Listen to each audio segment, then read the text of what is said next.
Hello! Welcome to Spooky Tuesday. I'm your host, Robot Spacer. I hope everyone has finished watching that episode of Big Top Burger, as Val suggested. Very good way to start the show. Hello, everyone. I hope you're doing well. French toast, please. Great to see you again so soon. I hope you're doing great. I'll give you a shout out. French toast, please was going through the making of karateka or karateka. You kept going back and forth. I have no idea which is correct. I've always assumed it was karateka, but maybe some people disagree. But that was very enjoyable. And I think I want to play that game now. I think I kind of assumed it was a more like straightforward, just like go around and beat up guys. Like I didn't know there was any narrative to it really. So I'm intrigued now. 6-7, good to see you. My mind immediately drew a connection between murders and burgers. Want to guess what it was? I don't know. Please tell. I would love to know. Unsecure Crush, hello, said, I am being served an ad where a woman in a car is promoting some kind of the game type pickup method. Excuse me? On Twitch.television? What? Women just don't like it when men are nice to them. Okay, speak for yourself, ma'am. Yeah. Huh. Okay. Her sister says, I don't know which is correct either. The guys in the doc also say both. Okay, great. I thought they were also kind of alternating in the videos, but I wasn't sure. Big Boy. Big Boy makes you think of murders? What's your association between Big Boy and murders? Oh, the ad was on the Big Top Burger video. Okay. That, for some reason, a disturbing ad on YouTube is like, just whatever. It's YouTube. Both the burger chain and the murderous Dick Tracy character. Oh, there's a Dick Tracy character named Big Boy. Okay. Fascinating. It was one of those, this is obviously some nonsense, but I'm also compelled to see what his deal is. James Necco, hello. Good to see you. I hope you're well. Hi, I was told there was a murder club. Yes, allegedly, we still haven't found or learned anything about the murder club. We have learned about a red tie club, which might be the murder club referenced in the title, but I honestly don't know. The red tie club was a thing that existed 20 years before the events of the game, and we have thus far learned very little about it. But it sounds like it's going to become relevant in some way, and I'm dying to learn how exactly. Big Boy was played by Al Pacino in the movie. Okay, interesting. I'm sure at the end of the game we'll find out, perhaps. Hopefully a little before then. You're welcome, James Necco. Silver, great to see you. I love your prototype frame that you'll be wearing to PAX. Very, very good. Thank you for sharing that photo on Twitter. I hope you're well tonight. Time for murdering in the club. We can only hope. Vervain, thank you so much. Hello, been loving your playthrough of this game. Fantastic. Thank you so much for the subscription for 9 whole dang months. I appreciate all your support very much, and it's good to see you. Hopefully membership in the murder club will get me discounts on my next murders. Yeah, I hope so. There's like probably some sort of reward system. I mean, there's got to be, right?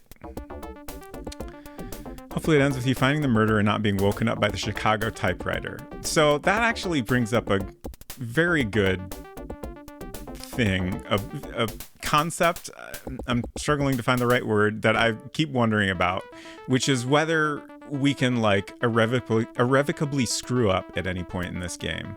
I'm very, very curious if I will like feel the need to backtrack at some point. The manual kind of suggests that there are maybe things we could miss if we're not careful to question people. So yeah, It makes me nervous, but also I've made a pretty good number of saves, so hopefully we won't ever have to like completely start over. But let me see if I can give a summary of what's happened so far. So, geez, what was our partner's name? Judd Gregory? Is that right? Okay. I was like, I couldn't remember if that was correct or if it's actually Gregory Judd, which seems more correct somehow. But it's Judd Gregory. So our former partner was on this case investigating a murder of a guy named Bill Robbins. Judd had a heart attack and is currently in the hospital, and he insisted that we take up the case. Our name is JB Harold, and Bill Robbins was found out front of Arlington College in a car. That was not where he was murdered. We've learned, I think, fairly definitively that his body was transported there from somewhere else. At this point, we don't know where the murder took place. Although we did last week find what seems to be the murder weapon in his own home, which is very interesting. Also, apparently all along we had a warrant to search his house, and just like, I honestly don't think anything told us that. We were just supposed to figure it out, I guess, which is very confusing. French Toast Please says, going to Lurk, need to prep for a very early day tomorrow. I appreciate you stopping by, and I hope your early day tomorrow goes well. Secret Crush says, by the way, now that I know that karateka is some kind of karate-based game, I'm guessing it's pronounced karateka, like Harry's saying mangaka. Manga? What is the correct pronunciation of mangaka? Is that it? As a person who does thing. I mean, it's a made-up word, as far as I understand. I think. Long A. Mangaka.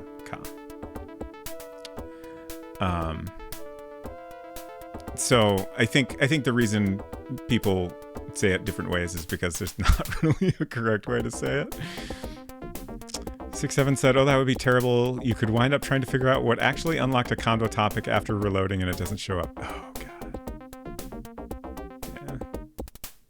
Yeah. Having to backtrack it all makes me very nervous, just because of like having to go through everything again and not knowing, you know, like you said, exactly what I had done already. So we found a knife that is probably the murder weapon. It has blood of the same blood type as the murder victim. And it also resembles, let's see, I can't remember exactly what it said. I think it matches the size and shape of the murder weapon. Also, a knife was stolen from a nearby store a few days before the murder. So it seems like that's probably the murder weapon that was stolen there. Hello, Jabberwocky 84. Welcome. It's good to see you. I am live now. Allegedly? I think so. I hope so.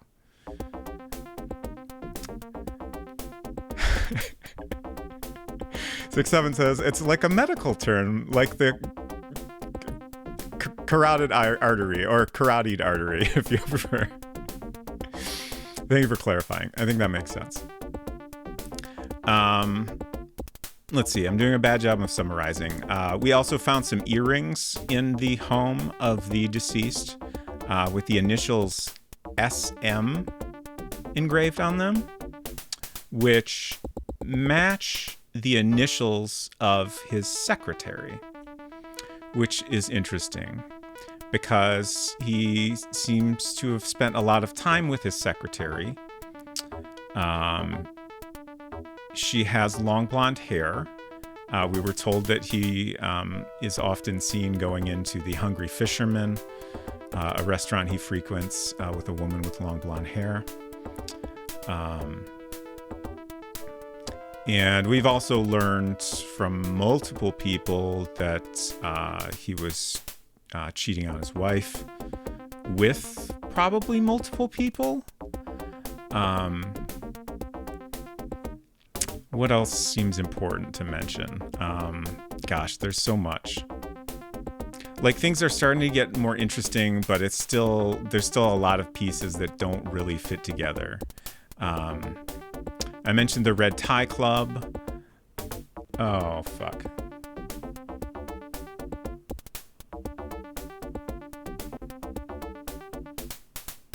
Huh. Am I still live?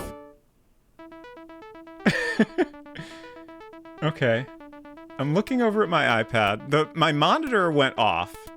Our power kind of flickered. My monitor went completely black for several seconds. But my iPad was still on, and I'm like, what is actually happening here? Sorry, now I'm just looking around at various things to make sure it's all working right.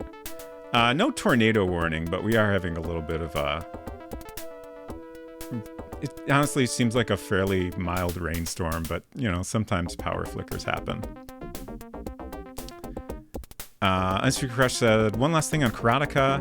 If it is a made-up term, then they accidentally made up a term that is also an actual Japanese word for karate artist practitioner. Oh, okay. Well, maybe it's not a made-up term then. I just kind of assumed it was. Nina Marie, hello. Welcome, welcome. You arrived in the perfect time because the power just flickered, and hopefully that's all fine now. Welcome. Good to see you. I hope your dog's life stream was great. I did catch a little bit of it. That game is so delightfully weird. Welcome, Efton. Good to see you. Irrationally Rational, welcome. Hamstrung B, good to see you. It's just a little light storm. I don't think it's a big deal, and hopefully that'll be the only power flicker we have. Fingers crossed. It's not a tornado warning like what happened when Unsecret Crush was streaming the other day. Nevanon, good to see you. You said that as a mild understatement, as I assume that's referring to my description of delightfully weird. If anyone is new here, hi, I'm Robot Spacer. I am about to play Murder Club. As you can see over there, is an old DOS game by Rika Suzuki. She's a Japanese developer that went on to found the studio Sing, which she created the games Hotel Dusk and Trace Memory at that studio, and did a lot of other cool stuff. Very, very cool game developer. And this is one of her earlier games.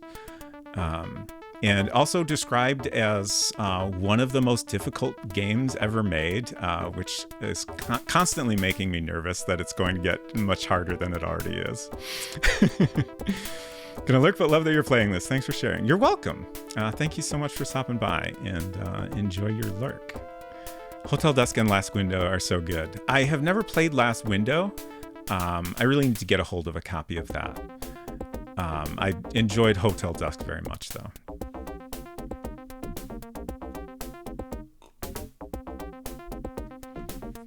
So let's see. I was trying to sum up the story. Basically, a guy got murdered.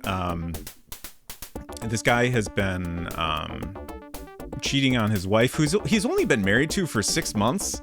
I don't know. That somehow seems worse. It's all bad. We don't know what Murder Club is, but there's a club from 20 years ago called Red Tie Club that was like really into like murder mystery novels, I guess. So that might be the Murder Club. And yeah, I think we'll just get into the game, and y'all can see how things are coming together here. I mean, I'm sure I'll rehash things quite a bit as I play through it. So. One thing I want to give you all a heads up on. There is an unsolved rape case that is kind of a prominent topic. We still don't really understand how it fits into the narrative, but it comes up a fair bit. Not so far in a lot of like detail or anything. It's just kind of talked about. It's something that happened in the recent-ish past, but I just want to give you a heads up in case that's a concern for anyone. Red Rum Club. Yes, Red Rum Club came up. There's a drinking club called Liberty Drinking Club, the very creative name that they came up with in the end. They were going to call their club Red Rum Club, but they decided they didn't want people to get confused with Red Tie Club. So, yeah. Unsecret Crush says, a guy got murdered and it sounds like he kind of sucked a lot. Yes, good summary. Thank you. Okay. Let's go. Unfortunately, that's maybe the only sound we get through the entire game, but it is a good little tune. Let's load our game. Let's see, I made a note. File 6. Okay. Hey, Harold, do you intend to spend the rest of your life working on this case? Hurry up, will you? We're busy here. We got a lot of things to do, in case you hadn't noticed. Xenolon, good to see you. It's like the never-ending story. We are the murder club. Oh, no. Maybe you're right. Does that mean we're doing the murder? Or we're just studying it? I still don't know if the murder club is a club that murders or is just interested in murders. Oh, that brings up a very good point, which is an interesting character. Shoot, what's his name? I want to say it's Doug. Dave. Okay, Dave's right here. This kid wrote a paper called like How to Commit the Perfect Murder or something. He's in a psychology club that studies criminal behavior. He goes to Arlington College, which is the school where the body was found outside of. The day the body was discovered, he spent a lot of time kind of lurking around, seeming very interested. He has, since the murder, spent a lot of time kind of locked away in his room. So the impression I get of all that is, my hunch is that someone took his guide on how to commit the perfect murder and basically used that as a blueprint for this murder. But that's just kind of a wild guess at this point. To me, he doesn't seem like the murdering type, but what do I know? Speaking of what do I know, let's do this real quick. Obviously, we just loaded. We don't really need to save, but there's the screen where we can analyze our progress.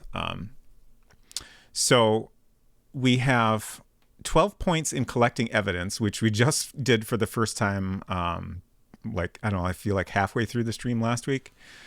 So we found a possible murder weapon and some earrings with the initials SM on them. General investigation seems to be just like going around and talking to anybody we can talk to. We get lists of like questions we can ask. We can ask about other people. There's another list of questions we can ask that kind of we unlock new options there over time through the course of just learning things. So that's what seems to count towards general investigation. Interrogation, as you can see, we have not done any of yet. In order to interrogate someone, we need an arrest warrant, which is somewhat difficult to get, it seems. We really don't have any evidence. We managed to get enough evidence to get a search warrant for one house, though we searched it and there was absolutely nothing in there. So I'm pretty sure we ended up restoring and going back to before I did that, just because I was worried I would get some negative cop points for that or something. Vital information and total investigation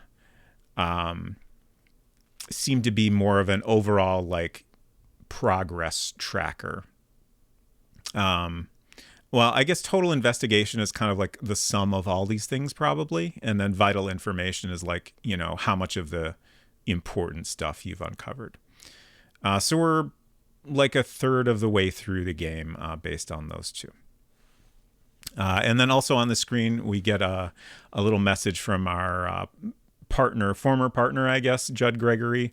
He's currently in the hospital from a heart attack, but we're kind of keeping him informed on the case because he felt strongly about it and just wants to know what's going on with it. So he gives us a little tip anytime we save.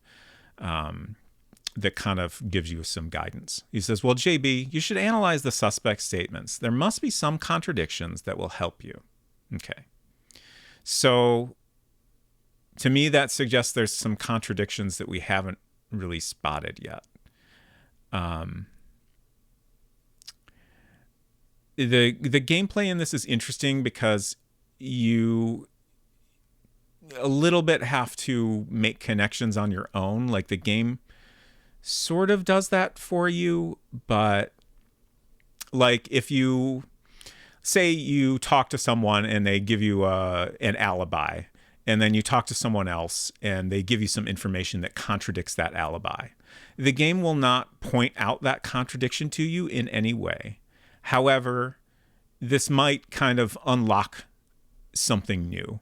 For example, if you go back and talk to the person that gave the false alibi again and ask them their alibi again, then they will, respond as though you're confronting them with the information you've learned. But because there's so many long lists of conversation topics, it can be really hard to, spot those new things unless you're just kind of spamming through every possible option. So you really need to pay attention and do your best to make those connections on your own. But of course, if you need to, you can just spam things. I did a tiny bit of that at least one point, but it wasn't like, anyways, not important. No interrogation points. Yeah, but we'll get there. We just got to find enough evidence to get an arrest warrant on someone, and then we can get some of that. That'll be an interesting thing to see because, like, most of the game we've spent going around and talking to people, at their home or where they work and asking them questions, but that's different than interrogating. But I don't know how exactly it differs. Unsecret Crush says, okay, the screen does seem to be tracking your current active playtime and not total game time. Yes, correct. It's just since we loaded the save. Does it use the system clock to tell when it's a new session? I think it's just like since we last loaded, I'm guessing. I mean, it says today's investigation time. Actually, let's experiment just for fun. Let's load. And then save again. Oh, so it didn't reset when we loaded. Interesting. So yeah, I guess it's just looking at the system clock. Fascinating. Maybe it needs to be someone who's been arrested. Yeah, interrogation, like you get an arrest warrant and then you can bring that person in to the police station, and there's a interrogation spot you can go to there. Okay. So we last left off. Let me take a look at my notes here.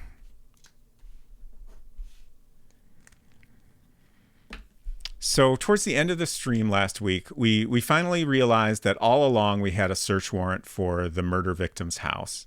So we went and searched there. We found in the kitchen, there was a cupboard that had a bloody knife in it.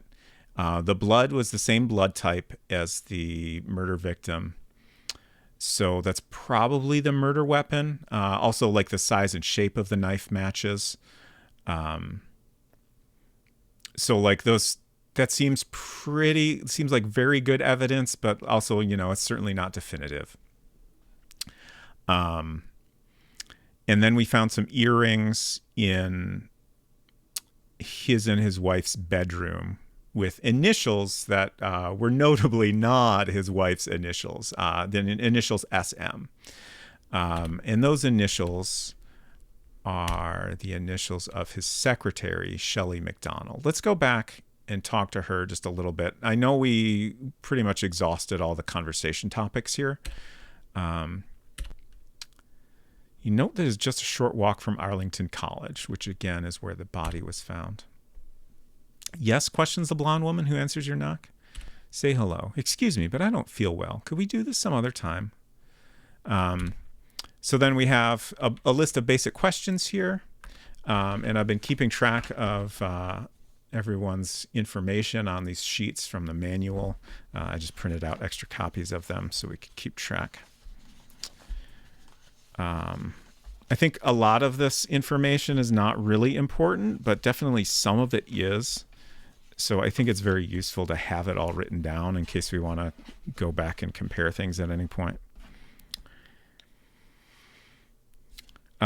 So an interesting thing we learned from Shelley MacDonald is that she had a sister who died in a way we don't know anything about and don't really have any way to find out about. Kind of the only thing we got is, let's see, if we ask about Shelley's marriage, she says, I don't want to marry anybody. If you knew about my sister's marriage, you'd understand.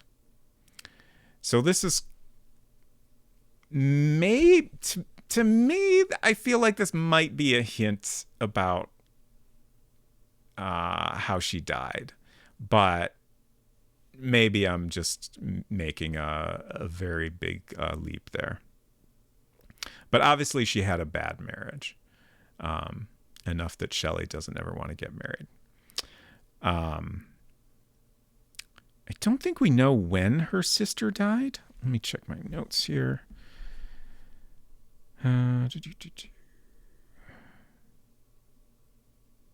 She also told us that 1 week before the murder, some new person came to the office to talk to Bill, and Bill seemed distracted after that conversation happened. She also mentioned that Doug came by to see Bill a few times. Doug is Doug Carson, I believe, who is a little bit of a suspicious guy. I don't know that I suspect him of the murder, but he is like the one person we've caught in a lie at this point. He initially said that he was home all night the night of the murder. Joe Carrington, the father of the wife of the murder victim, said that he saw Doug at 10:30 and he seemed to be in a hurry. So after we went back and talked to Doug again, he was like, oh yeah, I had to go meet someone. And then he kind of trails off without telling us who he was going to meet. And unfortunately, we don't have any way to follow up on that question. Like, that seems like a kind of thing that if we could interrogate, we could probably ask questions like that. At least I hope so. But I think we tried just to see what would happen if we could arrest Doug, and we didn't have enough evidence. So we need more concrete evidence than just, we caught him in a lie about where he was that night. We haven't got a name for the sister either, right? Correct. I think Unsecret Crush seems to think that maybe her initials are SM as well, if I understand your theory correctly, which does seem like an interesting possibility. Obviously we could be wrong about SM being Shelley MacDonald here. But yeah, we don't really know how the sister fits into any of this. Be very, very interesting to see.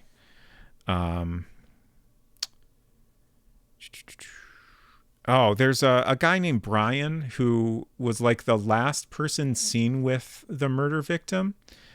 He's a writer. And he was arguing with Bill outside the Hungry Fisherman when Bill was last seen. And then, I want to say an hour and a half after that is the estimated time of the murder.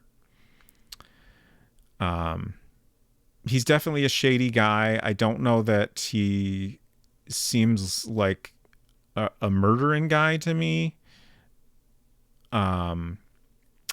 Shelley said that he has a bad rep with the Amateur Writers Society, and that he was involved in some shady deals in New York. Let's see. And Shelley also told us that Glenn Axworthy called the office to talk to Bill. Glenn Axworthy is a guy who we've heard about a little, but haven't been able to talk to or learn very much about. It was a wild thought I had last week. Got it.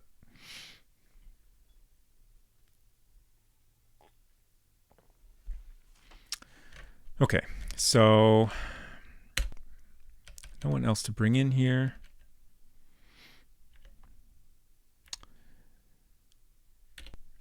So we can ask her about her alibi. I don't know. Nobody came here and I didn't go out. Okay. Wait, what?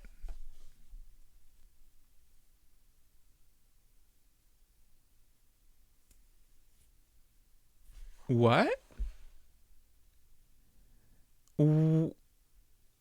When I asked about her alibi before,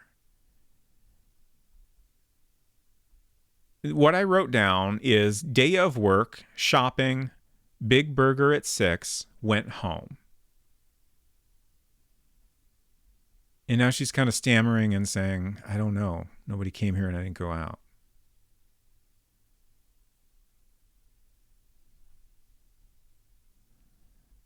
So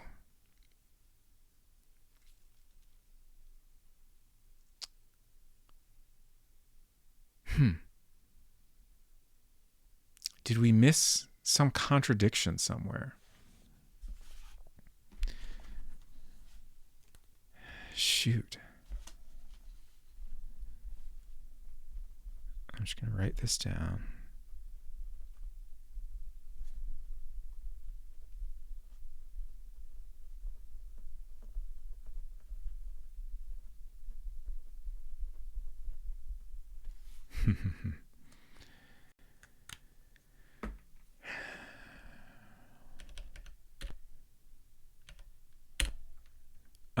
Another thing I haven't mentioned, there was a stolen white Ford recently. We don't really know how that's relevant. A frustrating thing is that I kind of wonder if that was maybe the vehicle the body was found in, but I don't think the game has ever told us that, and there's no way to ask anyone that. But we have the ability to ask various people what kind of car they drive because of that. Other than what I've told you, there's nothing worth mentioning. Should we ask about any of these people again? Bill Robbins. It was a shock. One day he's here and the next he's gone.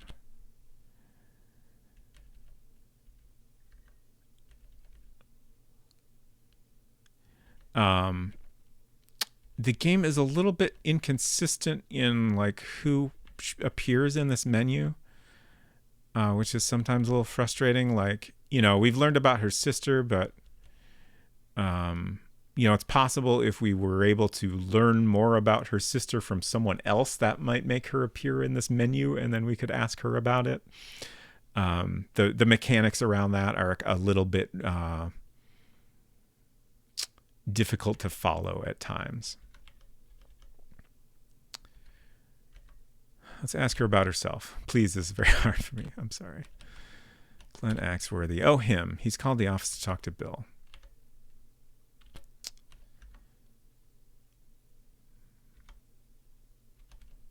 Doug Carson. He's come by the office a few times to see Bill. I don't know why. Doug, in addition to lying, he's also president of a cosmetics company that seems to be having a difficult time. And some people have said that he's kind of resorted to shady stuff to try to get his business in shape again. So it does seem like a possibility that he might have, been maybe coerced into doing something because of his shady dealings. Whether it's, doing the murder or helping cover it up or something, who knows? But again, we don't really have much to connect him to anything other than, he definitely lied about leaving the house the night of the murder.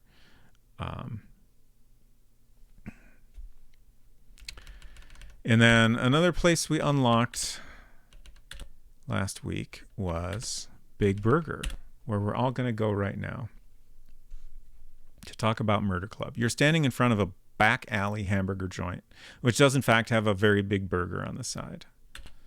Nothing unusual catches your eye. And Alan works here. Alan is the boyfriend of a woman we met at the Gaslight Theater. He's a college student. It seems like, is it Molly? I think his girlfriend's name is Molly. Yeah, Molly Mendel.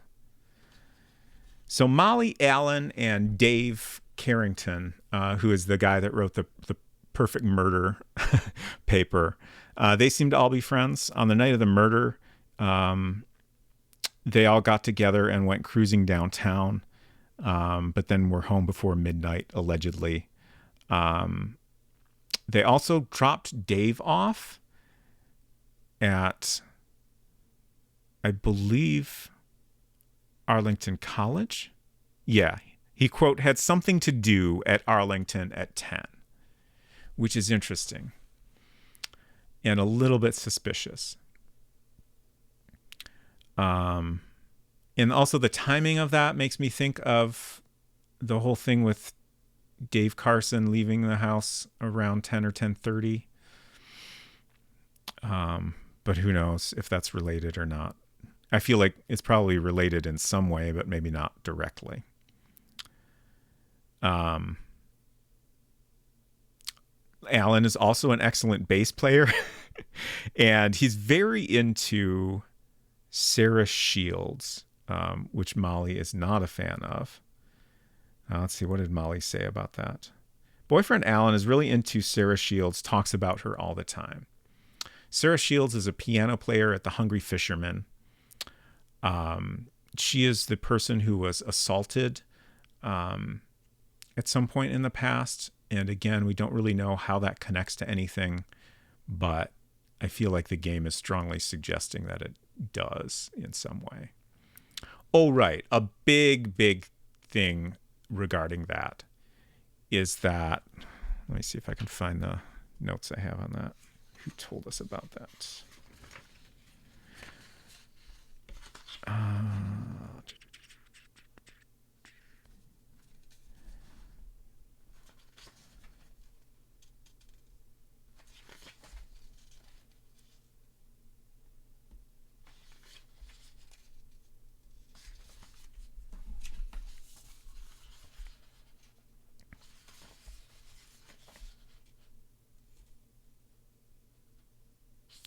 Okay. So Bill told Michael Carson, who is the husband of Bill's sister, Kate, that he knew who assaulted Sarah, and he was, quote, very strange about it. But for whatever reason, Michael didn't take him seriously and just kind of laughed it off.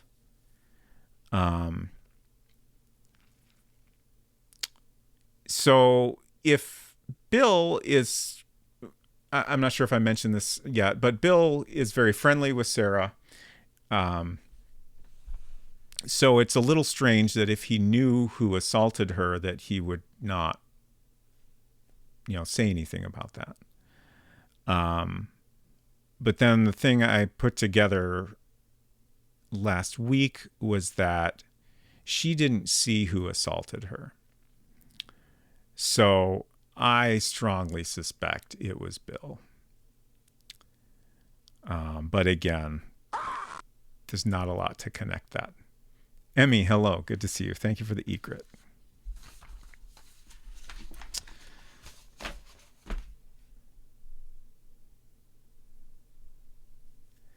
Emmy has been playing a game called Total Distortion, which this Murder Club is described as one of the most difficult games ever made. I'm positive Total Distortion is 10 times more difficult.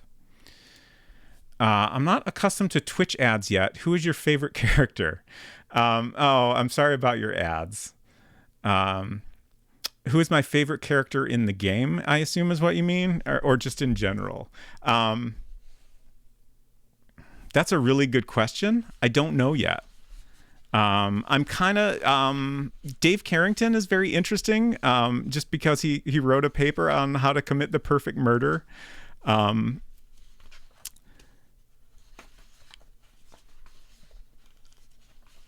I strongly suspect that Janet, Bill's wife, did the murder, and I totally support her in that. Oh, Sarah Shields is also very cool. Yeah, it's tough to choose.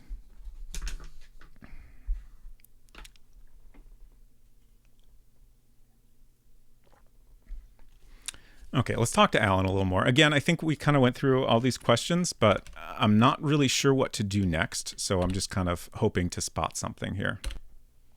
So his alibi is they were renovating this place the day that dude got killed. So I got off around 3.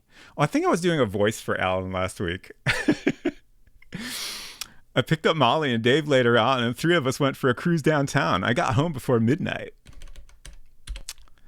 I have not done a voice for anyone else, but it was hard to not read this dialogue in a voice. I'd never heard of it before. I drive an orange Fiesta. Is it Garfield orange? I hope so. Yeah, wait a minute. I remember Dave saying that he had something to do. We dropped him off around 10 near school. Tell us more about Dave. Yeah, we're pretty good friends. He's in Professor Latner's criminal psych class with me. Sometimes we go cruising together. As a matter of fact, we went out a couple of weeks ago. Alan is a bro. He sure is. I'm stunned that you've written more with a pen about this game than I've likely written with a pen in the past 5 years. Wow. Yeah, I have written a lot, haven't I? I mean, I'm a big note taker, so. And this game really encourages you to take an excessive amount of notes. He looks like he wore his pajamas to work. You think? I feel it looks like a typical kind of burger joint. I mean, the neckline is a little odd. maybe he's been sleeping in his work uniform. I think maybe that's the problem. Like it's just kind of worn out, and like the collar's kind of stretched out because he's been sleeping in it. I think that makes sense. He seems like a guy that would sleep in his work uniform. So Australia is several decades behind. Wait, I missed some conversation. Oh, Unsecret Crest said, do the youths cruise anymore? I feel like that's such a bygone concept. That's a great question. Cruising was a big thing in the nearby city of Plymouth here.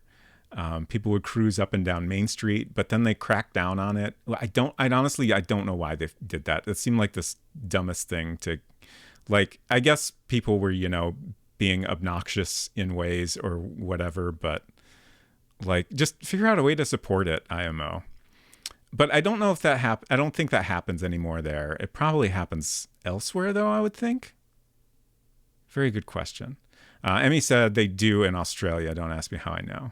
That said, Australia is several decades behind. Cruising was a big thing in my hometown. The hot place to cruise were the mall parking lot and the combination Burger King Kmart parking lot. I do want to clarify that when I say cruising down Main Street, like this was a very serious, like people would like, do all kinds of shit to their vehicles, like underlighting and stuff like that. And, put like fancy stereo systems with like booming bass speakers. And like, this was like almost competitive cruising, I feel like. Like, everybody wanted to impress each other. I don't know if cruising is necessarily always like that, so I felt the need to clarify. Culinary, hello. I missed you coming in. Or maybe you just came in. It's good to see you. We have no cruising zones all over Cali. Secret Crest says, yeah, where I grew up, it was just teens circling parking lots and hollering. Got it. Been lurking while cooking. Nice. What you cooking? All right, Dave. No, not Dave. Alan. Excuse me. Alan Weiss. Restaurant is jammed with groups of teenagers and parents with small kids. Let's ask about... Oh, right. We can't actually ask about Molly because she's not in this menu for whatever reason. Which is kind of a bummer. By the time I got to high school, my crew was less into cruising and more into playing frisbee in an elementary school basketball court. Nice, nice. It was deserted, but well lit. All right, let's get out of here. I don't think we can bring in anyone else.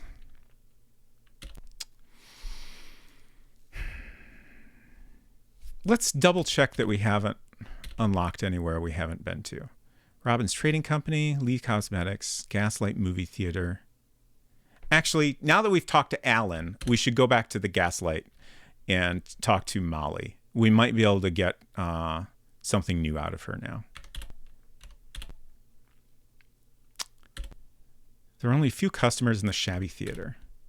I'll try to be as helpful as possible. Thank you, Molly. So let's ask about her alibi again. Let me find her sheet. So she previously said her shift ended at 7, picked up by Alan, went for a drive, which seems to match up with what Alan said. So yeah, no change there. Culinary says, I've never gone cruising. Driving out here sucks. I think I maybe technically went cruising with some friends down Main Street at one point, but we weren't very serious about it. Sorry, I don't know what you're talking about. Tell us about the assault. Earrings. Sure, I wear earrings. Great. Very helpful. Marriage. Is that an offer? No. I'm sorry I keep asking about that. I'm just going through the list. Don't have a car. Something else. The only thing I want to add is, you're really cute, Mr. Harold. Oh, please stop. Okay, so let's ask her about Dave. Sure, I know Dave. He's a friend of my boyfriend, Alan. As a matter of fact, the night of the crime, the three of us were out driving around. He's really cute. And then, again, we can't ask her about Alan because he's not in our list either. Unsecret Crush says, it's so confusing when you ask about a topic like that and get a generic answer, but sometimes it's like you are showing them the actual earrings. Yeah, it is very inconsistent how people respond to a question. It's almost as though we're asking everyone these questions in a completely different way. Which I find a little bit frustrating.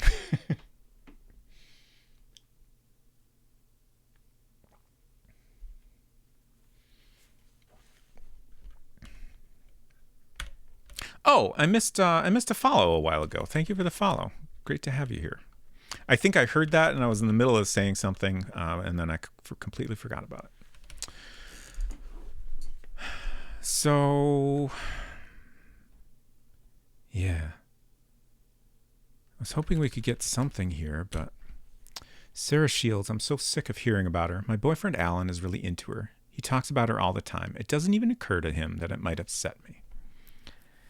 Colin Air, good to see you. Do you know what earrings are? I think I do. You put them in your ears, right? I actually have pierced ears. I wonder if I could still get earrings in them. I think about that occasionally.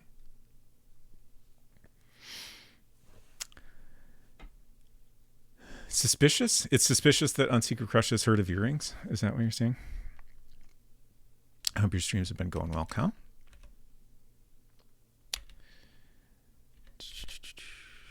Yeah, I got nothing.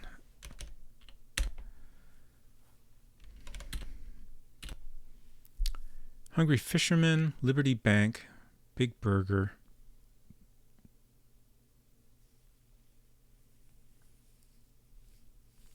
Trying to think if there's anything new we could possibly get from Sarah Shields.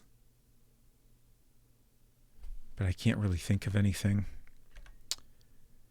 Big Burger, Hotel Grand. Bill Robbins' house, Edward Robbins' house, Carson's house, Brian Ayler's house, Lyric Store. Let's go ask about the knife again. I feel like this isn't going to get us anywhere. Yes, it disappeared 2 or 3 days before the murder. And when I heard that Bill Robbins was stabbed, I got real worried. It seems like we should be able to get more information now that we have, found what I assume is the same knife and also had it analyzed and found that it's got the same blood type as the murder victim on it. And Chris says, I apparently only have one pierced ear now. The other's partly closed up. I wouldn't be surprised if both of mine are closed up, but I can tell there's still, I can feel where it's pierced on both sides. But that doesn't necessarily mean I could get an earring through them. I should try. Red Tie Club. Mystery novel fanatics, wasn't it? They wore red ties to their meetings for no reason that I could figure out. Yes, it must have been 20 years ago. One thing I feel like we should do is go around and talk to every old person and ask them about Red Tie Club if we're able to. I'm not sure I've done that thoroughly since we unlocked the Red Tie Club option. But it seems to fit that anyone who is, on the older side, that might have been like, I don't know what the age range would have been, but, is around the age of, I guess, the people that were in that club is what I'm assuming. Those people all seem to at least be aware of it and have like some small thing to say about it. And I feel like there's got to be some person we can talk to that will, actually get us somewhere with that. Is that everything? Something else. Nothing out of the ordinary. Let's ask his alibi once more.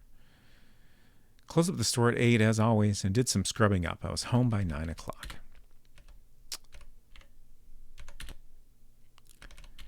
Okay. Brian Ayler.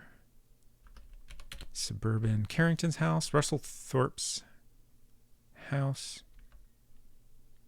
We talked to Russell Thorpe, right? You notice that this house is in need of a fresh coat of paint. Oh, yeah. Okay. Get out of here immediately. I've got nothing to tell you. Great. What's your alibi? Edward left here at about 10 o'clock, and then I went to bed. All right. So Edward Robbins, right? Which is the father of Bill Robbins, the murder victim. So they were at Thorpe's house on the night of the murder, just chatting. And left around 10. So, again, around 10 o'clock, which, again, is 10 or 10:30 was the time that Doug Carson snuck out of his house. 10 o'clock is when Dave Carrington was dropped off at Arlington College to do something. 10 o'clock in terms of the murder victim's timeline. See, Bill left the office at 8. Around 10, he showed up at the Hungry Fisherman. And his whereabouts in that in-between time are unknown. So there's 2 hours there that are unknown. Inside the pub, he was sipping bourbon and talking to Sarah Shields. And Kent Scott, the owner of the Hungry Fisherman, says Robbins left at around 11:30. On his way out, he ran into Brian Ayler, another regular. They had a heated argument.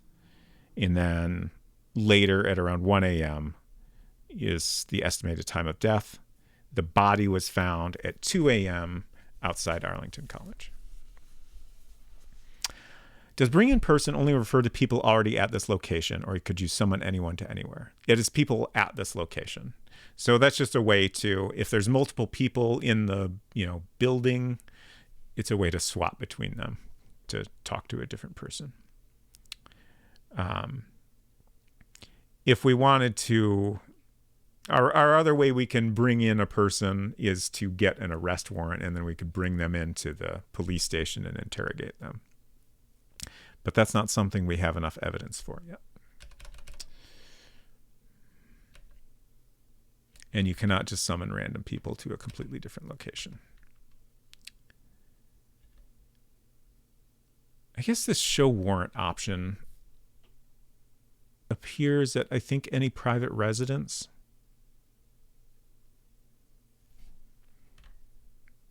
We do not, the only warrant we have right now is for Bill's house. I do wonder if it's possible we have enough evidence to get another warrant, search warrant.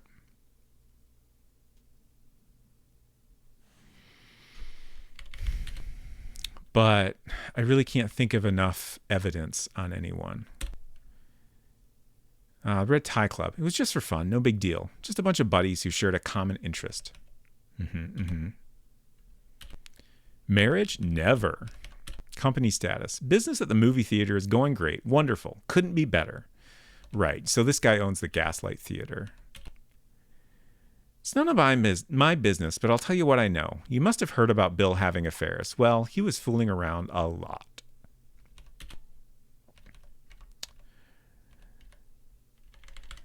Bill, he was a sharp young man. It's no surprise that he had a lot of enemies. Janet. She's had a tough break, poor kid, but she's young. She'll get over it.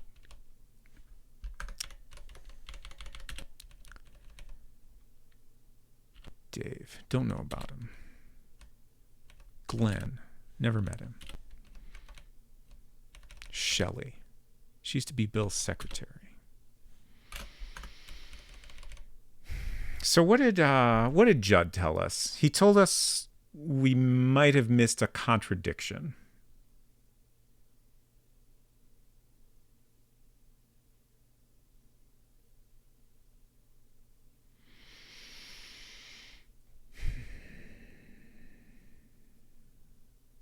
Unsecret Crush says, so does that answer indicate he was in the Red Tie Club?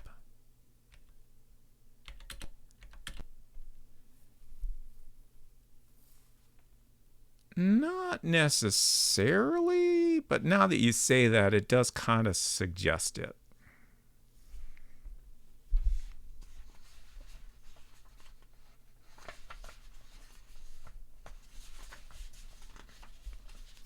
Russell Thorpe. Let's see. So, Uni clubs? I'm a member of the Chamber of Commerce.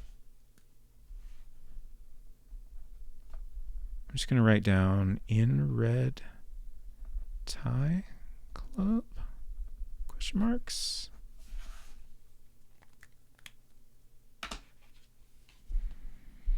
Let's look at my notes here. I've been keeping kind of general notes of like, I've been trying to write down important things either to follow up on or just keep in mind in my notebook here. So we did finally talk to Sherry. She was out of the office, so we had to kind of learn where she lived in order to figure out how to talk to her. There are 2 new cars outside the Robbins Trading Company that just seems kind of noteworthy, especially since the car that was stolen, the white Ford, was stolen from a Robbins Trading Company lot, which confusingly is in a different area from the business, but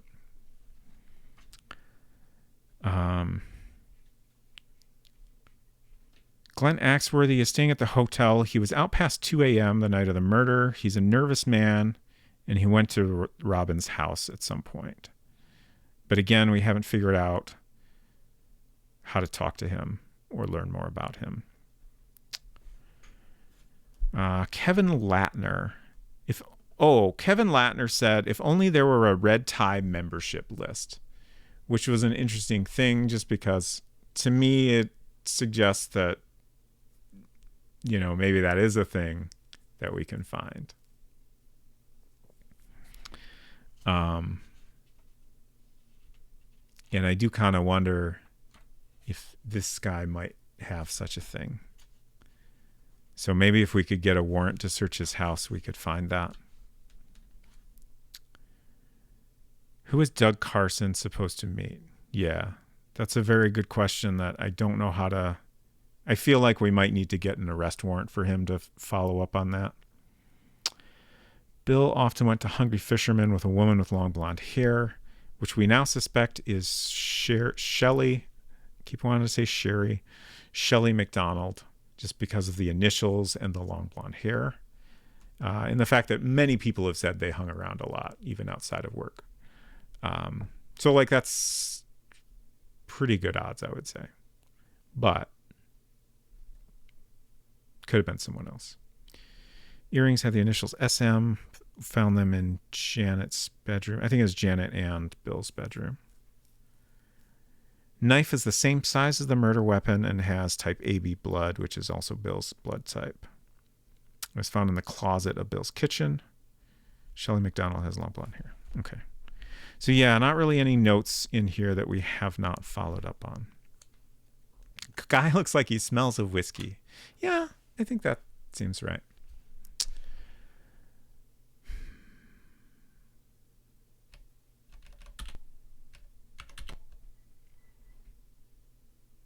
Do we look around inside? Oh, we can't do that because it's a private residence. If we want to look around, we need a warrant.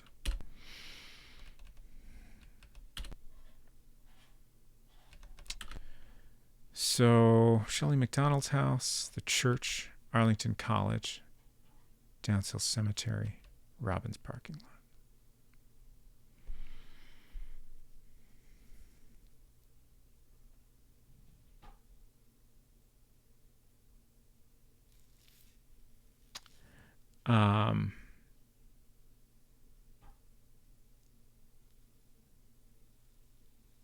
I feel like at this point, like I'm a little bit stumped as to what to do next.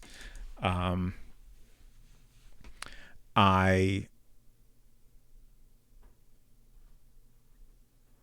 basically two things I could do. One is I could go through all my notes, read them to y'all, and see if we can spot some contradictions.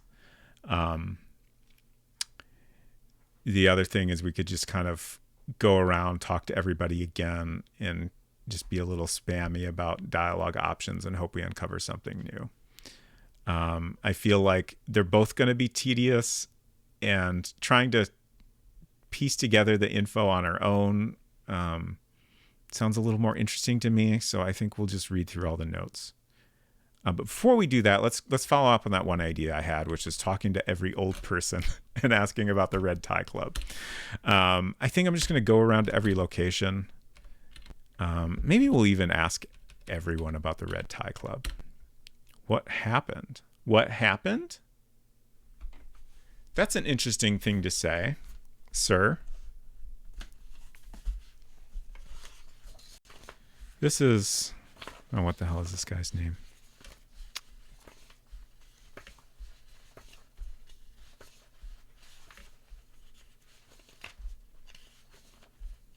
There's still like 4 or 5 characters we have not uncovered at all. Okay, this is Edward Robbins.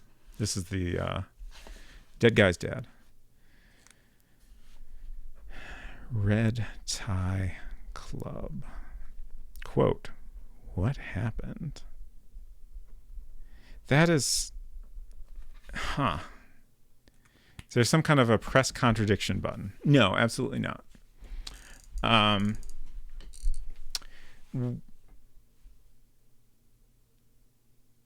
Basically, the closest equivalent to that is simply asking a person about a thing a second time after you have learned contradictory information. So, like I said a bit ago, if you get an alibi from someone, hit them with a doubt. If you get an alibi from someone and then learn information that contradicts that alibi later, you can then go back and ask about their alibi again, and the game acts as though you're confronting them on that contradictory information. Which is interesting. Like, it's done in kind of a subtle way so that it kind of forces you to figure out the contradictions on your own. Or at least spam all the dialogue options and pay attention. Which I feel like is not really any easier. What happened? So, like...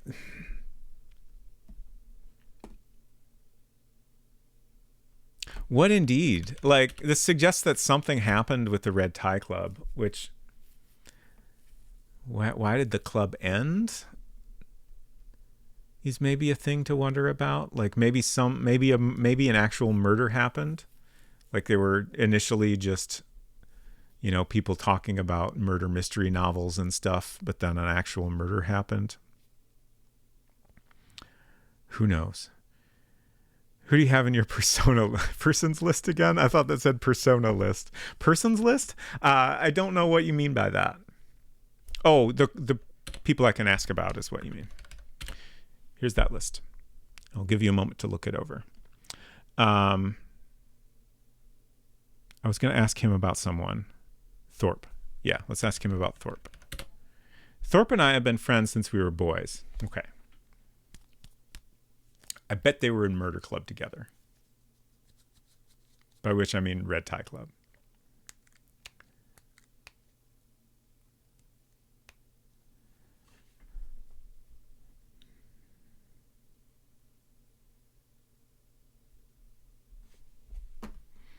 What happened? That night I went to my friend Russell Thorpe's place. I came home around 11 and went straight to bed. Something else. No, nothing. Please catch whoever did it. No validation of any information throughout, huh? Not really, no. It's really up to the player to kind of catch things. If you ask about the club again now, does it just give the same response? Yeah. In my experience, in order to get a different response, we would need to go talk to someone else or otherwise find information that is related to this. Clubs. The managing director of the local branch of the Chamber of Commerce. What if all the Chamber of Commerce people were in the Red Tie Club?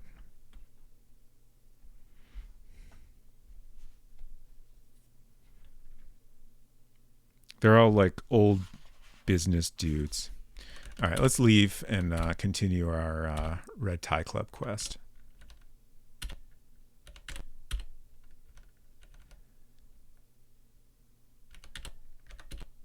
I don't know. I think my mother knows more about it. Yeah, he's too young. Real estate. What? I haven't the faintest idea. Gaslight. Oh, she's not going to know anything, but let's see anyway. Yeah, we can't even ask about it. Hungry fisherman. It might be worth asking. I don't know.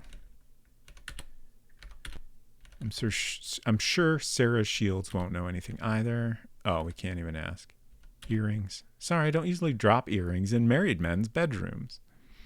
See, like in this case, it's clear, you know, we've asked her about these specific earrings. We've at least told her where we found them.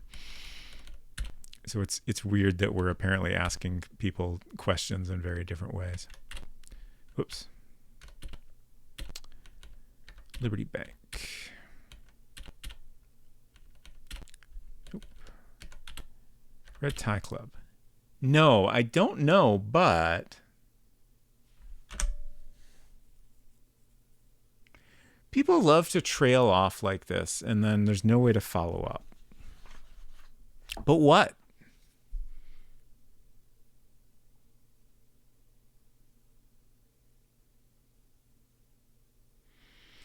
The best I can think that we're supposed to get from this statement is maybe if we asked him a different question, we could learn something about the Red Tie Club. I don't know if that's correct. Belong to a bankers association. So let's ask him about Russell and Edward. Mr. Thorpe has been doing business with our bank for a long time. I've known Edward Robbins for a long time. He's a shrewd businessman. I doubt the Robbins Trading Company would be where it is today if it weren't for him. Who is this guy again? This is William Neighbor. He is just the president of the bank. He's not really anyone of particular interest as far as I know at this point. His job is bank, yes. Alan. I don't think we had the option to ask him about Red Tie. Yeah. Oops. Hotel Grand. Red Tie Club. Oh, okay. We got this before. I've got it. Now I remember. A long time ago, a group of mystery novel enthusiasts used to get together, sometimes at this hotel. Oh, wait. No, this is new. This is completely new. I think Mr. Thorpe and Dr. Beckert were the organizers. The Red Tie Club. I'm pretty sure that was the name. Nice. Okay. God, how do we talk to Beckert? I wonder if this might actually let us finally talk to him. Shoot. What's this guy's name? What's hotel guy's name? Where's his sheet? It's going to be the very last sheet. It literally was. Every time. Every stinking time. Dr. Beckett is someone we still haven't met. Correct. Is that the first doctor we've heard of? As far as we know, there's only one doctor / coroner in Liberty City. He is the coroner on the, let's see. Yeah, it's just this coroner, Dr. Stephen Beckert. And he also seems to be a lot of people's doctor. Okay. Previously he just said the Red Tie Club sounded familiar, but didn't have any additional information at the time. I'm going to say RTC, Red Tie Club. Mr. Thorpe. Mr. Thorpe? Sure, that's how you spell that. And Dr. Beckert. Organizers. So, here's an interesting thing. Like,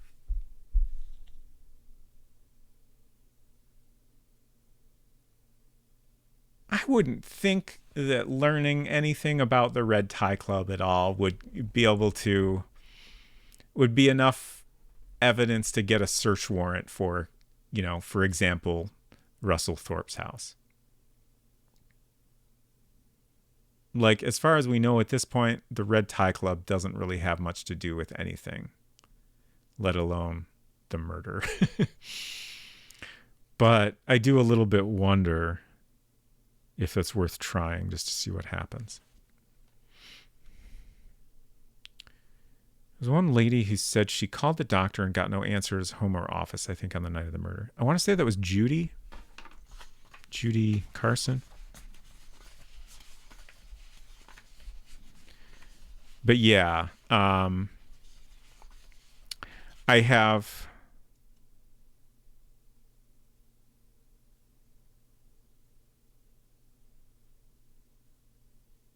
Okay, yeah.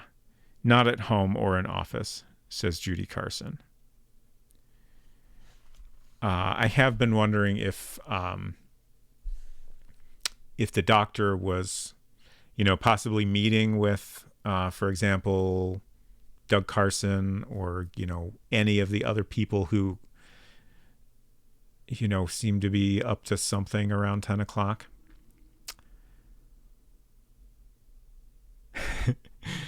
Rhythms of Distinction, good to see you, says, I love trying just to see what happens.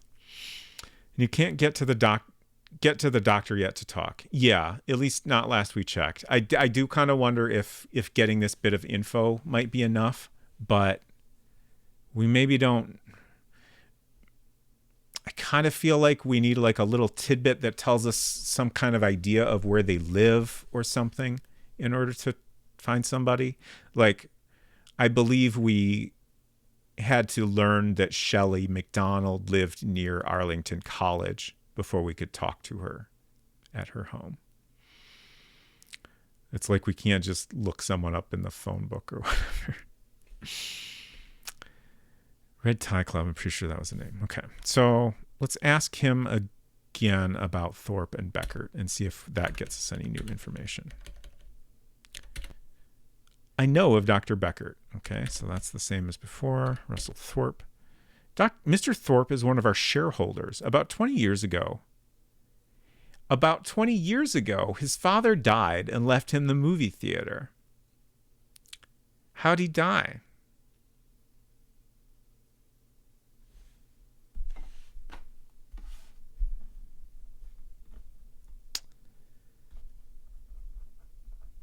Thorpe.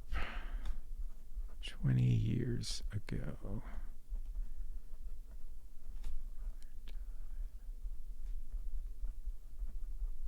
Left him theater. Okay, so this is starting to come together with my theory that like an actual murder happened that kind of broke up the murder club that was previously just, interested in fictional murders. Again, a very big leap, but the timing is interesting.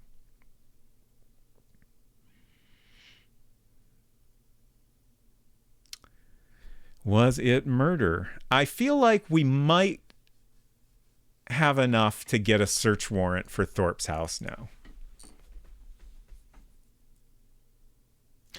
Again, like if this were a real world scenario, I think absolutely no. But in a game, I feel like at this point we have enough interesting info that it seems worth trying. What if Russell killed Papa to get his hands on that sweet movie theater inheritance early?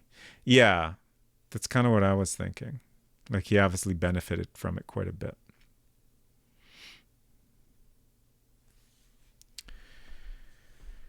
I find it strange that you couldn't at least go to his office already after Judy mentioned him. Yeah, again, I feel like that might just be because we don't know where anything is. Like it's like we have to learn about where things are in conversation in order to unlock them. It's a little bit goofy, but something else.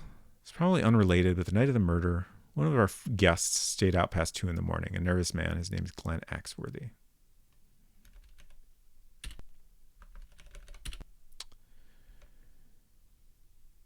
Okay. Let's ask about Shelley just for kicks. I remember her name. I think I've seen her with Bill Robbins a few times. She's got long blonde hair, doesn't she? I think that was actually how we finally learned that Shelley had long blonde hair. Did you interrogate Glenn? No, we have not found where we can talk to him at all. He seems to he's been staying at the hotel for the past 3 weeks. Given that information, I assume he is still staying at the hotel. Oh, there's no switch to a different person. Okay. Wait, what?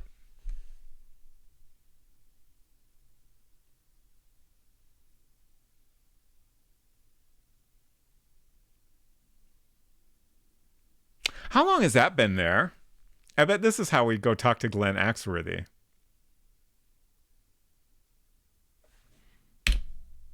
Damn it. How did I miss that? I think I just never thought to click on that because there's generally no reason to. Finally, our camo and sunglasses man. I've been waiting to meet this guy.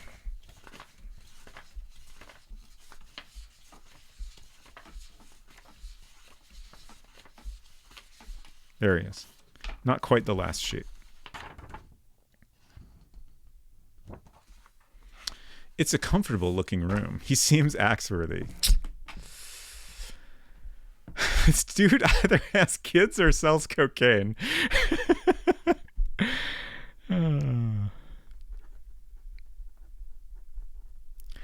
Axworthy.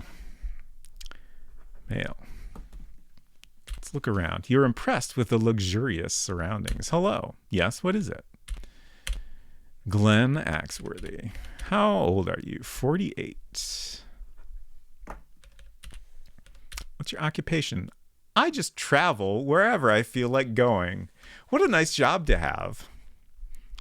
Occupation, travel, wherever. I wish that were my job. Blood type, AB. I don't think there have been too many ABs, and now it also stands out because we know it's the same blood type that we found on that knife. And also same blood type as the murder victim. Family. Back home, I have a wife and 3 kids. Okay. but you just travel around wherever you feel like. Do you ever go back home?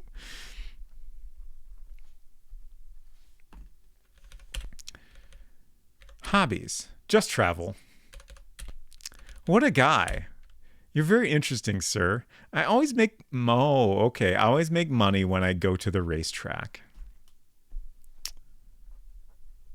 Now it's starting to come together here.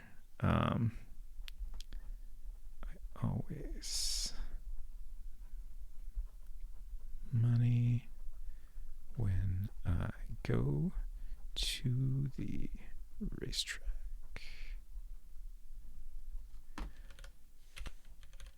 So that was skills, birthplace, Hawaii.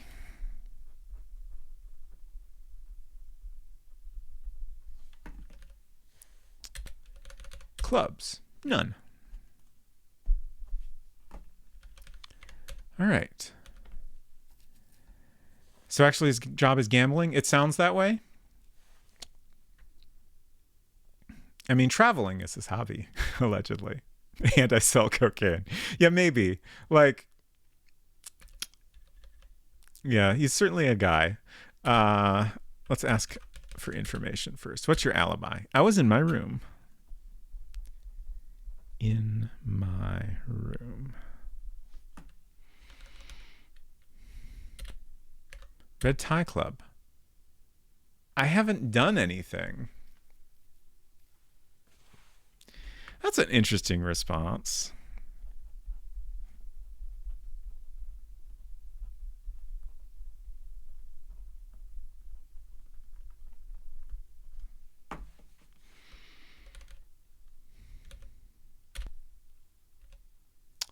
Assault. I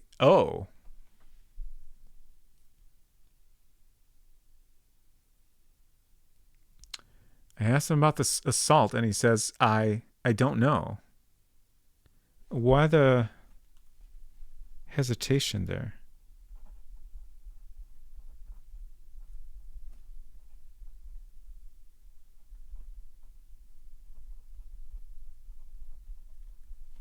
Hello, Hinton. Good to see you. Hinton says, yeah, me neither. I never did nothing.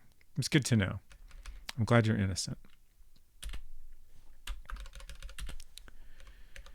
Something else. I have nothing to tell the police. For the 10th time, I'm just a tourist. All right.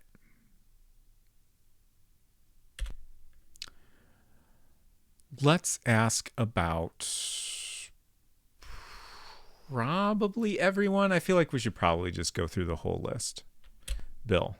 I read about in the newspapers. A man got killed, right?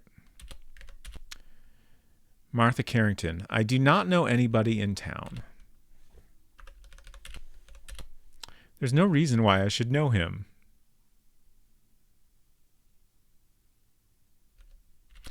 Interesting choice of phrasing on that one. I don't know him. Kate, don't know her. Doug, who's that? Judy, never met her. Michael, don't know him. Joe, I don't know him. Now tell me, why would a tourist like me know that guy or any of the other people you're asking me about? Janet, don't know her. I don't think you're really a tourist, sir. Don't know him. Stephen, I don't see how that guy and I could possibly be connected. Another weird thing to say. And thank you so much for flushing your coins down the toilet. As a reminder, you will not receive anything for this. We need the money to repair the plumbing. But thank you very much. Because he doesn't know, geez, lay off, man. I'm just doing my job here. I got to ask the questions. Barbara, I've never met her. Shelley, I don't know her at all. Ken, I don't know him. Sarah, don't know her. Russell Thorpe, I don't know him. Brian Ayler, I've never even heard the name before. And last but not least, Glenn Axworthy. What do you have to say about Glenn Axworthy? What do you want to know? Okay. Kyle says, I'm saving my coins until I have enough to clog the toilet. Good. Great. Thank you. I'm excited to see that happen. Now you have me thinking I should set up something so that if too many people redeem that all at once, the stream just fills with water and it's a mess. That would be pretty hilarious.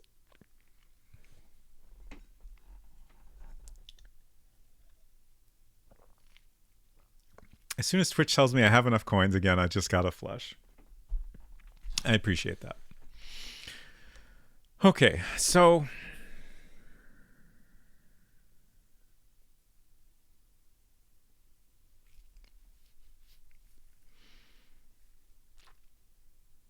we didn't get anything out of this. Just a tourist. I haven't done anything wrong.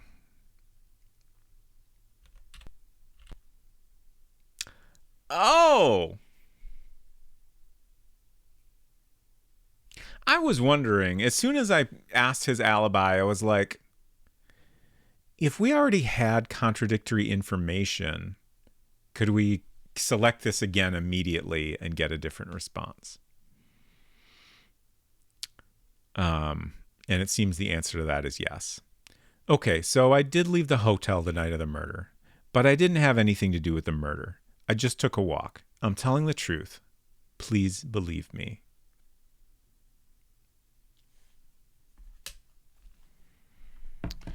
Because hotel guy Matthew Gaffney said that Glenn was out past 2 a.m.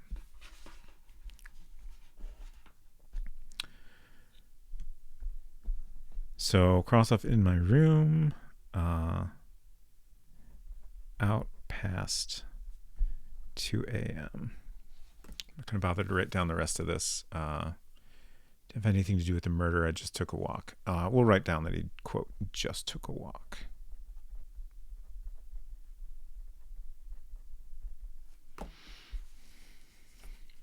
Derek Ironbutt, hello. Good to see you. Well, since you said please. Okay, so...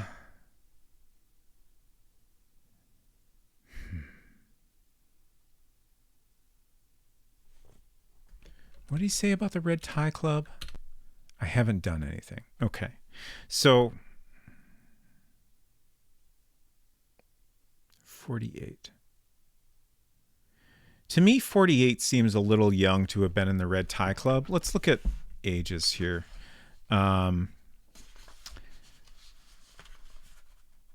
Like Matthew Gaffney, 54, seemed to know a fair bit about the Red Tie Club.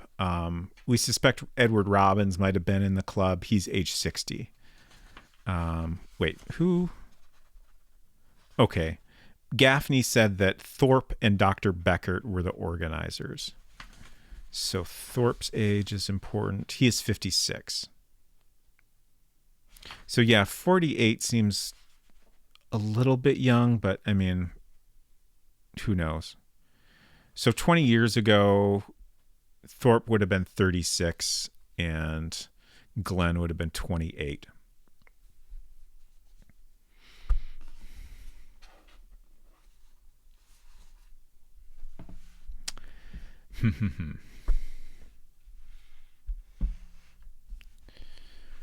Okay. So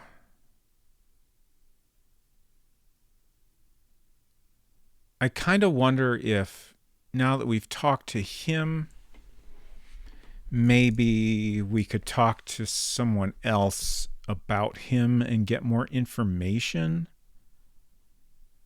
But I kind of don't know who that would be. Let's go talk to this guy again about Glenn. He's been staying here for the past 3 weeks, which is what we already knew. He's just traveling. He always makes money when he goes to the racetrack.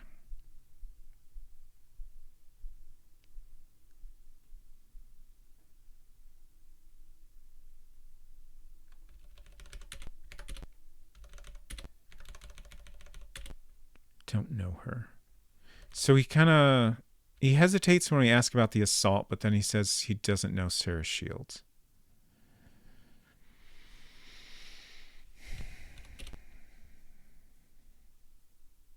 Oh, wait. This guy did talk to Bill at some point. I was just thinking, was this guy maybe a friend of Bill's or something?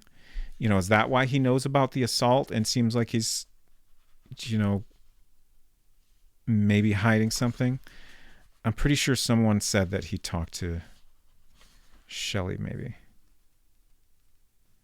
Yeah, Glenn called the office to talk to Bill. Let's go back and talk to her again and get that full bit of dialogue. Oh, him. He's called the office to talk to Bill. Okay. So not really any other info than what I wrote down.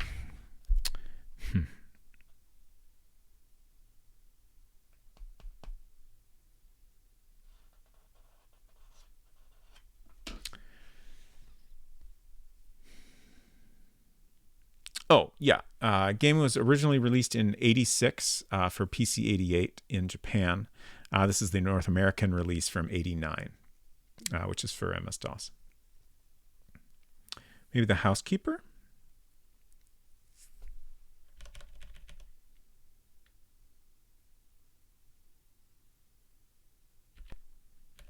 Why are you thinking The Housekeeper? I'm not seeing a connection there. The Housekeeper is Edward Robin's housekeeper, so not Bill's housekeeper.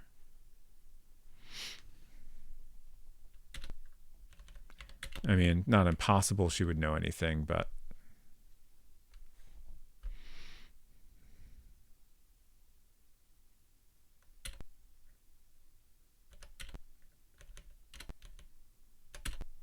never heard that name. So we got distracted from our mission to ask everyone about Red Tie Club, and I'm wondering if I should go back to that. And maybe I should also ask everyone about Glenn again. Let's start over and ask everyone about Glenn, and then when we get to the hotel, we'll start asking everyone about both things at the same time.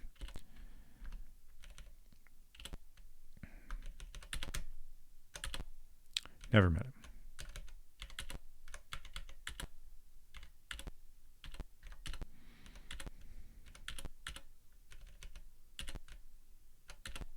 Who?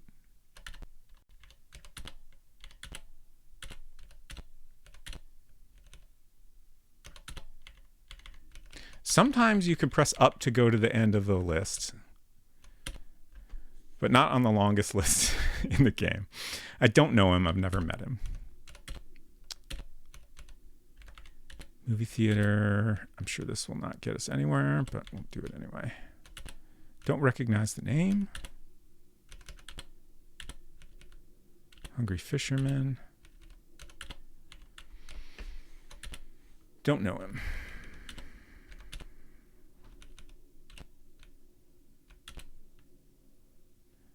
Don't really think I can remember every single customer who comes into this place. And how do I know if anyone is telling me his real name anyway? I think it'd be good to ask all the people Glenn was like, now why on earth do you think I, a simple tourist, would know him? Yeah, it's kind of hard to tell sometimes if those responses are telling us something or if it's just, if they just did that as a way to like throw in some, you know, kind of random chatter as opposed to, you know, just having everyone be, I don't know him, I don't know her, I don't know him, I don't know her. Like, I feel like, yeah, I don't know. It's hard to say. It's a good thought, though. I mean, I know it's not literally random. Like, if we ask a person about another person, we get a consistent response unless we learn new information.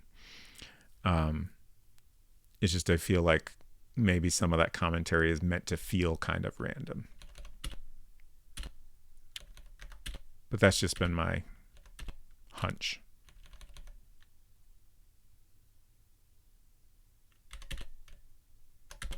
Don't know him. That was the bank. Big Burger. Sorry, dude. I don't know him. And then the hotel. Okay. So we're done with the business district. Let's go to Bill Robbins' house, talk to his brother. So now we're going to ask everyone about Glenn and the Red Tie Club. Never heard that name.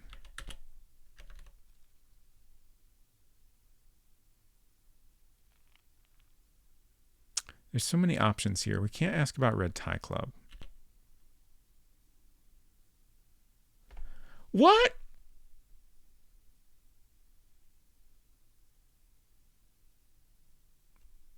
I was just like, I'm going to ask him his alibi again. I just have the tiniest speck of a hunch.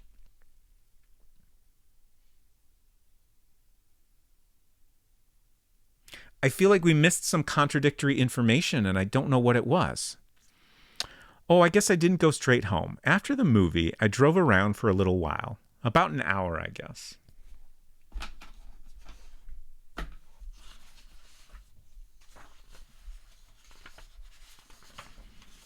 I'm so sure we didn't learn any contradictory information there.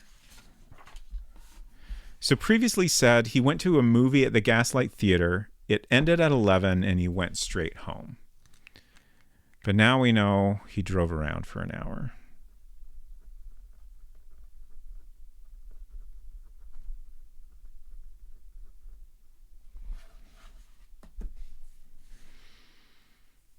Alone or with someone? That's a good point. Many people have brought up that Fred here is in a relationship and possibly planning to get married soon, but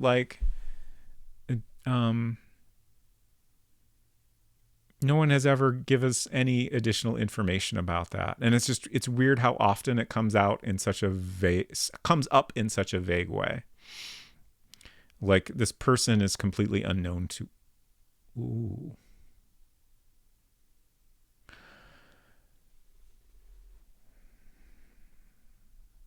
Oh.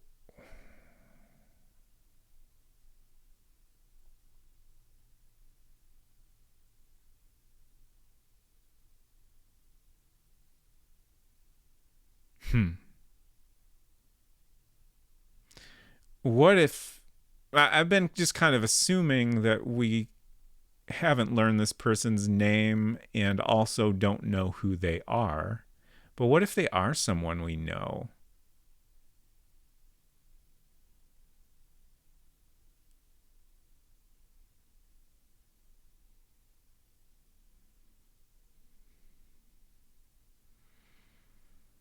I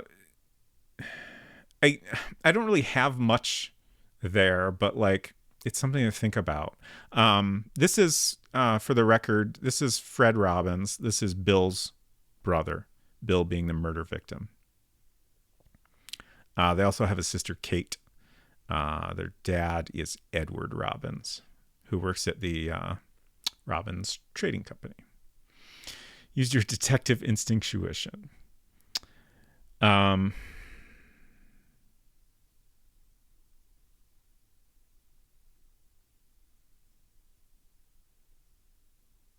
Interested in someone.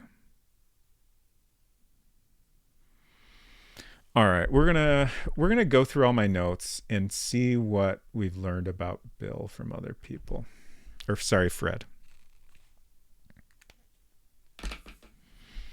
Hasn't talked to Bill in a while. He's interested in someone. He drives a red Ford. Doesn't know Glenn. He's part of the Liberty Drinking Club. Oh, which Bill, I think, was previously the president of. Pretty sure someone told us that. I'm just going to scan through my notes and see who mentioned Fred.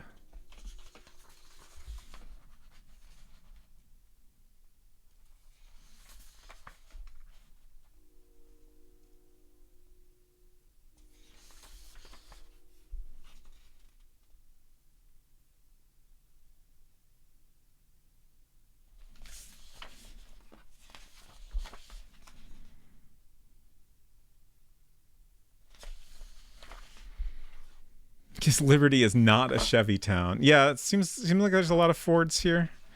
I guess most people haven't said what like brand of car they drive. A lot of people just mention the color.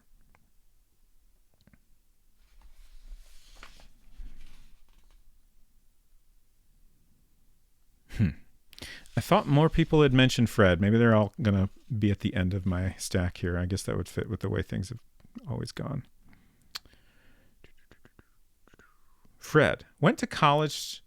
Oh, went to college with Michael Carson, and has his eye on someone.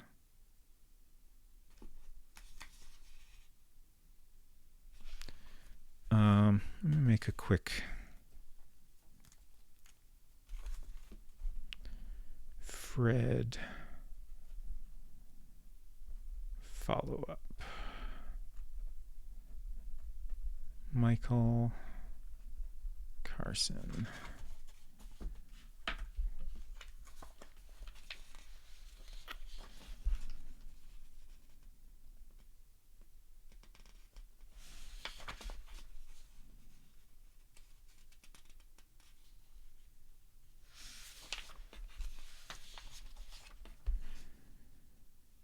And Kate said that Fred may get married soon.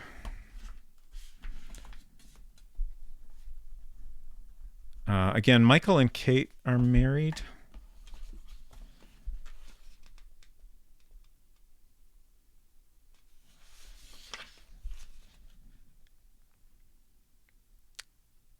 That might be the only two people.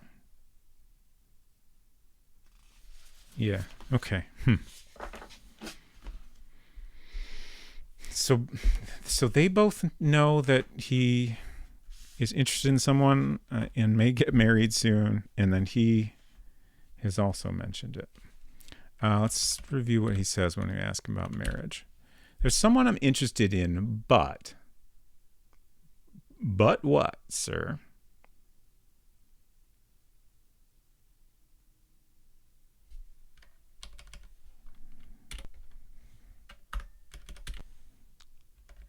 What does he say about Janet?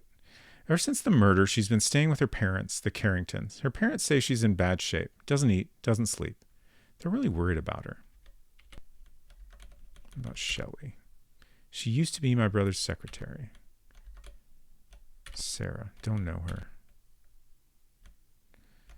Okay.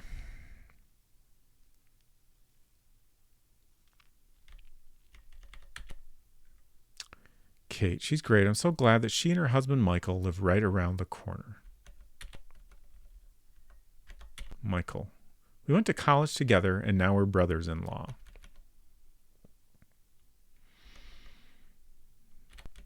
So what did he say about Glenn? Never heard that name. And then we can't ask him about the Red Tie Club. Let's go through all these again. It's a drinking club. Assault. This is the first I've heard of it. Earrings. Earrings? They must be Janet's. Someone I'm interested in, but... Automobile. Drive a red Ford. Knife. I don't know what you're talking about. Dude, I found a knife in the kitchen right over there. I have nothing to tell you. I haven't talked to Bill in a while. Okay. Edward. What's your alibi? Mr. Robbins and Freddie were out, but I was home all night. When did they get in? I don't know. I must have been asleep. I'm almost tempted to just keep asking everyone their alibi over and over. You know, I believe that someone with that name came here to see Mr. Robbins. Right. So Glenn also, he called Bill at some point, like a week before the murder. And then he's also been here to see Bill's dad, Edward Robbins. Well, she just says Mr. Robbins. I believe both Edward and Fred stay here, live here normally. But I'm assuming when she says Mr. Robbins, that's referring to Edward. Don't see many men like Mr. Robbins these days. I always told the children they were lucky to have such a fine father. Like, she kind of acted as a mother to Fred, so I feel like she would probably not call him Mr. Robbins. Yeah. My little Fred is so bright and kind and good. The Robbins Trading Company will be doing even better business once he takes over. You just watch. Xenolon says, before Mike finishes this game, there's going to be red yarn connecting push pins and index cards all over the room. It could happen. I'm definitely not saying that won't happen.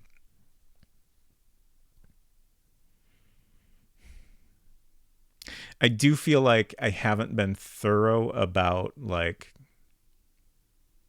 connecting the dots in various things together, just because, you know, I'm already writing so much. Still waiting for the corkboard. Yeah. We'll see. Red Tie Club. I remember hearing that years and years ago. Mr. Robbins was involved in some sort of club. I think that was the name. Okay. So I think this might be the first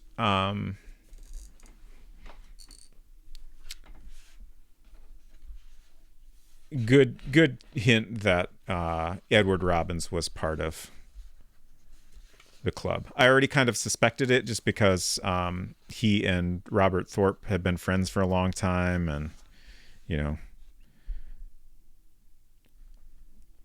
that's the wrong person.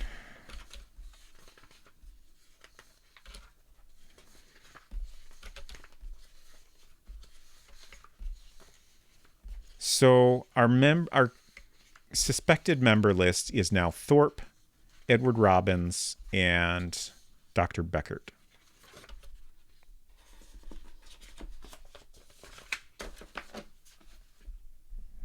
So RTC,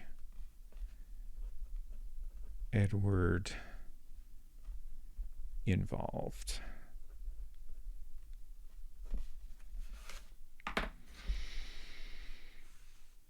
Gonna start doing some practice murders of your own. No. Time to make a FileMaker database and put this case to bed. Oh gosh. It reminds me of Maple Mystery, Julia Minamata doing spreadsheets for Mortville Manor, just to keep track of all the in that game. Like, it's a little bit similar to this, in that, you know, you have all these questions you can ask people, but in that game, if you ask people too many questions, they will very realistically be like, hey, stop asking me all this shit. I'm not going to tell you anything else. So in order to keep track of all the information, she made spreadsheets, just so she could, you know, be sure not to run out of opportunities to ask questions and stuff. I'm glad I don't have to do that here.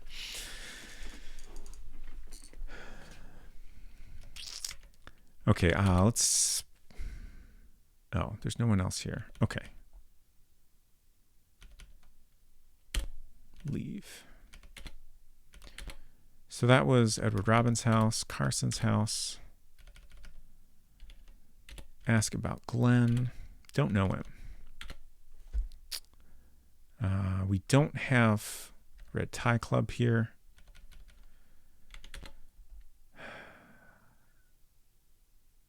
I'm going to ask her alibi again. Okay, I was at home the whole evening.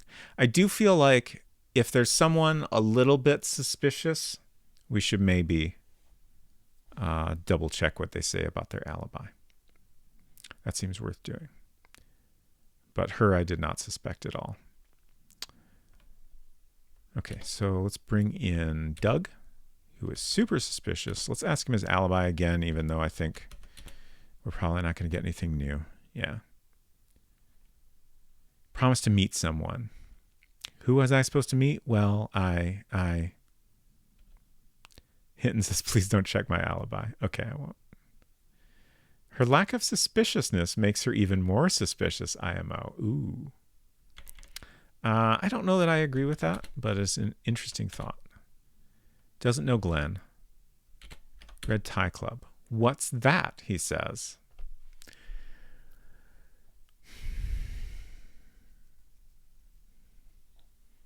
So we're pretty sure he's lying about knowing what the Red Tie Club is. We had enough evidence to get a warrant to search this guy's house, but not enough to arrest him. I wonder if it's at all possible that has changed. Again, in a real world scenario, I would say absolutely not.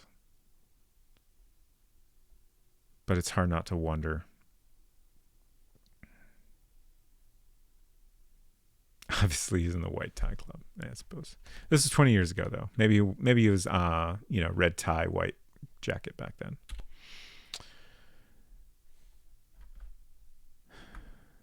Let's ask him about other people that were in the Red Tie Club. Russell. He's the owner of the Gaslight movie theater. He's a very good businessman. Stephen. People say that he's a very good doctor.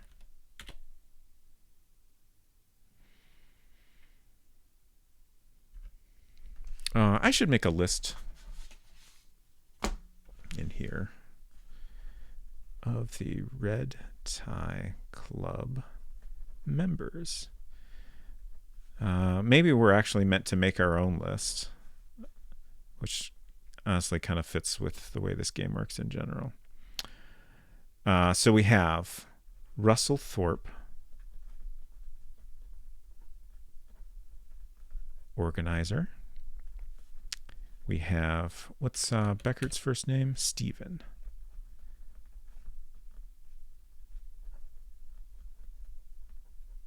Also organizer. And then we have Doug Carson.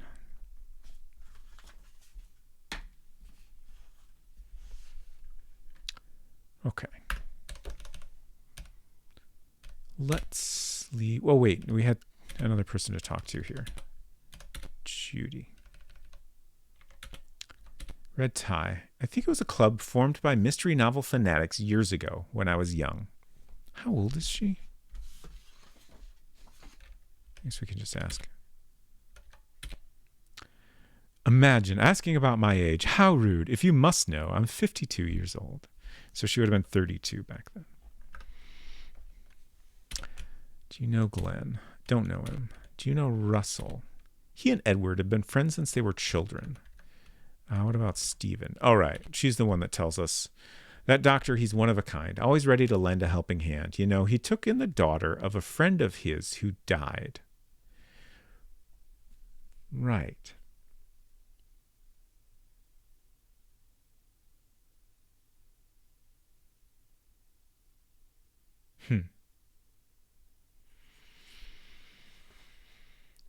A friend of his who died.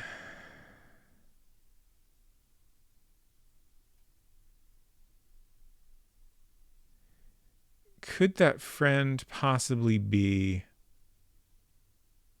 the father of the movie theater guy? I don't think we ever got his name. I also can't remember movie theater guy's name. Oh, movie theater guy is Russell Thorpe.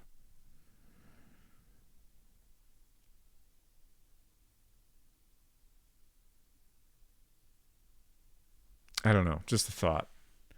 We know very little about that whole situation. But this information coming up seems important. Let's see. How do we get the info about the doctor not being anywhere? Was that maybe in something else? Okay, yeah. It's probably beside the point, but I wasn't feeling well the night of the murder. So I called Dr. Beckert's office, but nobody answered. Nobody was at his house either.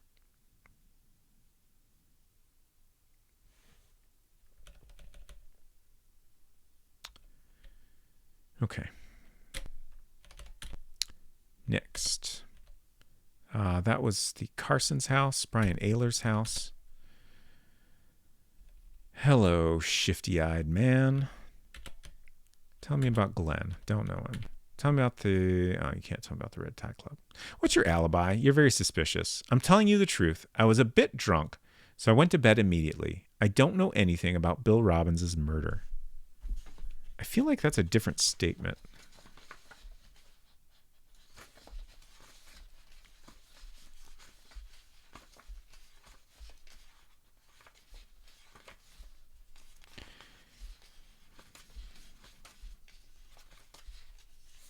Brian Naylor. Last page once again. Okay, so before he said he went to the Hungry Fisherman for a few drinks and then went straight home. So this is definitely a different response. A bit drunk.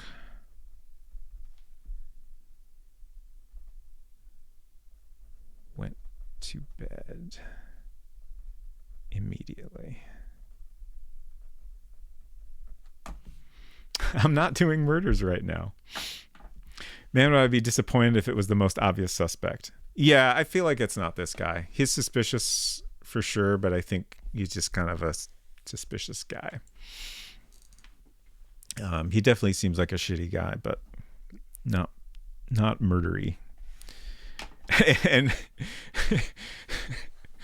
he's the one that's very insistent he didn't steal his car, which is great. Let's see. Automobile. I didn't steal any car. Come on. Wait.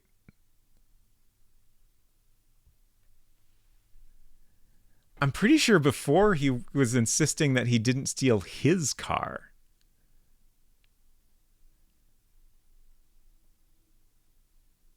Huh. Let's ask him about everything again. Everything in here. Marriage. Right. It's not really something I'm proud of, but my wife ran out of me. With my being an artist, you know, our lifestyles just didn't match. Knife. A knife? Something else. No, nothing in particular. Ask about Glenn. Let's ask about Russell and Steven. Don't know him. Okay.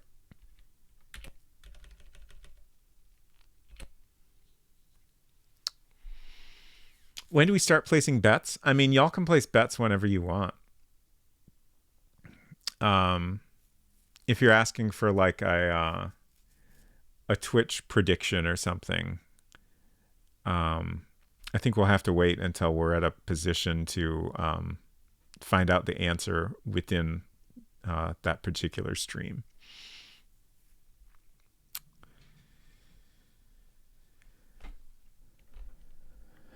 Guy kind of looks like Bob Odenkirk. I could see that, I suppose.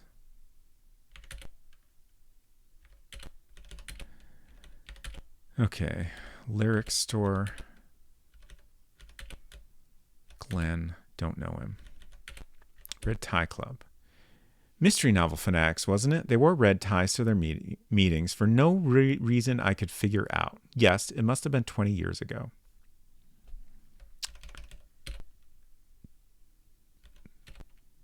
Brown station wagon.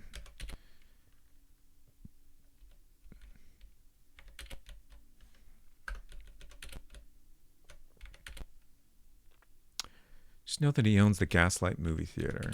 I'm just asking about our various red tie people. Went to him once for a medical examination. He's a really good doctor. Edward Robbins, he's a big man in this town. We went to high school together. He was top of his class. A real hard worker. Ooh, we got a random access pixels. Nice. Going to hit this button, but you don't have to do it. Pages up to 525. Wait, what? Silver, please explain. Pages up to 525. Let's go down by one each. Oh, okay, I got it. 414. This took me a minute to understand what you were saying. I'll be happy to take a short break from murder investigating. So Silver has redeemed random access pixels. I'm going to get out my Bitmap Books Art of Point and Click Adventure Games, and we're going to check out page 414. As soon as I remember which button to press, that's the one.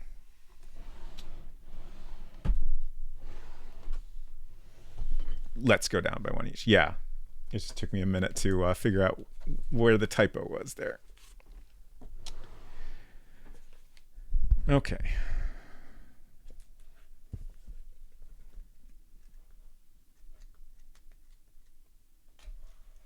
Oh, interesting.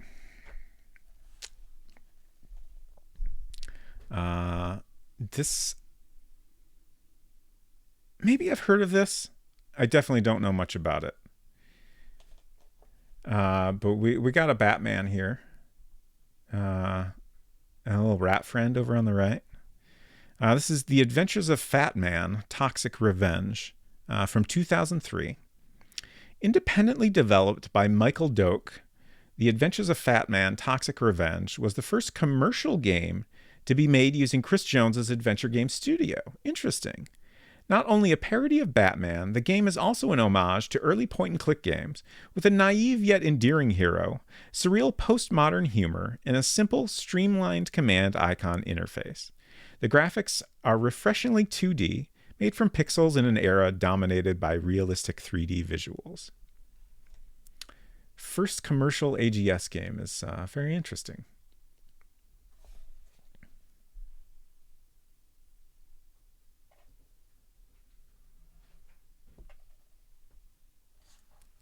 Zoom in on our rat friend here.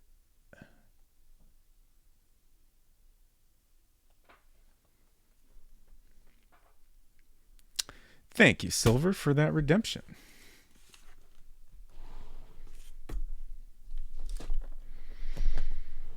Batman, where Spider-Man? Yeah, I was thinking that too. 2003 most realistic year in graphics. Yes, definitely. Okay.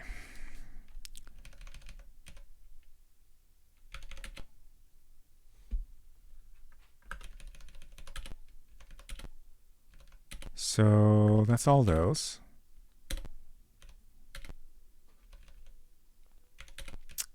Glenn, who? Red Tie Club. Oh, my first husband was a member of the Red Tie Club.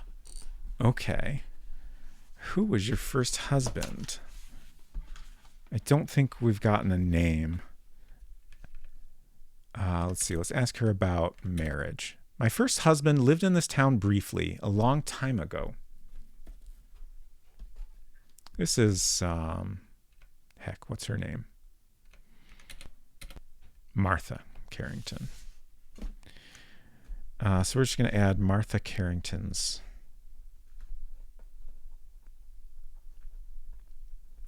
first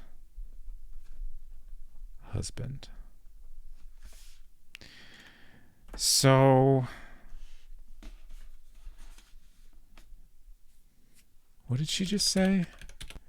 Lived in this town briefly a long time ago. Okay.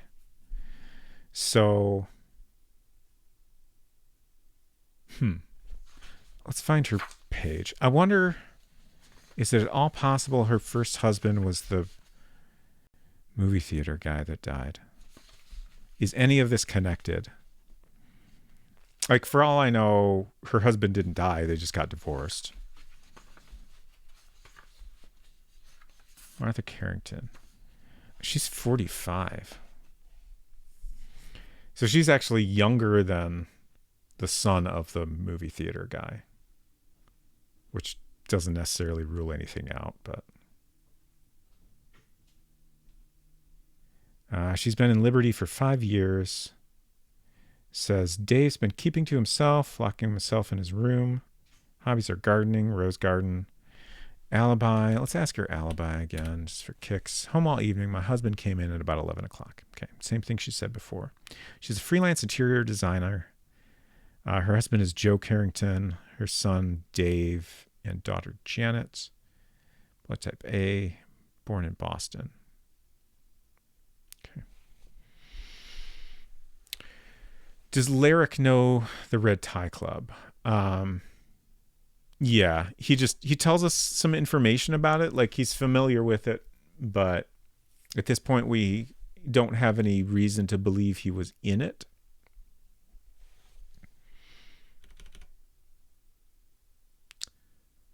Let's ask her. We did Glenn, right? Yeah. Russell, don't know him. Stephen, don't know him. Edward. He's a kind man. Even though he's suffering through his own loss, he's shown such concern for Janet's welfare. The whole town's sus. Yeah, I mean, a little bit. All right, Janet.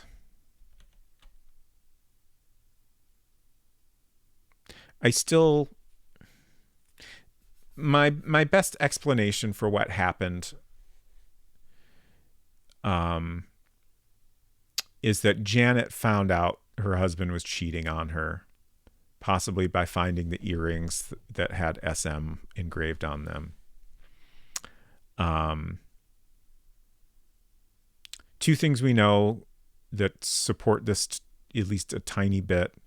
The night of the murder, someone talked to her on the phone. She was like upset and like reassuring herself that everything would be okay. And this was like well before the body was found. So like at the very least, she knew something that upset her. And then I think it was Sarah Shields that told us that Janet Robbins is, quote, capable of anything, which is an interesting comment to make. So, yeah, I don't know. There's definitely a lot of like things don't, entirely fit together, but it seems like there's something there. ModView got an update recently. Very exciting. It says, oh no, I'm about to get modded. Okay. Glenn,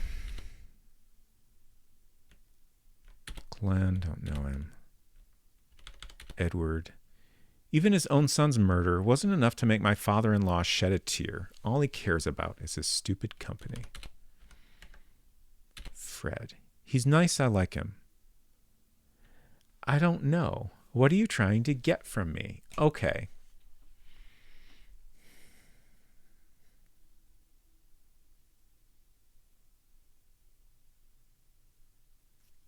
So when I had that idea about, oh, maybe the person Fred is interested in is someone we know, absolutely the first person I thought of was Janet. But I didn't really have anything to back that up. So I don't think I even said it out loud. But this statement is very interesting. He's nice, I like him. I don't know. What are you trying to get from me?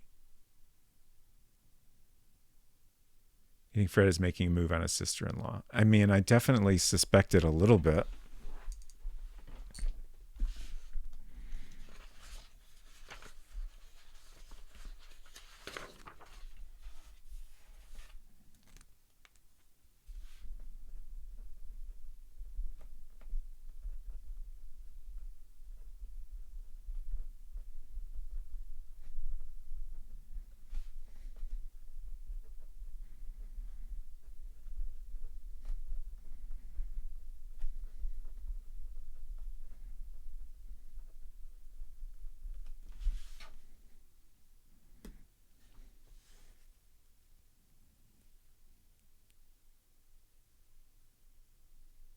Another thing, I have a note here that she tells us that Barb, who is the housekeeper, who's been kind of like a part of the family and a little bit of a mother to Fred since his actual mom died some time ago. I want to say 10 years ago, maybe. He's nice. I like him. Wait, that's not the person I meant to ask about. I was trying to find Barb. There we go. She only loves Fred. She only cares what happens to him. She hated Bill. She's probably glad he's dead. I don't know, just that in combination of like Bill or Fred hasn't talked to Bill in a long time. I don't know.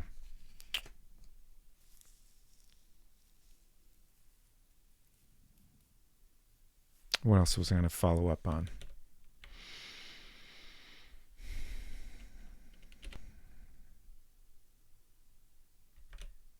Stephen. I've met him. I don't know. Friend of my father-in-law's. Edward. Right, that's Stephen. Okay. Earrings. Earrings? I've got dozens of pairs. Yes, but what about these ones we found in your room that do not have your initials on them? Do you have anything to say about that? All I wanted was for us to be together. I was so happy when we were together. Unseeker Crush, thank you for flushing your coins down the toilet. Another thing I just thought of is that now that Bill is dead, Fred is basically the heir to the family business.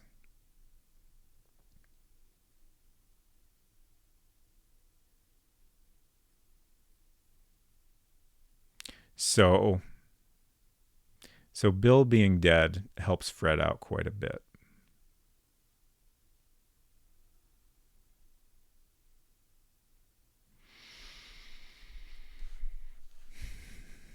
Something else. What do you mean? What sort of thing? Anything. A knife? I don't know anything about a knife. That statement is a little bit suspicious also.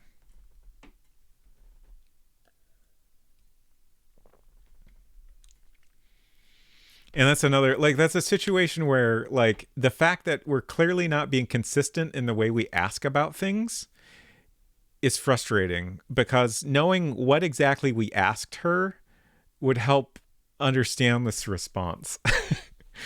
It seems clear that we're not asking about, hey, what's this bloody knife we found in your kitchen?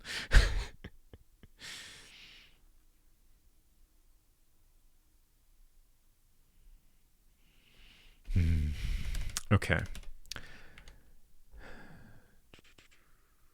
I think we're done talking to her right now. Let's ask about Sarah again. I don't know her.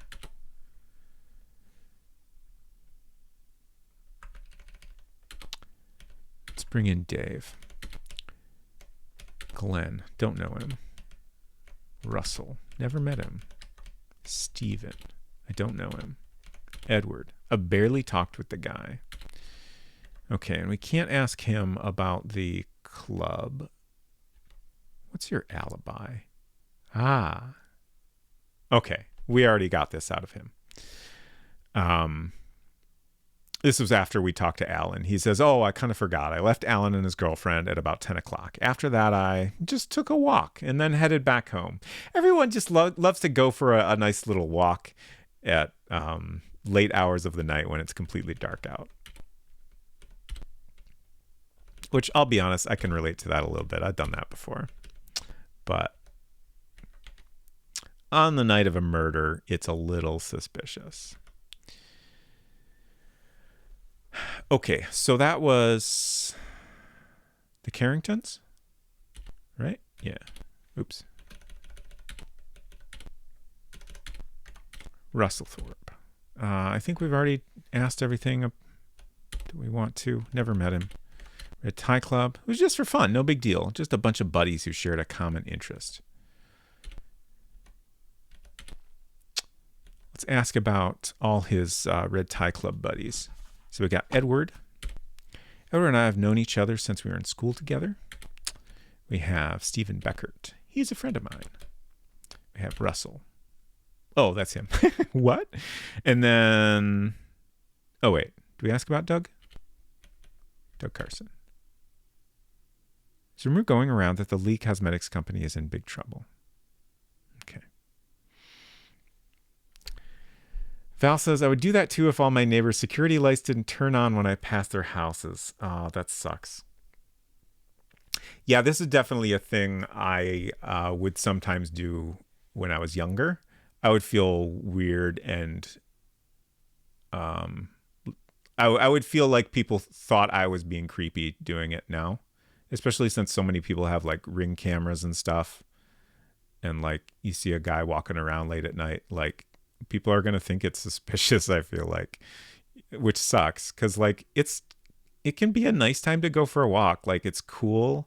It's just it's dark and relaxing out. And I'm thinking about it and I kind of miss doing that. Nothing wrong with being creepy IMO. I mean, in this context, I suppose I would agree, but I try not to appear creepy, I guess. I don't want to make anybody uncomfortable.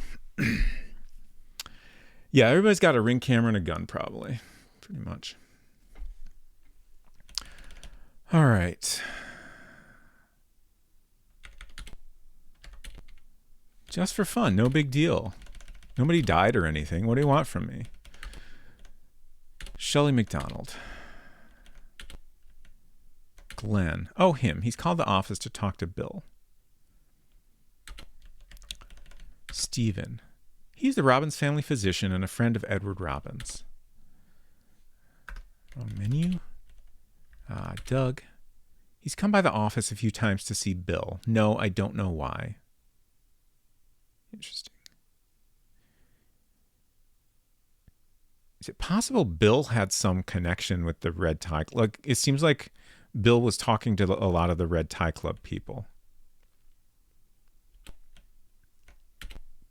He's a friend of Edward Robbins. He owns the Gaslight movie theater. But I guess, excuse me, they're all like important business guys, probably all in the Chamber of Commerce. Silver says, my opinion, which holds no weight. If you're not actively doing anything wrong, who cares what they think? I think that's fair. Definitely a valid way to look at it.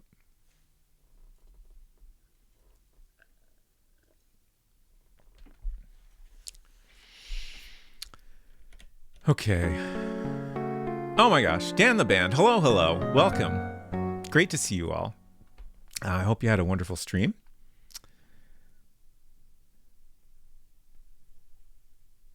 Give you a shout out.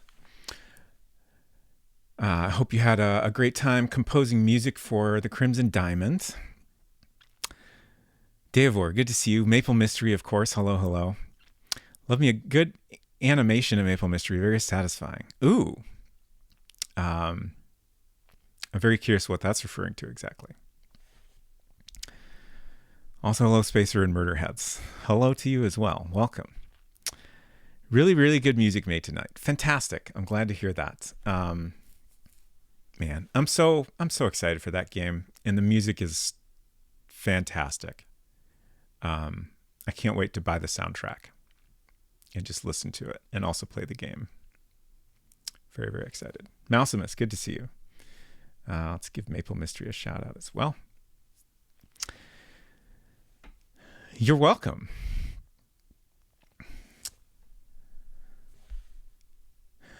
Davor says, sorry, Robot Spacer, I'm recoloring my main character's skin tone and discovering I have like 200 frames to go through. Oh no. I was lurking a little bit at the beginning of stream and heard some conversation about you reconsidering your color palette.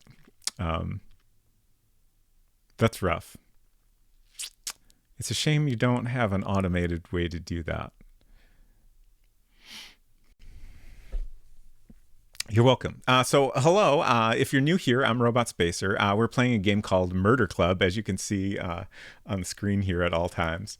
It's an old DOS game. It was originally a PC 88 game, Japanese game, and the North American release for DOS came out in 89. The original was 86. It's a murder mystery game. We're trying to solve the murder of Bill Robbins. He was stabbed in the back and found outside a local college. It's so hard to figure out how to summarize things so far because we have so much information and it's unclear how it all ties together. But basically, Bill was probably a very shitty guy. Strongly suspect he assaulted someone. He was definitely cheating on his wife with probably multiple people. A lot of people hated him, like for both of those reasons and like competitive business reasons. Oh gosh, what else? We're currently talking to his secretary, who he probably had a relationship with as well. I was often seen with her at a local pub.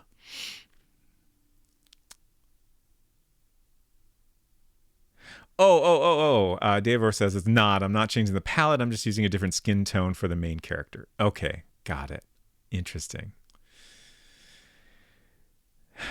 Maple Mystery says, "Whoa, you've done some detecting, Robot Spacer." Yes, we've pieced together quite a bit, but there's still so much to learn. Let's see. Some things we learned at the end of last stream. We finally realized that all along we had a search warrant for the murder victim's home. We found a knife there that matches the size and shape of the murder weapon. It also has the murder victim's blood type on it. We found a pair of earrings that have initials that are not his wife's initials, SM. They are his secretary's initials.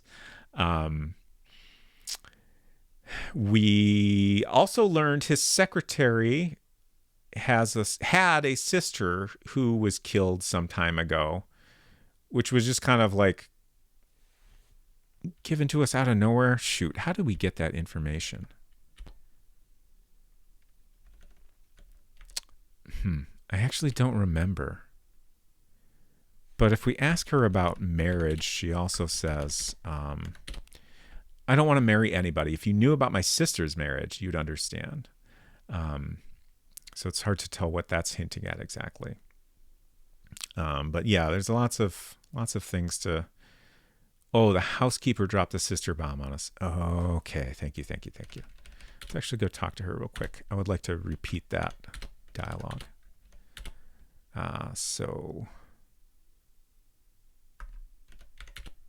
that is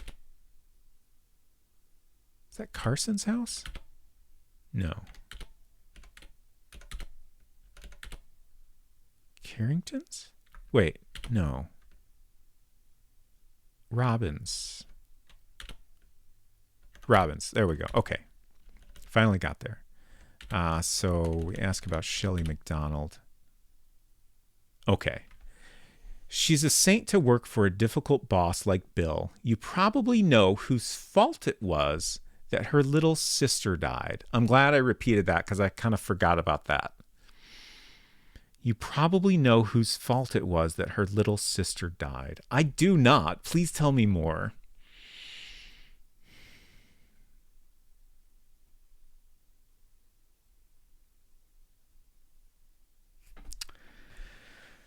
Oh, gosh. Does she know where our elusive doctor is hiding? No. Dr. Beckert is the Roberts family physician. His clinic is located near here? I think we've gotten that dialogue before. What?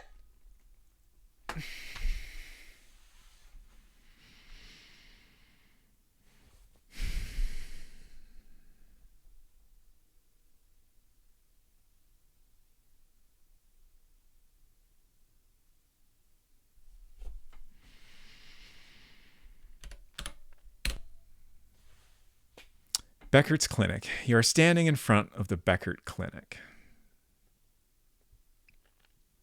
We've been trying to get to this guy, to talk to him for so long. I don't understand. It's a little confusing how you unlock things in this game. Like, it seems like basically you need a couple of pieces of information, and then often you need to go back and ask a character the same question you've asked them before. And when you do that, you'll get some new information. Like sometimes, there might be like a contradiction that allows you to get new information. But like in this case, I feel like it was just like having learned some piece of information. Like, we now know the doctor is an important person. Like, we know he was in the Red Tie Club, which is this club that was 20 years ago, that like they talked about mystery novels or something. And we've learned that the doctor was in that club. So I'm guessing that bit of information was what allowed us to come back and talk to the housekeeper again and get information on where we could finally go talk to him. Like, it's also possible I just never asked the housekeeper about the doctor, but I feel like that's pretty unlikely. Derek Ironbutt says everything's going to be okay, Robot Spacer. Thank you for the reassurance. I agree it will be okay. Tonight's theme is new location discovered that has maybe already been there. It definitely was not there. I mean, I've been going through all the lists thoroughly more than once tonight. So like that dialogue was what popped it up. Absolutely the adventure game classic. It's like inventory combination spamming if the combinations only work based on doing something else first. Yeah. It's like, it's a little bit frustrating, but also like, I very much appreciate what it's trying to do. It's just like, I feel like in some cases it doesn't quite get there. I love that like you have to kind of piece together things on your own to some degree, but it kind of that, you know, results in situations like this where something unexpected can happen if you didn't quite piece it together or didn't realize that piecing things together would unlock this particular thing. Hotel room might have already been there. Yeah, the hotel room, I think that was a case where I just didn't choose that menu option because normally that's a menu option that will like take you back to the lobby or something in an area. Look around. The light shining on the clinic gives the building a cold, antiseptic look. Ooh, so black and white. Oh, it's you, Inspector Harold, says the doctor as he appears at the door in a white smock. So let's actually take a moment to review how many characters. These are all pages from the manual that I've printed out so I can write on them. And they have, labels for various stats, name, sex, age, marital status, place of birth, blood type, family, occupation, education, affiliation, hobbies, alibi, and then additional notes. So clearly the game is encouraging you to take all these notes like I've been doing. So I figured, I would do that. And it has absolutely been helpful. Like, there's been lots of stuff where I thought, I want to go look at, this piece of information we got or whatever. And it's much easier to do that with the notes than having to go talk to them in the game all the time. Okay, so there's our doctor. That's one person we haven't found. This, I feel like, is probably either another doctor or nurse at the office here, just based on her outfit looking kind of similar. So we might meet her soon. And then we have this guy who is intriguing to me. I don't know why. He's just got a vibe that is like, it's just, I don't know what to make of him. Okay, so that's it. We just have 3 people.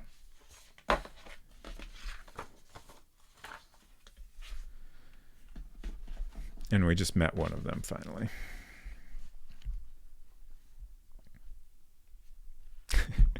Edenwaith says, inside the hospital is Mac classic land in glorious black and white, or perhaps we're now in a 1950s sitcom. Great question. Maybe this is actually what being a detective is like. Yeah, like I feel like they're, trying to go for that. Oh no, I got my mouse in the locked in there again. Okay, I was going up to read your previous comment. Kyle Nera said, I guess ultimately you just don't want the player to have to resort to spamming is all I'm really saying. Yeah. Ideally, you're, carefully looking at the information you have and piecing that together and then thinking, yes, I should go back and ask this again because of this contradiction I've spotted or because of this new piece of information I have that, I could ask about. It's just, I feel like there's certain things about the way the game does all of it that sometimes can make it difficult to figure out that asking a particular thing again is going to get you anywhere. The red dither on his face, a gentle hint? What has he been up to? That is a great observation. There has been some unexpected dithering like this in other places that I think is just a result of the way the graphics from the original PC-88 got converted. So it might not necessarily mean anything. It might just be a little bit of, trying to indicate the skin tone or something. Mousemas, I don't think I gave you a shout out. Okay. Question time. Let's say hello first. What can I do for you? You can give us your full stats, please. Name, Stephen Beckert.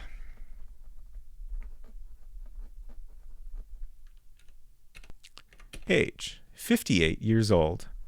Okay, so we know this is one of the organizers of the Red Tie Club.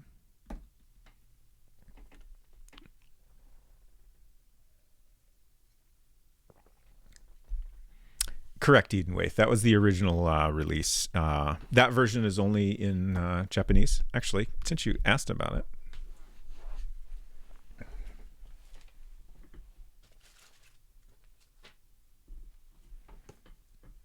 I picked up a copy of it.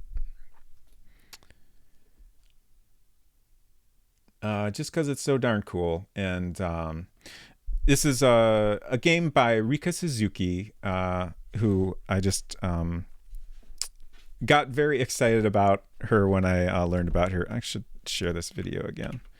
There's a really good video here. I'm going to share in chat.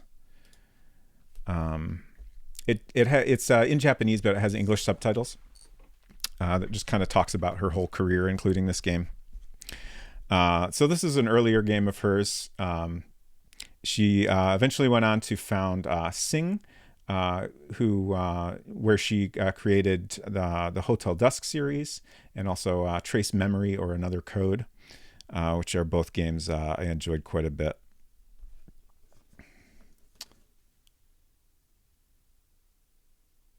That's our murder victim there. When you start up the game, you get the very briefest shot of that image there.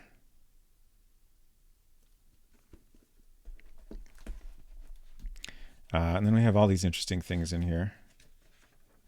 This seems to just be some notes. Fortunately, it's all in Japanese because this is probably huge spoilers if I could read it. We have personal records, which this is all the printouts that I've been filling in.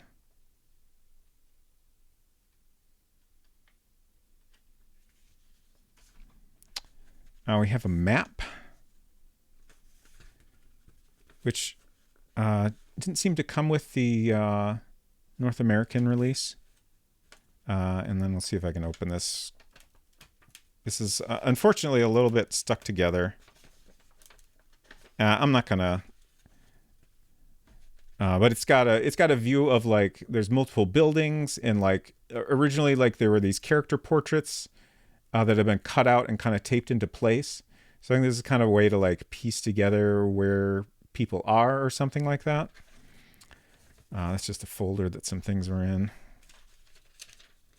It's probably some instructions in the manual. And these sheets are really interesting.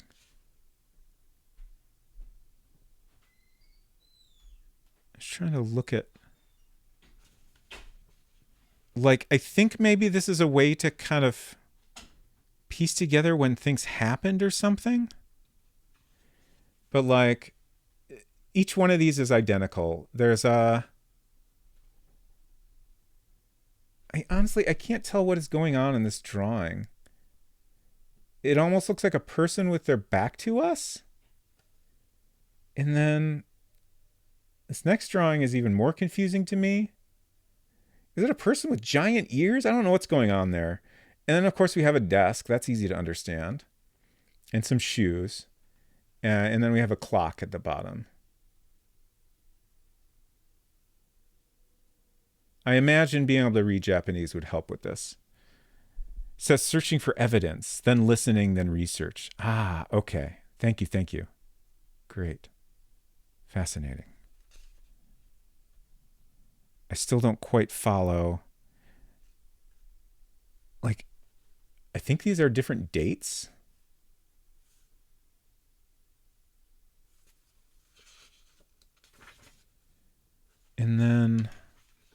like numbers have been filled in on the sides here.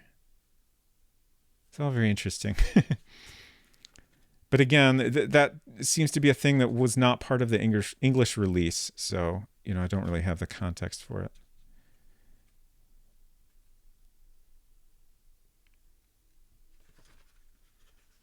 Those are dates. Thank you. Oh, I guess it was Jad Gregory in the Japanese version instead of Judd. And of course the floppy disk.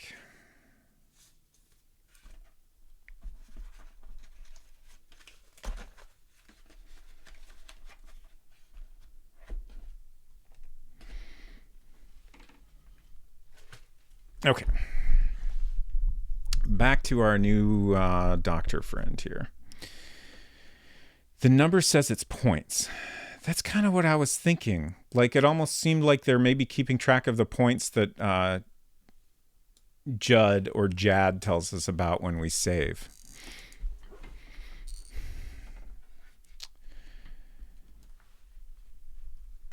Okay. Occupation. I'm a physician. I had no idea.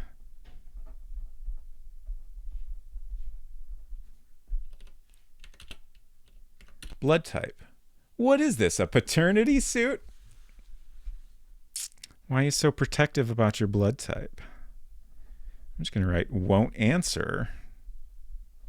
Making you very suspicious, sir. No, it's fine. Family. My wife died 5 years ago. I don't have any children, but my assistant, Susie McNally, lives with me. Like a oh, right. Like a daughter. Okay. So we heard from someone else that someone died and then he took in that person's daughter. McNally. I don't think we've met any McNallys. I don't think we've heard about any McNallys.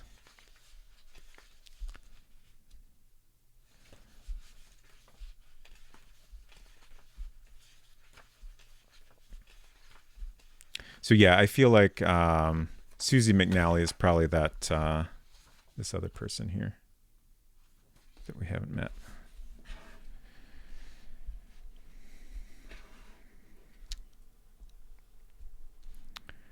Okay.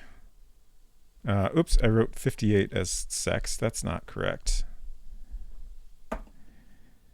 Wife died 5 years ago.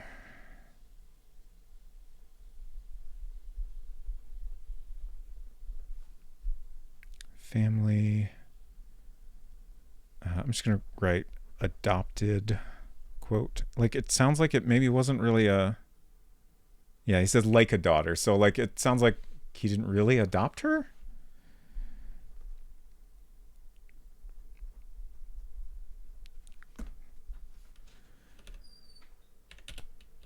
Hobbies. Collect art. Interesting.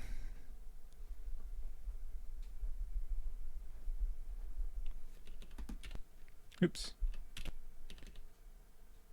Skills. I'm a practicing doctor. That's certainly a skill. I would agree. Birthplace. Boston, but I've been living here for some 30 years now. Okay. Who else is from Boston? Janet is from Boston. But she was born after he moved here. So I don't know that that means anything. Martha Carrington was born in Boston.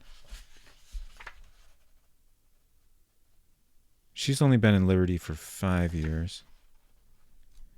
The fact that we can ask everyone's place of birth makes me feel like there's going to be at least one case where, like,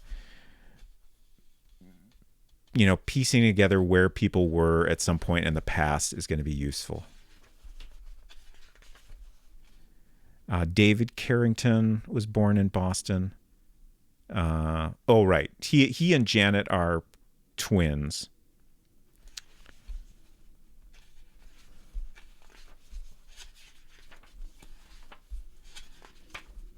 Okay, that's all the Bostons we have.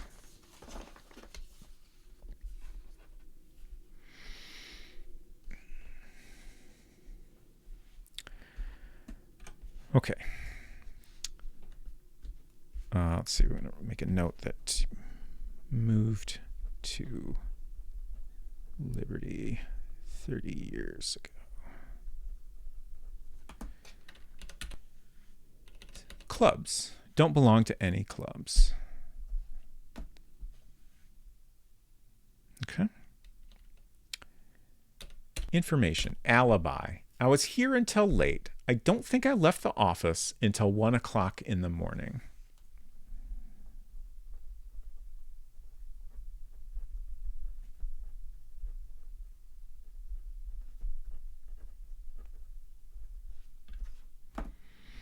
One o'clock in the morning is the suspected time of death. The body was found at 2 a.m. I am going to immediately ask his alibi again.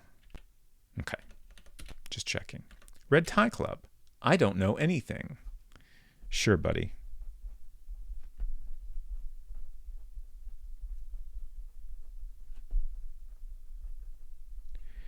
So, nobody wants to talk about Red Tie Club.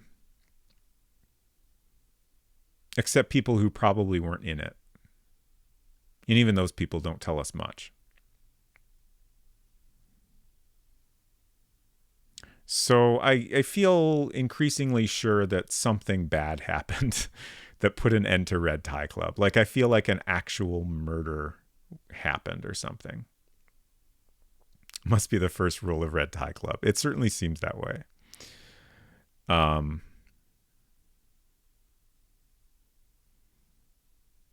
We heard about...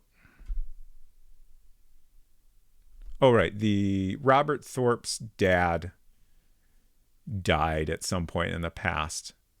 20 years ago. Yeah, it was specifically said that it was 20 years ago that he died. And then Russell inherited the theater business. So that death lining up with the end of the Red Tie Club seems notable to me. Seems weird that you haven't run to at least one gossipy person if the murder enthusiast club broke up because of a murder. Yeah, but maybe we just haven't found that gossipy person yet.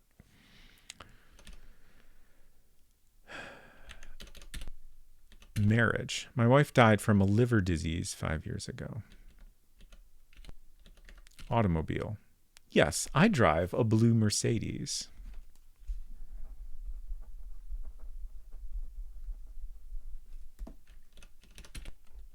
Something else. When I examined the body, I noticed that the wound was quite shallow. Oh. If I were to speculate, I'd say Bill was stabbed by a woman. That seems like a little bit of a weird conclusion to make. But interesting statement nevertheless. Yeah, definitely sexist.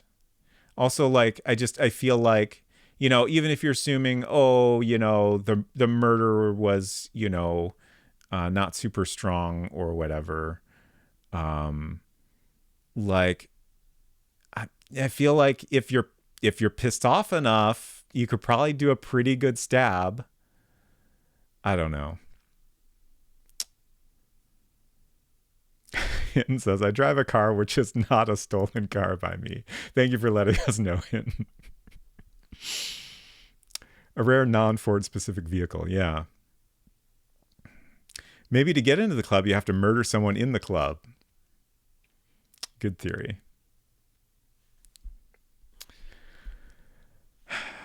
Okay. So, my notes are getting messy here. Shallow wound. Stabbed by a woman.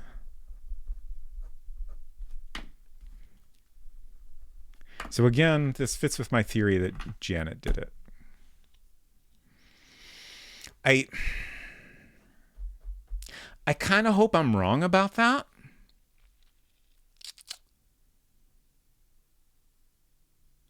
just because I want to be surprised, and it feels like, we started today, like we're a third of the way through the game. I assume we're a little bit further than that by now.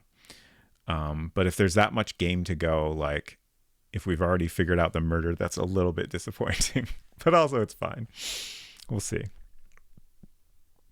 Counter says, just giving a knife to my wife to see how deep she can stab me. I'll report back soon. Okay, try not to die, but do let us know how that goes. Okay, ask about others. Bill Robbins. I've known him for years. He was like a son to me. Interesting.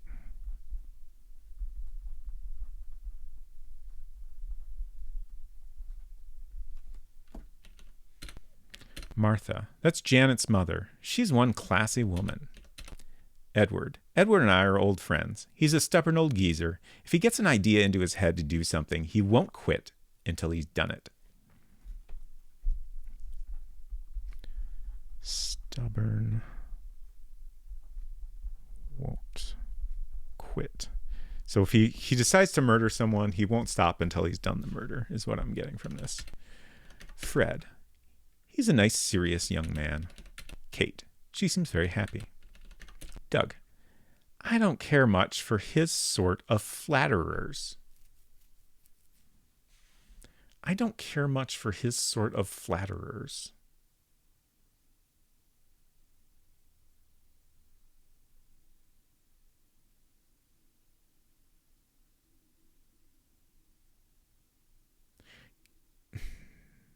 I feel like I don't quite understand this sentence.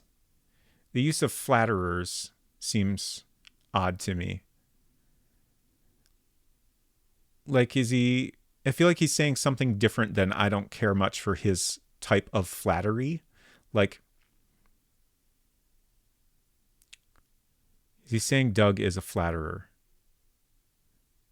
I don't know, maybe? Like, I don't know if that is what he's saying or if there's something I'm not understanding. You're probably right, though.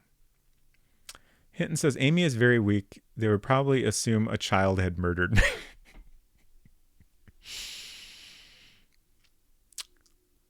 Flatterer is a weird word. It is. Farterer. I think it means that Doug is a person who regularly tries to pick up women. Oh. Okay, I'm going to... Flatterer.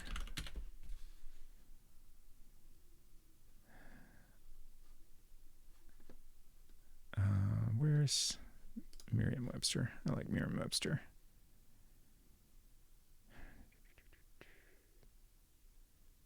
To praise excessively, especially from motives of self-interest.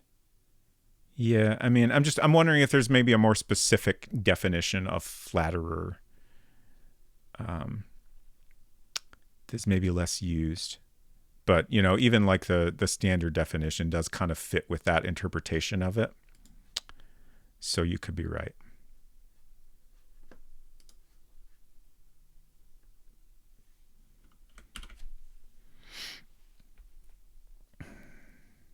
Flatterer could just be someone who compliments a lot. Yeah.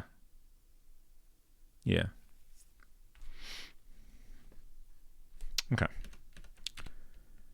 Just the phrasing of it seemed a little odd to me more than anything. Okay, so that was Doug. Judy. She'll talk your ear off, but I like her anyway. She's got a good heart. Actually, I should write down Doug.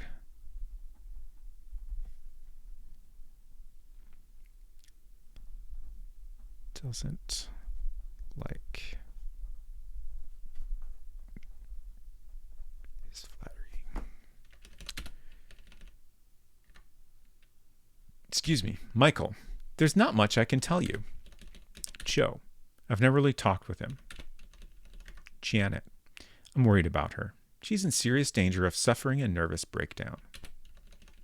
Dave. He's Janet's twin brother. Stephen. I'm the best doctor in the country. Oh. Susie has been added to our menu of people. Nice. She's gone home for a little while. Damn it, so she's not here. We can't talk to her here. Oh, my house is right around the corner from here. These questions are getting tedious. So maybe since he's said where he lives, maybe we can go there now. Barbara. When she has something to say, she says it. They may put off some people, but I like her. Shelley. That's Bill's secretary. She's an attractive young woman. Ken. Don't know him. Sarah. I don't know her. Russell. That crazy old bachelor. He's one of my closest friends. Yeah, we know that. Brian. You know, I examined him once a few years ago. I remember that I thought there was something strange about him, although I couldn't put my finger on it.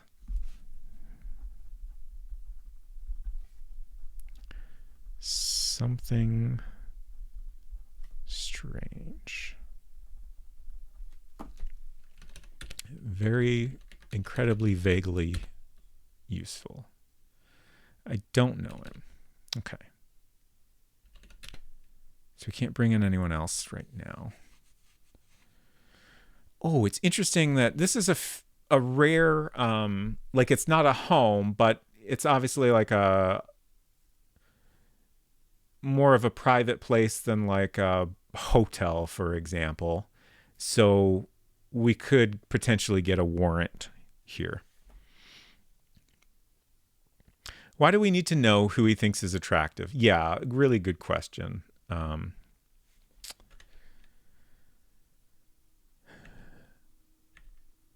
Okay, I think we went through everything. What's your alibi again? This doctor is definitely a little bit suspicious to me. Like at this point, I kind of feel like everyone in the Red Tie Club is a little bit suspicious. And I kind of wonder if maybe they like helped cover up the murder or something. Like my best hunch at this point is like Janet did the murder and then the Red Tie Club people helped like cover it up. Yeah, I keep thinking about a break. I'm enjoying myself too much, but I should do a break very soon. Okay. So we're done here. Look around. Cold antiseptic look. I just want to see. Okay. Stephen Beckert's house. Oh, let's go there. You arrive at Dr. Beckert's home. Oh, that's his car right there. Interesting. Look around. There's a blue car parked in front of the house. I love the pink on the windows. That's interesting. I assume that's meant to indicate like the curtains inside. But like EGA palettes, it's always interesting to like try to figure out what exactly they were going for. Like, you know, it's such a limited palette. You know, you're always going to make some unusual choices here and there. But anyways, I'm going to take a quick break. Well, a normal length break. Probably be a few minutes. And we'll come back and we'll talk to Susie McNally, I think her name was, and find out what her story is. I'm very, very curious. Back in a few.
Okay, so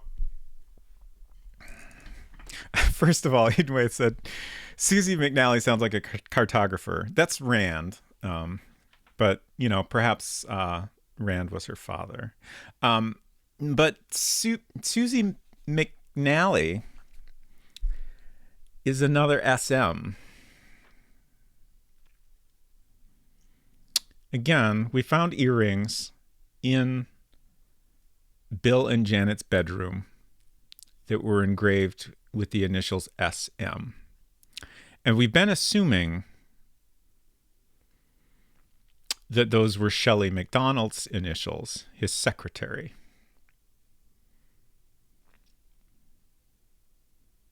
But I have a feeling we might be wrong about that. Did you show Ask the Doctor about earrings? I don't think that was an option. Let's go back and check real quick.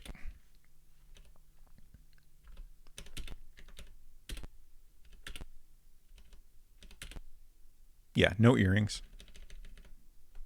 Excuse me. The game just kind of decides which options show up there. It feels very arbitrary a lot of times. Although honestly, I feel like maybe we can only ask women about earrings. But then like the automobile question feels almost random who we can ask about that. By the way, I do have some apple slices that I'll be eating. I will do my best to not make too many mouth sounds. I'm sorry.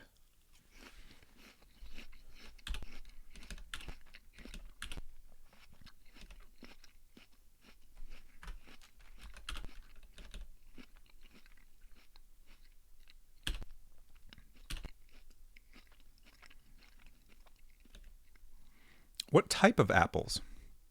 You know, I'm not sure. Unsecret Crush might be able to answer that.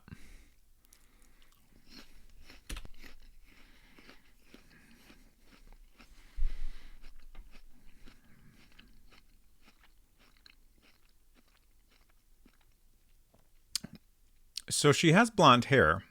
It looks, I mean, it's kind of hard to tell how long it is in back. It looks short. I would describe this as short hair. But how long has it been short?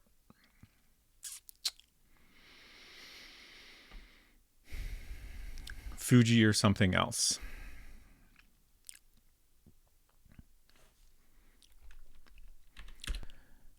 Shoot, I missed what it said initially. I said hello. Yes? Actually, let's leave and come back in. Yes, questions the young woman, looking at you suspiciously. Okay. Question. Name. Susie McNally. Shoot. I've got apple fingers. It's fine. Susie McNally. Age 24 years old.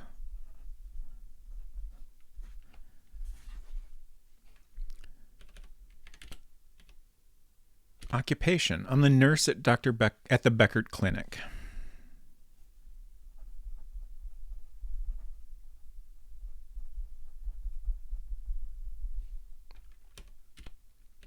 Blood type B. Oops. Family.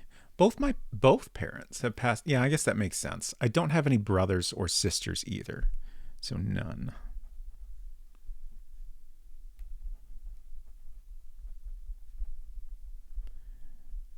I assume her mother died before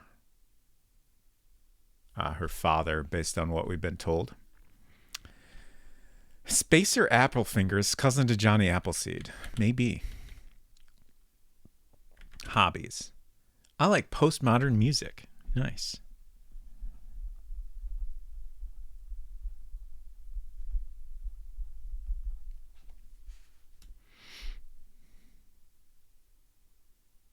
Hinton says, yeah, get baked, everyone. This time of year, I'm rocking that Granny Smith vibe. Nice. Derek Ironbutt says, we tend to get gala apples, but I'd eat Honeycrisp all the time if I could. Eden White says, my mother made some interesting cinnamon red hot apple rings. Ooh, that sounds pretty good. I should get that recipe or see if I have that written down. This has been Apple Talk, hashtag. Thank you. M. Zizzy says, I like pre-modern music. What's your favorite pre-modern music? Galar also a favorite. I've never done a ranking. There's definitely apples I like more than others, but I kind of don't keep track of it very well. I feel like I'm not that picky. Like I will enjoy most apples.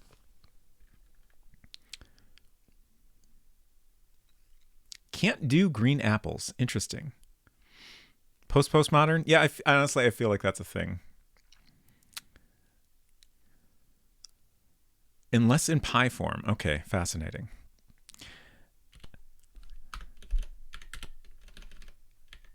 Okay, so that was hobbies, skills. I'm a qualified nurse. Reasonable. Birthplace. Pennsylvania. I've been living here a while. That might be our first Pennsylvania.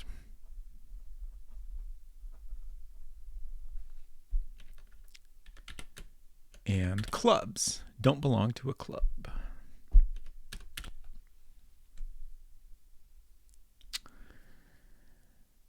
Chuck them in the air fryer, cord, with dates and butter and maple syrup and spices in the middle. Hot dang. Shit. Sounds great. So, ma'am, have you cut your hair recently? Can I ask you that? Alibi. I was in my room. Are you sure about that?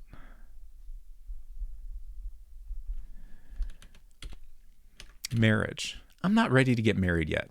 Besides, there's no one for me. Okay.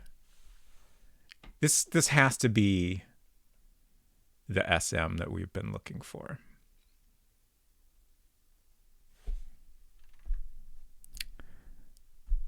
Marital status, not ready.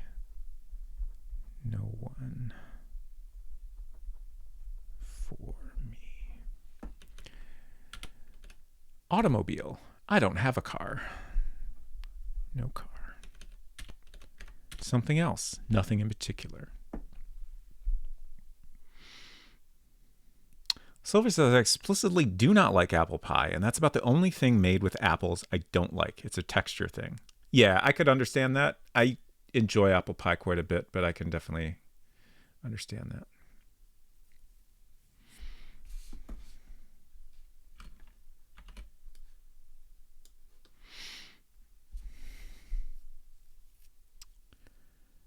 Sounds like a recipe from a Zelda game. You can mix in brown sugar and oats too. Ooh. Alternatively, just apple slices with a little syrup, cinnamon, and cornstarch with a 1/4 cup of water in the bottom of the fryer to steam them. Nice.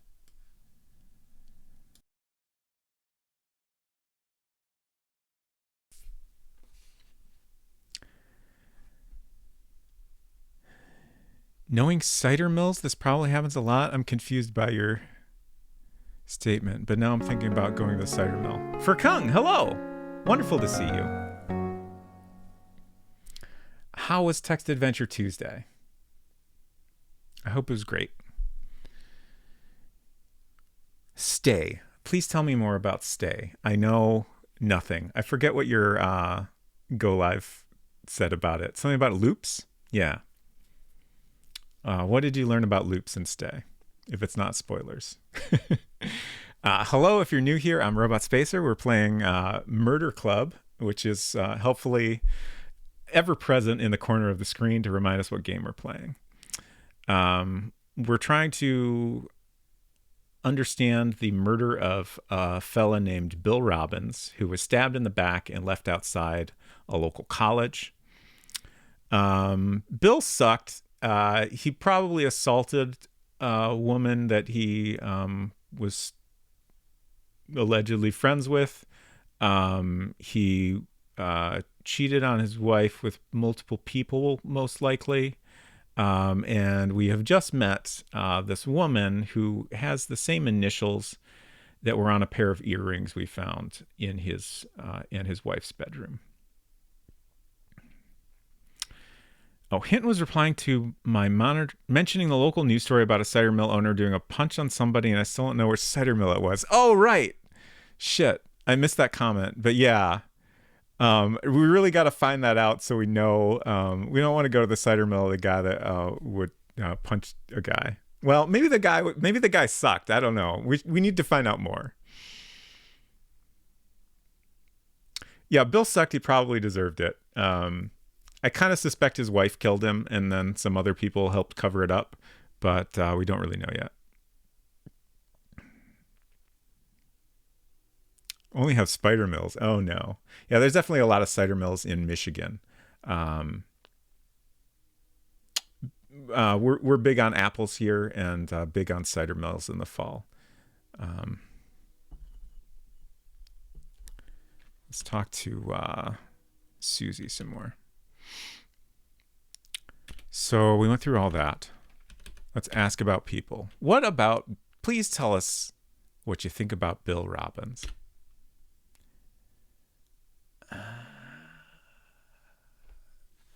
Are you sure? I only talked to him once when he came to the clinic to have his appendix removed. I wish I could be of more help.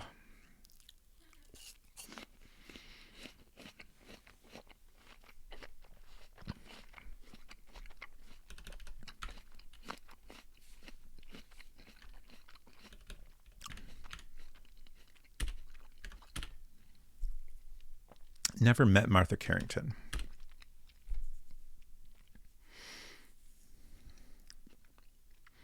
Unsecret Crush says, every fall is apple cider season, and you go out to the cider mill and get cider and donuts, and sometimes there are goats or hay rides. Yes.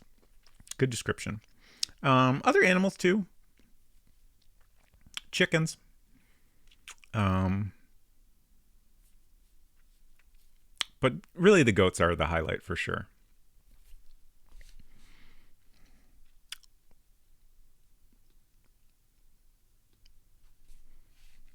I'm really enjoying all this apple talk. Apple cider donuts. Yeah. So people call them apple cider donuts. I would describe them as just cinnamon donuts.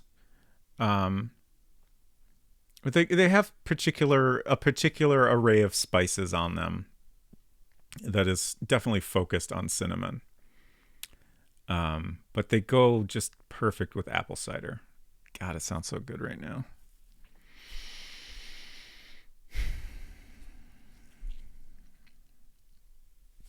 Look at all those chickens. Edward Robbins. He stops by sometimes to see Stephen. You know, I think he actually came by the night of the murderer. Stephen is the doctor. Right, they live together. Okay. Oh.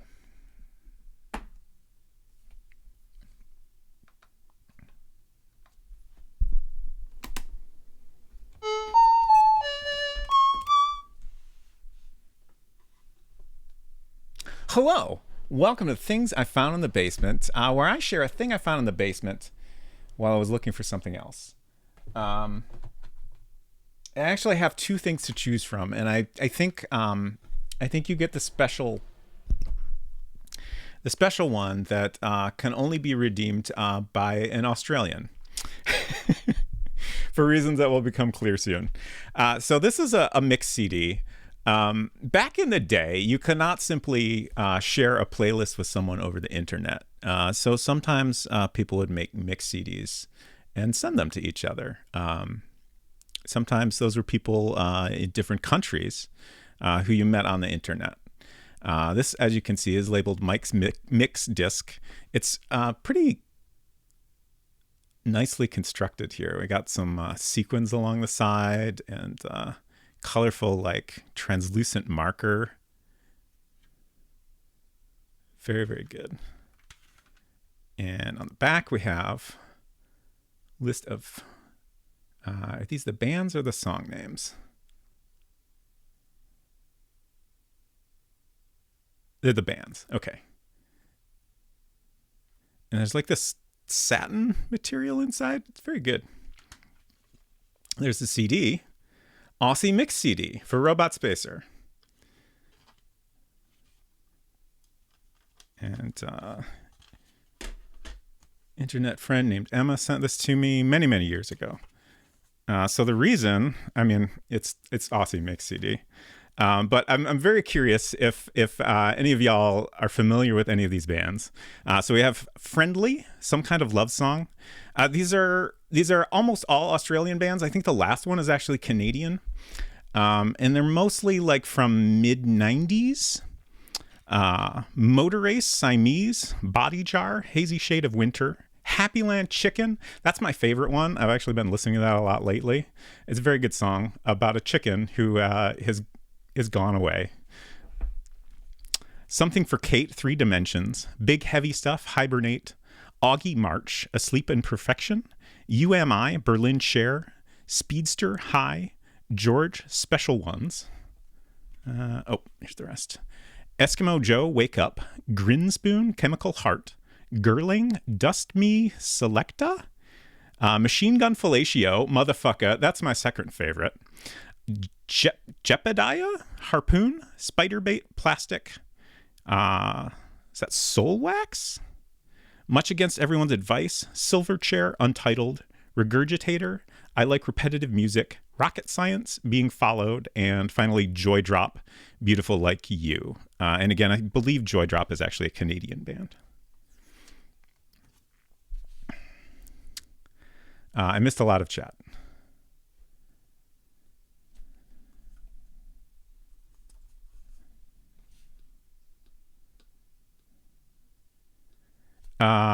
Connor said, what age would you say you made this? I did not make this. But this is from around 2001, probably.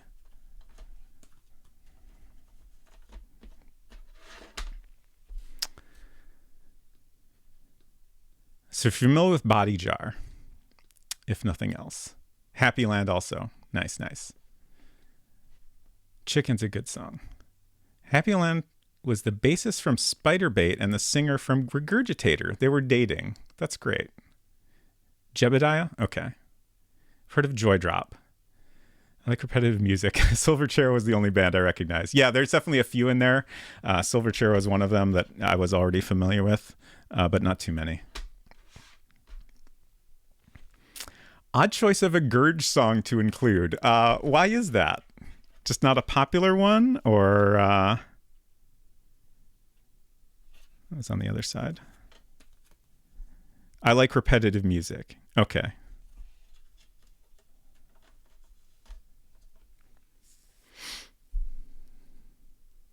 See most of these bands live, probably. Nice. I love that. Great. So yeah, that's the thing I found in the basement. Actually, this is where I have to admit this is a lie. I did not find it in the basement.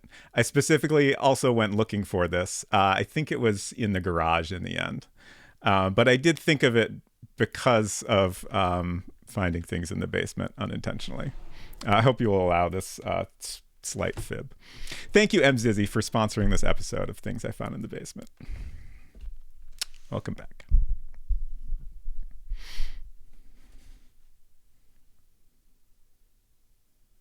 Wait, what?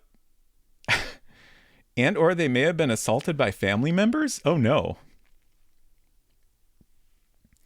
Ask Sonneveld about the time he sang Regurgitator at karaoke. Okay, we'll absolutely do that in a few hours. And got booed. Oh God.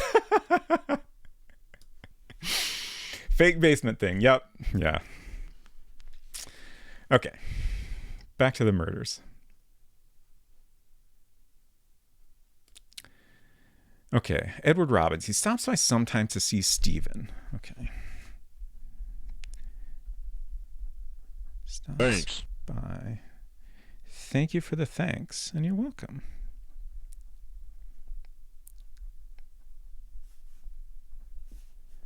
And then, what did she say about Bill?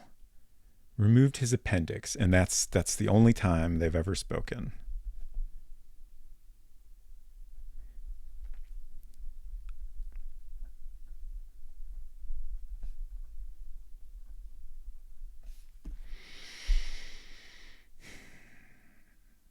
I feel like I've got to be right about, like, she got a haircut recently, and like there's enough there that makes me think she's the actual SM. Let's see, Fred. He's a good person, but I... Why will anyone not finish their sentences? Thank you for the oofta, Efton.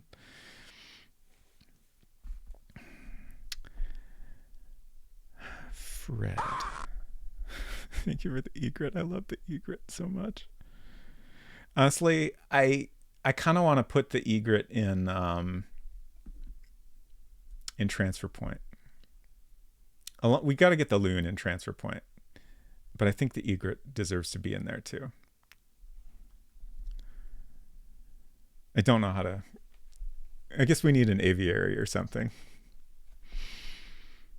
He's a good person, but I don't know what to make of that.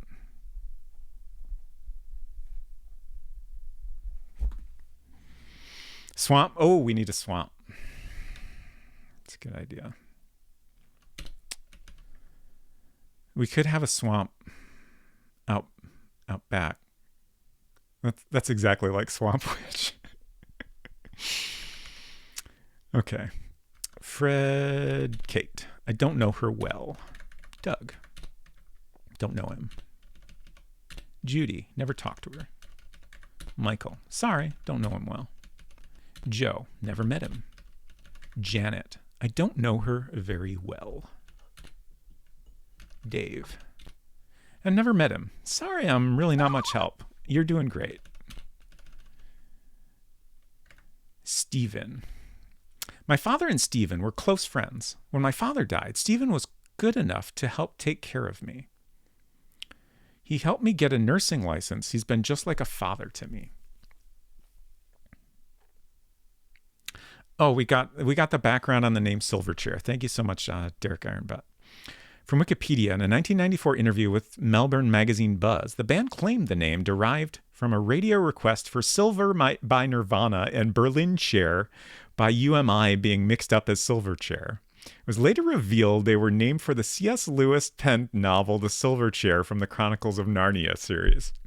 That's funny that they tried to make up a different backstory.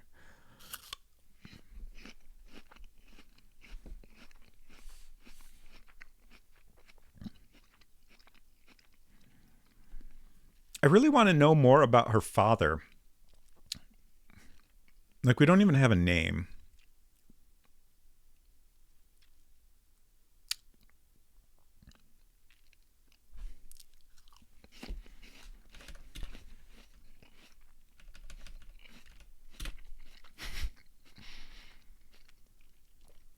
I love, excuse me.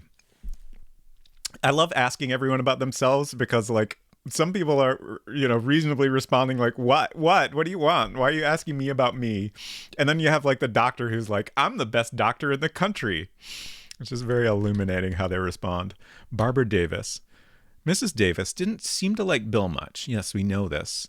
When he was in the clinic for the appendectomy, she didn't visit him once. I don't even think she called. Really need a napkin. Barb did not give a shit about Bill. Oops.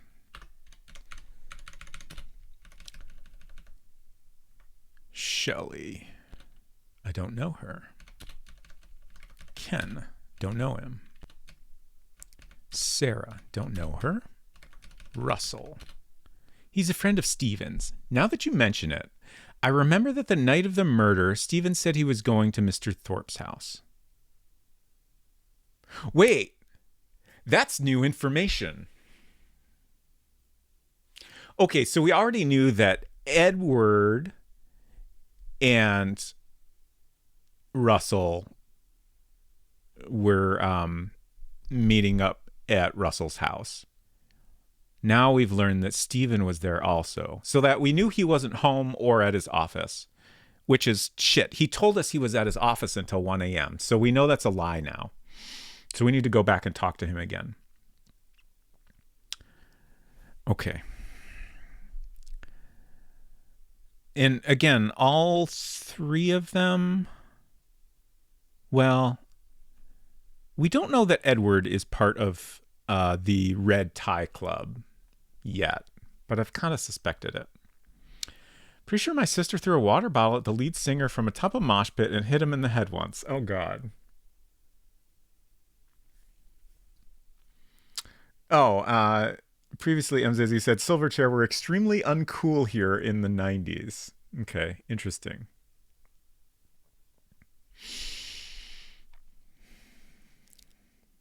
Oh, he said county, not country. Oh, okay. That's a little less ridiculous, but still, that was the thing he went to when I asked him about himself. He has an ego, but not that big. Thank you for pointing that out. I think Silverchair were reasonably well regarded in the U.S., but I only know of one single that did well. Yeah, like they had a moment here where they were pretty popular.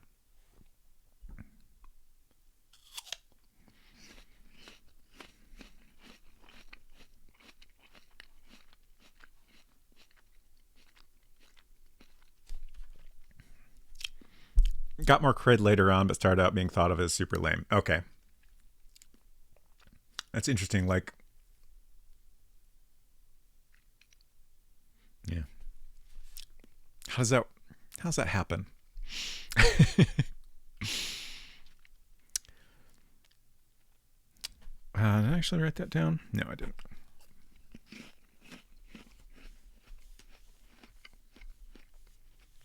I'm just wiping my hands on my pants now. Okay.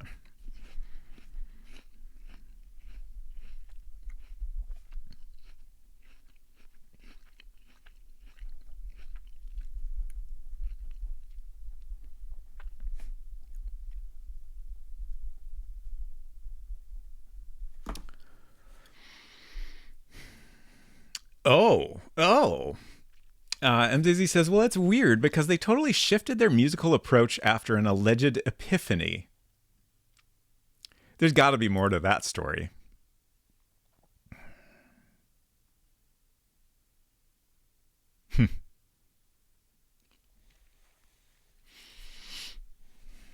No, I don't need a napkin. That's fine. I got my pants. I've already done it. It's too late, but thank you. Okay.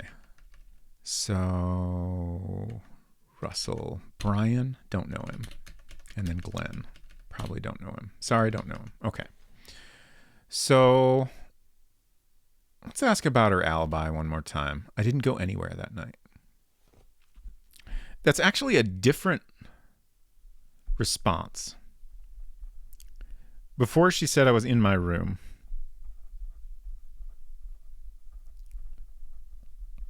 Now she's saying didn't go anywhere. The lead singer was just like, I wrote lots of angry music and then had an epiphany and made arty somber music instead.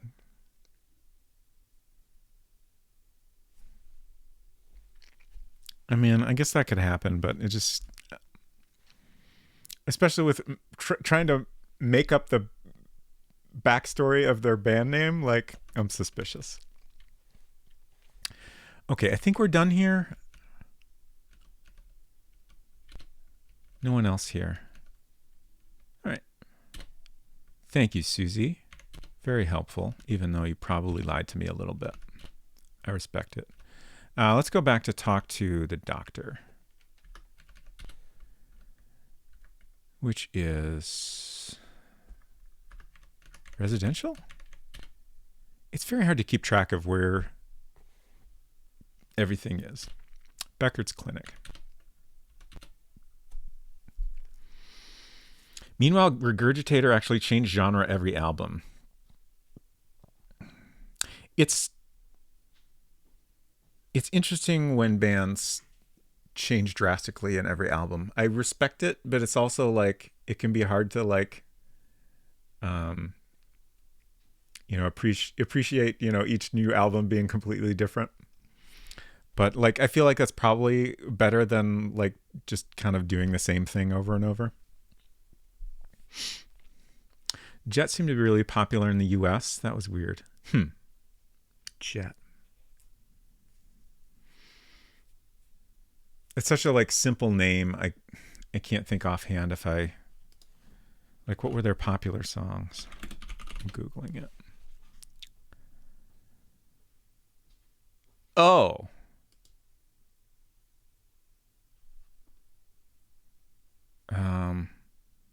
Google is saying, "Are you gonna be my girl?" That sounds familiar.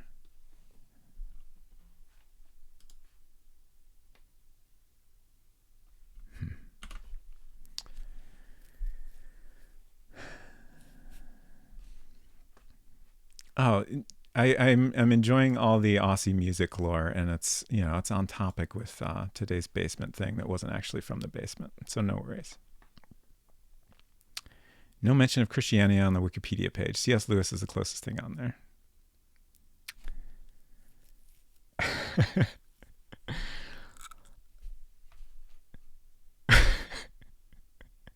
I'm not going to read that out loud, but okay.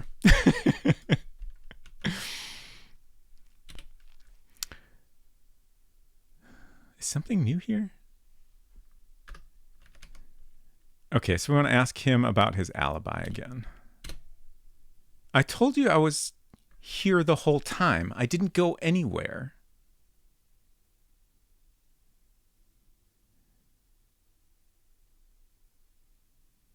Huh.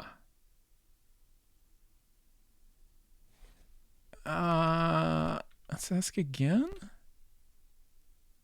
Huh. This is maybe the first time this has happened, where we've gotten information that contradicts what a person said, but he's doubling down.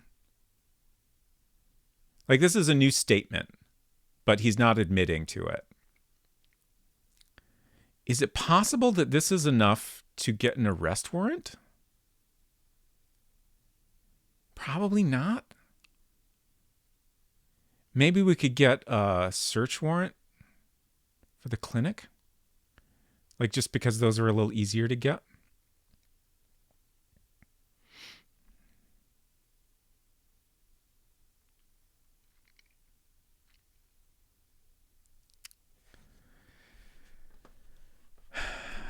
Okay.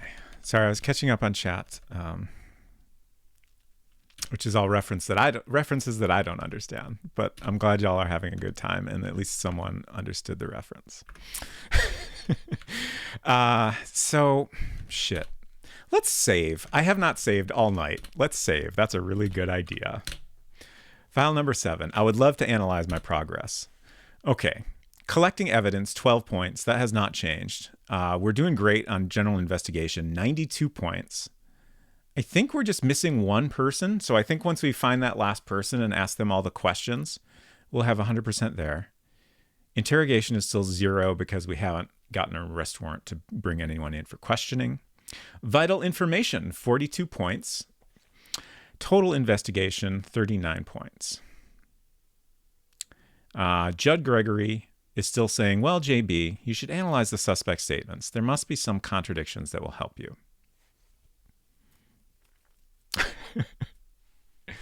Thank you for clarifying, Zizzy.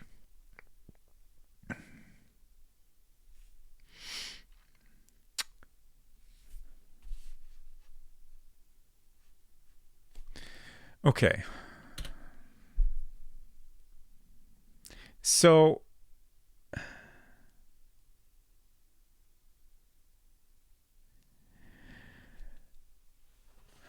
we also have, I think, let's go question some people more before we try to get warrants. We probably don't have enough evidence to back up. Investigate. So we can now ask everyone about Susie McNally, which we could not do before. So we should go around and ask absolutely everyone in the game about Susie and see what they say.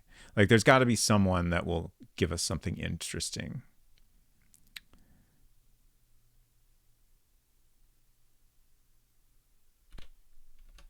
Oops. I was just trying to think of if there's anyone in particular. But I feel like the way this game tends to go, it's not always the obvious person that will give you the info you're after. So there's no reason to not just go through in order. Susie. Oh, that's the nurse over at Stevens. That's correct. Let's ask him about anyone that was at Thorpe's house the night of the murder, which is... Was Doug there? I feel like Doug must have gone there. Yeah, Doug, he admitted to leaving the house around that same time, but kind of trailed off before saying who he was meeting. But I bet it was Thorpe. That night I went to my friend Russell Thorpe's place. I came home around 11 and went straight to bed. So same story as before.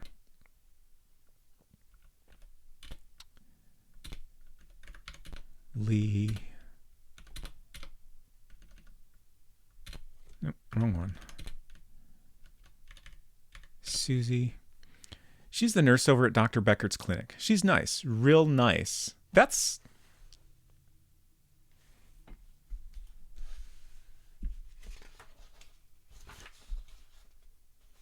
Why'd you say it like that, dude?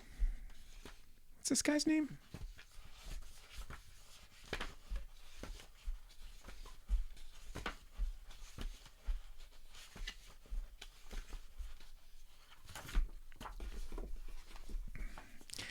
I think, honestly, I feel like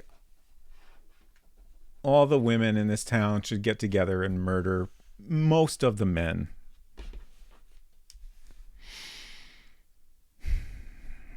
Susie. She's nice. Real nice.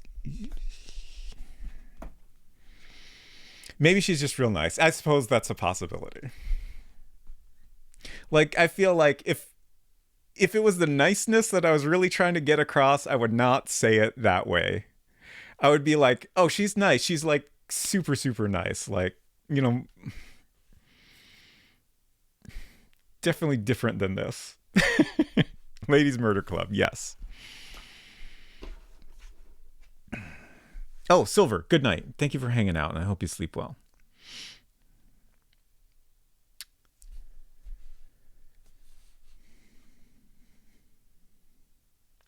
Hinton says, in this game's defense, this is exactly how I imagine people who live in America. It's reasonable. I think that's correct. Generally correct. Not sure I see the distinction in your example. Yeah, I mean...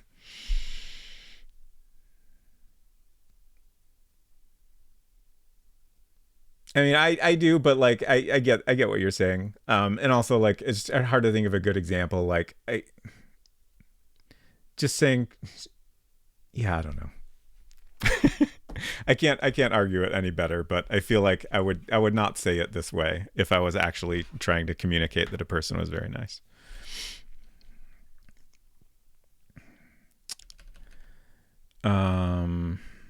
Okay, that's all we need to do here. That was Lee. Real estate.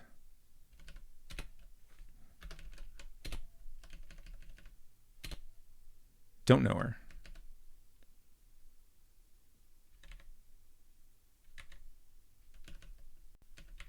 Let's ask this guy's alibi again. I'm not lying. No, I left at 10 o'clock, or maybe it was 11. Okay. He said that to us before. Gaslight movie theater. How old is she? I feel like she's maybe the youngest person. Do you know Susie? No. Hungry Fisherman. Susie. Don't recognize that name. What about Sarah?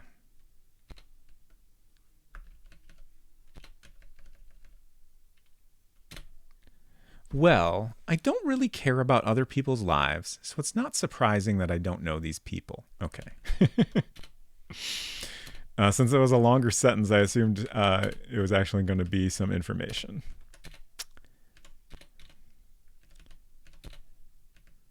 Susie. Don't know her.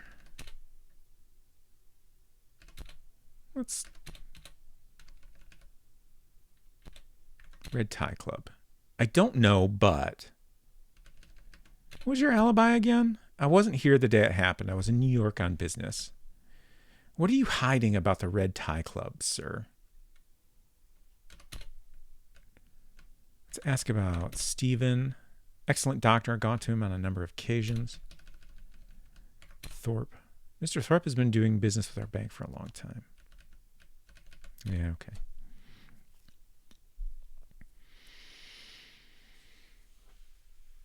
He might mean she is nice looking, though. Yeah, I 100% think real nice equals suspicious. Super nice equals regular.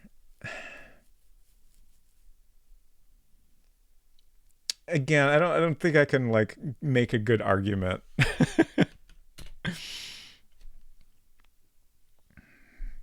But yeah, I do feel like real nice. I don't know. Maybe it might be a time period thing though. But yeah, like just when I see the text, she's real nice. Like I interpret that as being said in a particular tone that is trying to say like, oh, she's hot or whatever. But you know, that's me assuming that tone, which is maybe incorrect.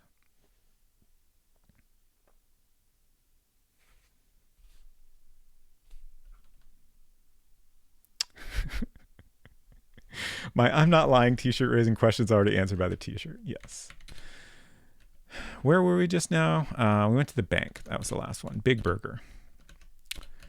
Question about others. Susie. Who's that? Hotel. About others. Susie. That's not a name I'm familiar with. Leave this place. Hotel room. I feel like leave this place could be better labeled. I mean, it's not inaccurate, but you have leave this place and then leave area. And I feel like that choice of wording is why it took me so long to figure out that we could come to the hotel room.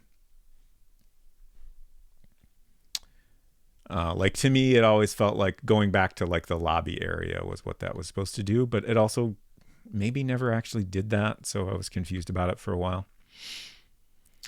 Not that one. Susie. I don't know her. This guy, I don't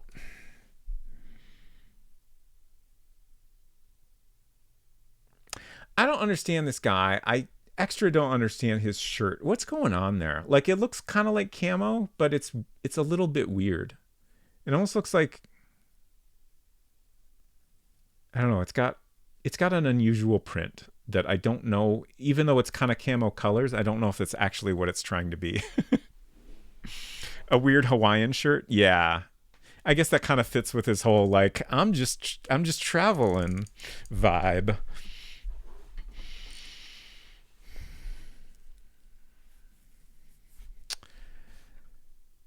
Really ripping this guy apart now. I mean, I wouldn't say that. I'm not even saying it's a bad shirt. I'm trying to make sense of it.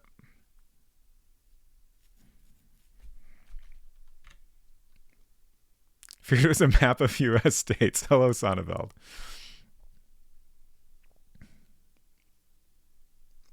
Hope you're doing well. Also, Sonneveld, please tell us about the time you sang Regurgitator at karaoke.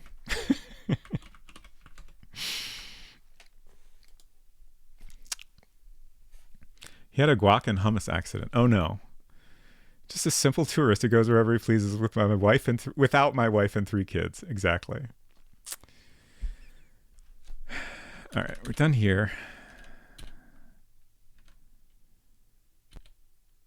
I think we're done in the business district. Yeah, residential. Bill Robbins. I got booed and someone tried to take my mic to sing it for me. Oh no. That's rough and also pretty rude.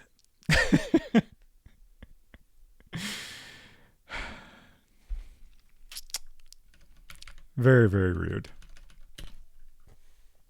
She's a nurse over at Beckert's clinic. She's really beautiful, isn't she? Just gorgeous. Everybody's got the hots for Susie. Okay.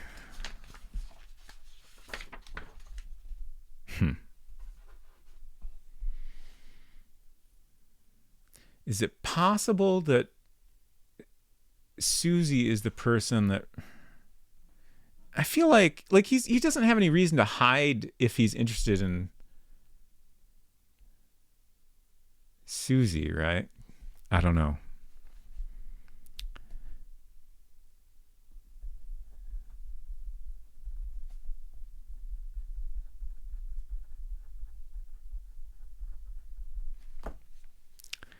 Never karaoke.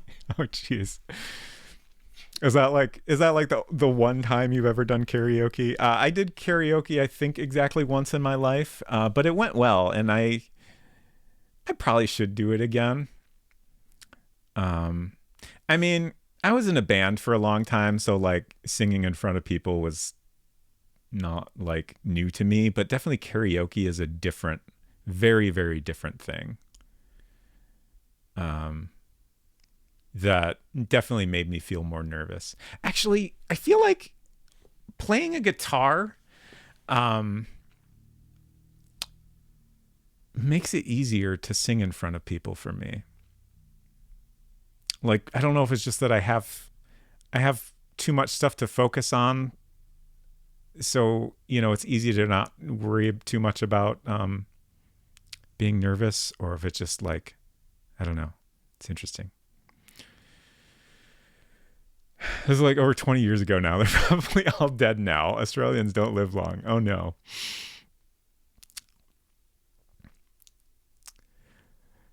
I've done it later with smaller groups of friends. Okay, that's good. Yeah, definitely smaller groups of friends sounds more fun. Like the time I did it was in a bar full of like a decent number of people. Um so yeah, it made me a little bit nervous, but smaller group just seems more fun. Did you sing on a karaoke bus at XOXO one time? I don't think so. I enjoyed the karaoke bus at XOXO. That was fucking cool.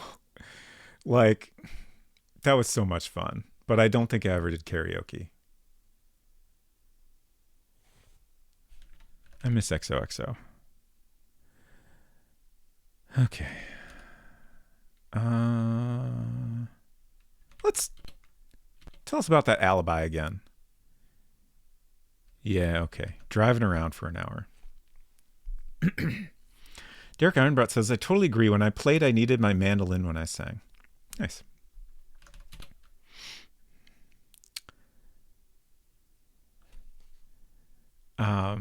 Efton says, it was that summer of training to sing and play at the same time that thrilled though in front of strangers, higher and lower stakes. Yeah. Maple Mystery says, I sang Phantom of the Opera once, and I would do Everything for Love by Meatloaf, both private rooms with friends. Karaoke bus was cool, says on Secret Crush. I sang the Cardigans' Love Fool, but there weren't a lot of people on the bus yet. Yeah. Oh no, my mouse got trapped in the game again. Don't like when that happens. Residential. We went to Bill and Edward. Do you know Susie?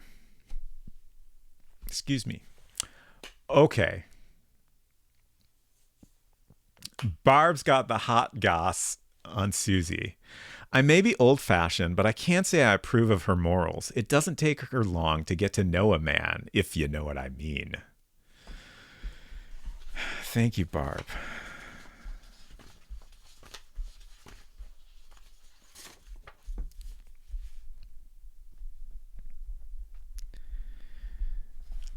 To me, like, I'm definitely getting a vibe here of like Susie would totally sleep with a married man, kind of, and then Barb's gonna judge her for it, kind of a vibe here, but she doesn't want to say that. Could be wrong, but I'm just gonna write don't approve of morals.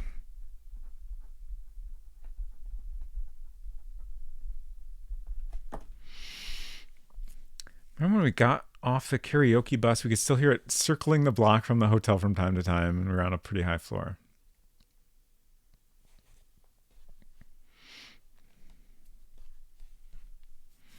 Okay.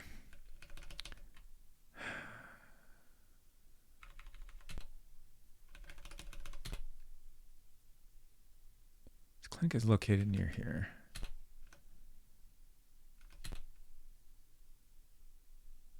Oh, right. She's the one that says this.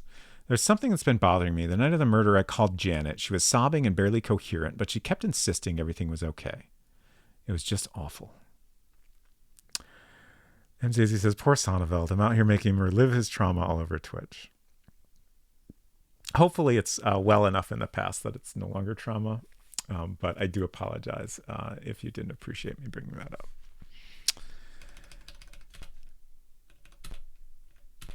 Okay. Carson's.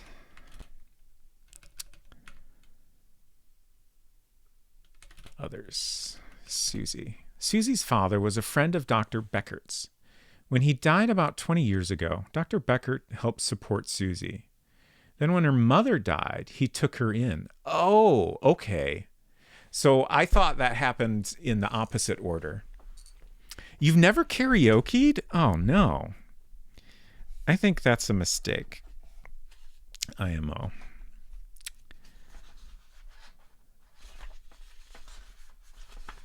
Let's all go to the karaoke cider mill. What is her name? Not Kate. Or is it Kate? Is that Kate?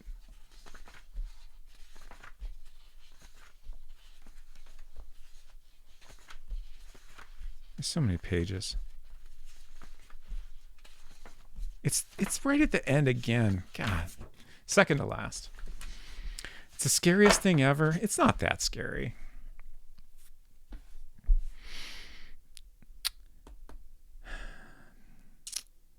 So, father died 20 years ago, which is, again, the time of the Red Tie Club.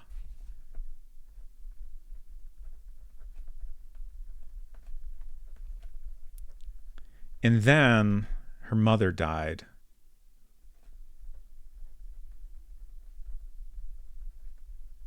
After. And then doctor took her in.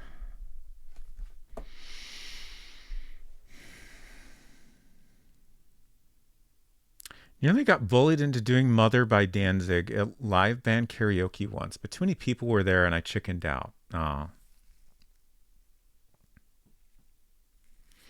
I almost mentioned how you will sing on your stream, but I definitely get how that's a very different thing than being in front of people you can see right in front of you.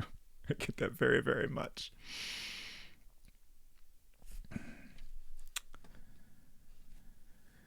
Hinton says, just FYI, I'm really good at karaoke, everyone. I'm glad to hear that, Hinton. I have no doubt that you are telling the truth.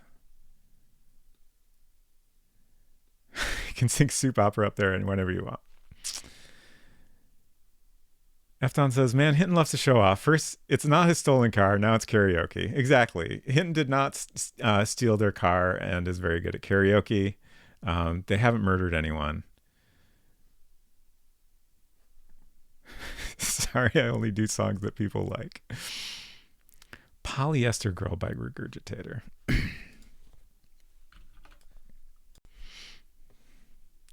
Singing on stream, that's a recent development? Okay.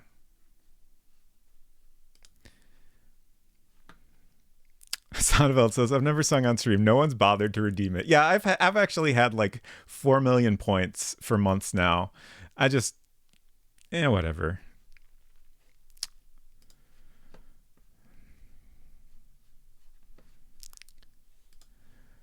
Okay. So a little information about Susie, but not like, it gives us some context, but doesn't really tell us anything that currently seems important. Let's bring in Doug. You know, I almost forgot. I've seen her and Bill together downtown. Thank you, Doug. finally.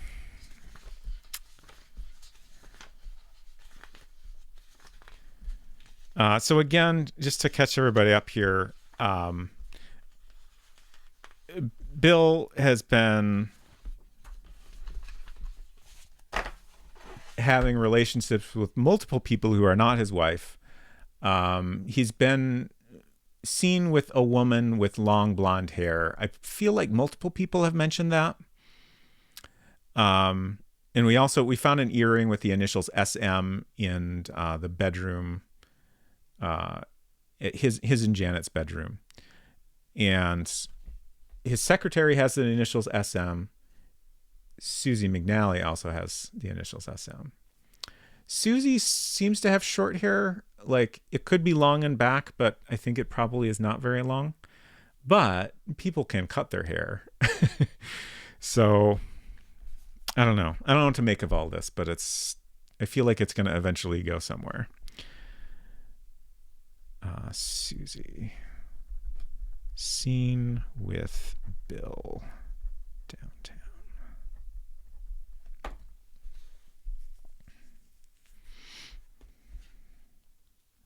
Susie's hair also seems to be a similar texture to Shelley's. Sure.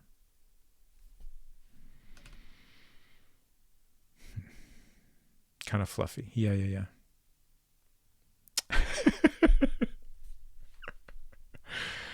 And he says to Sonnevel, did you hear that? People can cut their hair. Did Sonnevel not know this? All right. We have one more person here. Judy. She's the nurse at Dr. Beckert's clinic. She lives with Dr. Beckert. We know this. Thank you. Okay, so that was Carson's, Beckert's clinic. We already asked him about Susie, right? I'm sure. Yeah. Everyone should have a channel point redemption for a haircut. So then you just get a haircut live on stream. It's an interesting thought.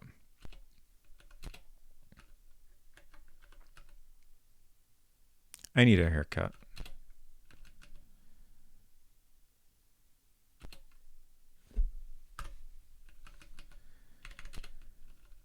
Susie. Oh, right. This is Susie. I'm sorry. I'm so sorry, Susie. Brian.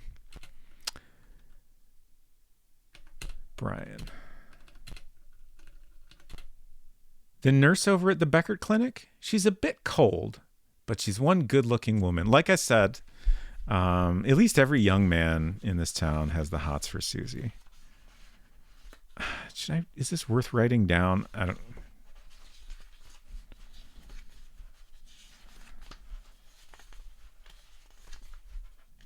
I guess she's a bit cold is kind of interesting. Probably because this guy sucks and she's just not nice to him. A bit cold. Good looking. Sonnevel says, I was trying to get to 1 year with no haircut. Interesting. For any particular reason?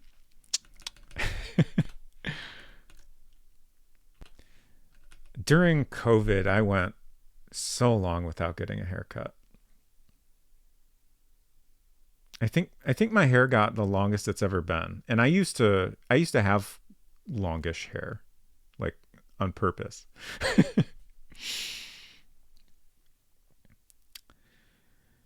Derek Ironbrett says, going to step away for a bit. Just want to say I appreciate the community you've got here. I'll pop back in later if you're still streaming. Nice. Thank you so much for hanging out. It's been great to have you here.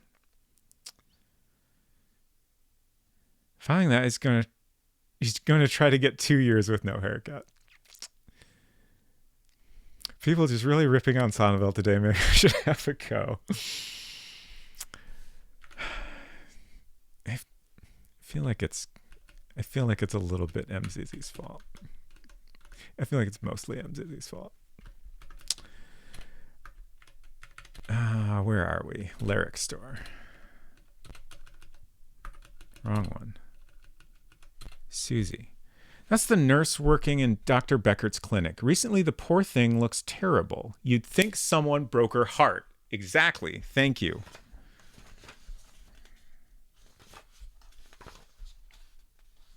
Also, like, this confirms what I was saying. Like, it's not always who you suspect that will give you the interesting info. Like, we had no reason to believe this guy would say anything interesting about her.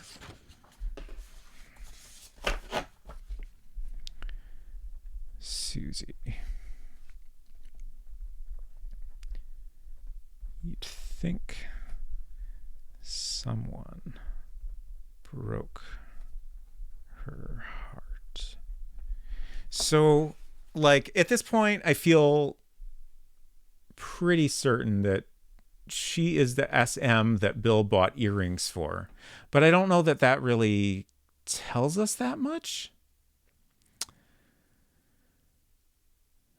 Sonnenfeld says, no real reason, just realize it was near a year. Okay, that's fair. I'm used to it, I guess. I'm sorry, Sonnenfeld.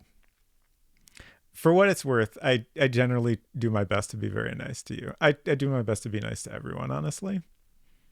And I apologize if I'm ever not. And definitely, like, if I ever make a, like, kind of mean comment to anyone, it's definitely, like, it's meant as a friendly, like, poking fun, like, I don't really mean this to hurt you kind of comment. I hope it always comes across that way. Just wanted to be clear.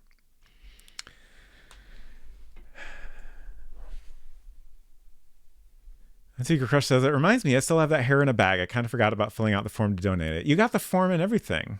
Fill that out right now. Don't want the hair to go stale. Is that a concern? Probably not.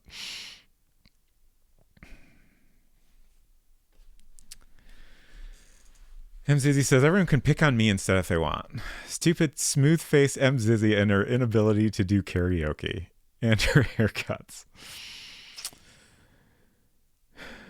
Hinton says, I have to wait 3 weeks for my next haircut. I hope I can survive. I hope you are able to survive. I'm sure you can make it through this trying time.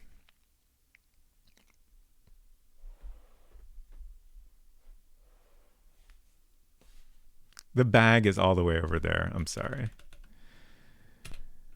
Okay. I think we're done with residential. Yeah.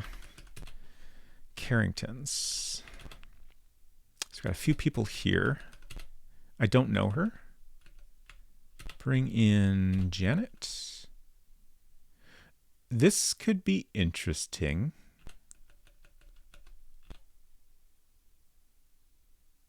I don't know her. Look, I'm tired. I can't think straight. Can we do this some other time? Yeah. Davor, time to go to bed. I need to stop trying to commit to finish that last Lemmings level before turning in. Oh, man. Oh, that reminds me. I need to watch Pixel Turkey's VOD. She's been playing Lemmings and finally got to the last level and I assume completed it. I was trying very hard to go to bed, but kept not going to bed just because I wanted to see the end of that. She beat it. Nice. I'm excited to watch the VOD. But good night, Davor. Thank you so much for hanging out, and I hope you sleep well.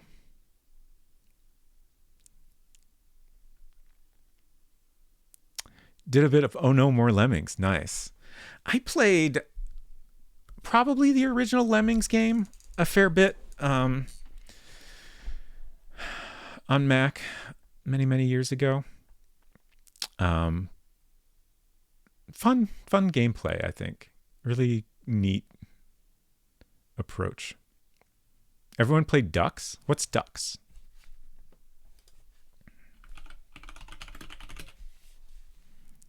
I Googled Ducks game and got the Anaheim Ducks schedule. That's not what I want. Oh, MZZ, you can post links. Duck game on Steam? Is that it? I feel like that's probably... No, that... Maybe that is it. It looks a little Lemmingsy. But please share a link if you have one. Okay, bring in person Dave. Susie. I've seen her with Bill at the Hungry Fisherman. Thank you. Okay, so the Hungry Fisherman, specifically Sarah Shields, said that she saw Bill with a long-haired blonde woman at the Hungry Fisherman. Thank you for the link. Ducks. This is okay.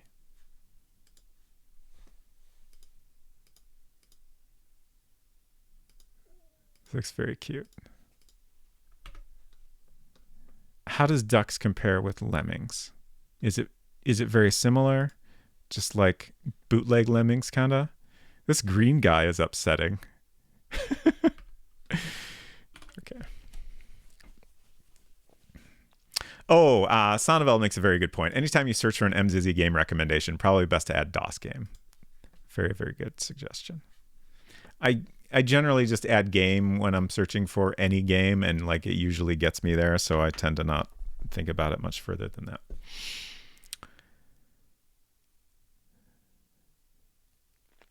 Forgot I had, Unsecret Crush says, I forgot I had a tab open with a story about the cider mill incident. It was not a punch, but rather the owner being super duper racist to some customers, and it is not any of the cider mills we go to. Good. Feel free to name and shame, though, IMO. Not that anyone else here is from Michigan, but, you know.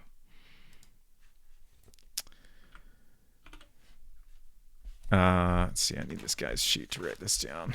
I keep getting distracted by things. Which is completely fine, just to be clear.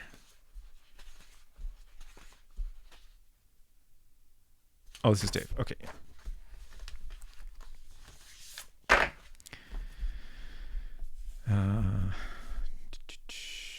Erie Orchard. I'm saying this out loud so everyone knows. Erie Orchard and Cider Mill in Erie, Michigan. Okay. Racist owner, don't go there. Thank you for the info. So Dave said of Susie, seen with Bill at HF. Said some vile shit to a Muslim family. Fuck that guy. We were done there, right? Yeah. And that was Carrington's house. Yes. Russell Thorpe. Susie. That's the young girl that Steven is taking care of. Mm-hmm.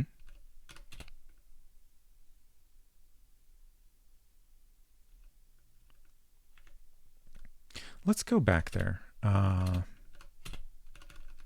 Just want to review his alibi again. Edward left here at about 10 o'clock and then I went to bed. Okay, so he's not admitting that there were other people there, which is interesting.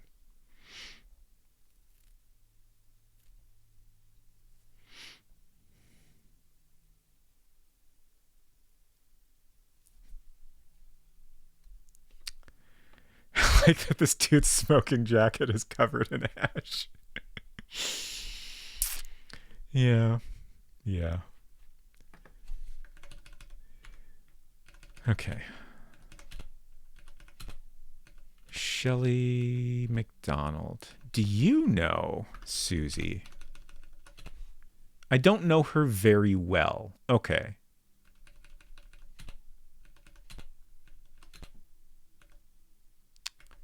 St. Andrew's Church. We haven't been here in a while.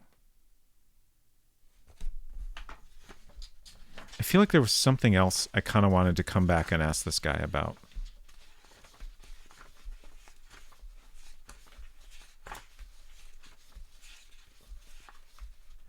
Father Jacoby.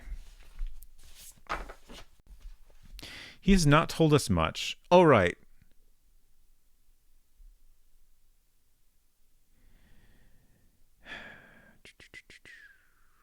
At some point, we learned that Thorpe had been to the church, or at least in this area.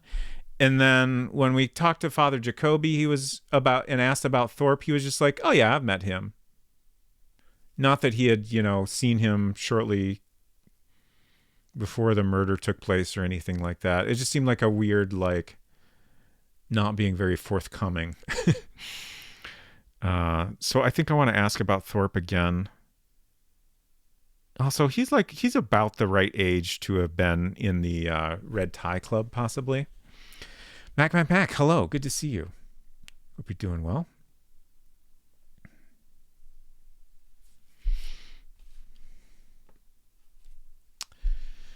Work is over. I'm going for my silly little walk. Wonderful, Hinton. I hope you enjoy your silly little walk. I had a silly little walk earlier. It was raining just the slightest amount, and it was very nice. But thank you, Hinton, for hanging out, and I hope you have a great walk. Stay peace, every person online. Good advice.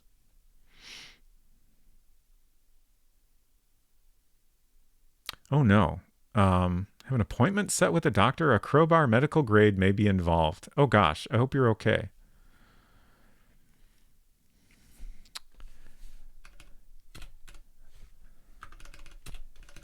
Susie. Her father is buried in the cemetery behind the church. She goes there often to put flowers on his grave.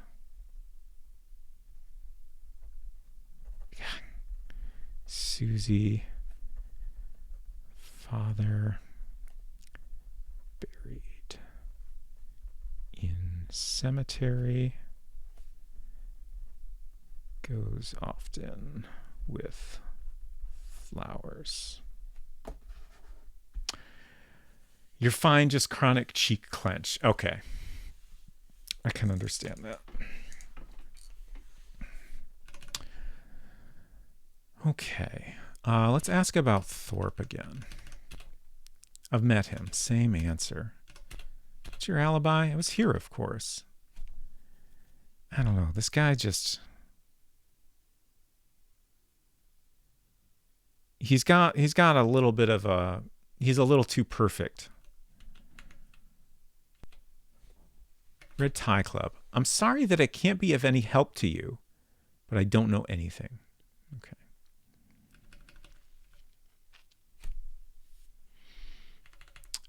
Let's ask about Edward. God bless him. Yeah, same as before. Doug Carson. Who else is in the red tie? Oh, the doctor, Beckert.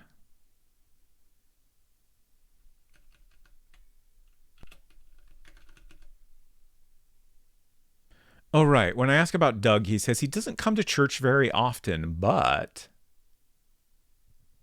what? I met him on occasion. Murder House is going pretty well. We are making a lot of progress, but there's still so many unanswered questions. Currently, we have recently met someone whose initials match some engraved earrings we found in the deceased person's bedroom. Deceased person who was definitely cheating on his wife with possibly multiple people. So now we're going around and asking everyone to find out more information about her. Cemetery. Wait, let's... Okay, look around here again. Cold wind is blowing. Look around here. Everywhere you look, there are graves. I was just wondering if maybe we could, like, now that we know about a particular grave, maybe we could look at it or something, but it doesn't seem like that's the case. Everyone has a disease where they can't finish the sentence. Yes, this is accurate. Hopefully, eventually we can arrest someone and bring them in for questioning, and then we can make them answer their sentence, or finish their sentences, rather. Unseeker Crush asks, I forget, did you ask Shelley about Susie yet? And if so, what did she say? We did. I believe she said, I don't know her very well. So, knows who she is, but doesn't know her that well. Kind of hard to know what to make of that. Probably doesn't mean much. Ask about others. Susie. I don't know her. And yet she comes here often, the place where you're always hanging out.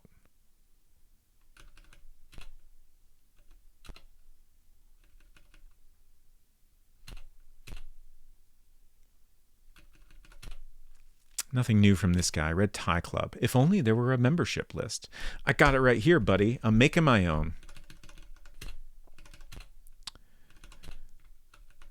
Arlington College. Don't know her, sir. Okay.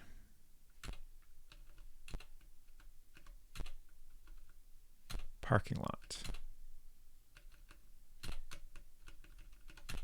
Don't know her. Okay. So that's everything. Oh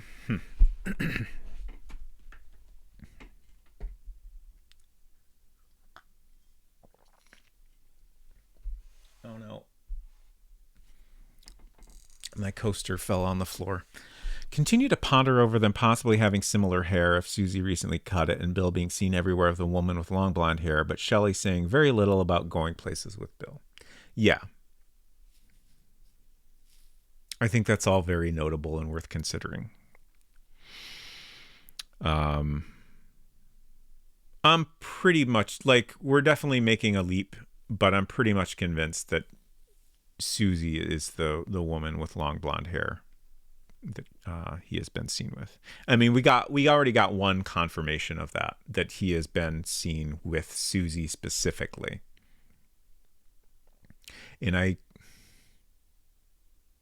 well,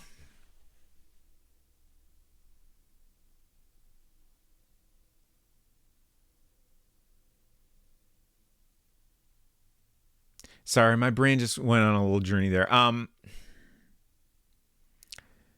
I think some people also told us that Bill and Shelley are also together a lot. I don't know that anyone ever specifically said outside of the office, though. Let's review notes. I feel like this is worth considering and checking on. So I'm just the only way to do this is to go through all these pages and scan the additional notes for Bill. Whenever somebody says something about another person, I just write their name and then whatever they said. So Peter found the body, so this is just stuff about that. Nothing relevant here. That's our one guy we still haven't met. Bill, young but skilled.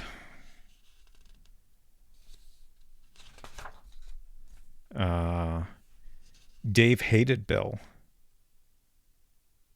Also said that Barb hated Bill and loves Fred.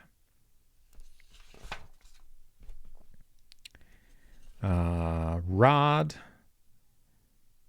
said Bill would hurt others for money, which is quite a thing to say.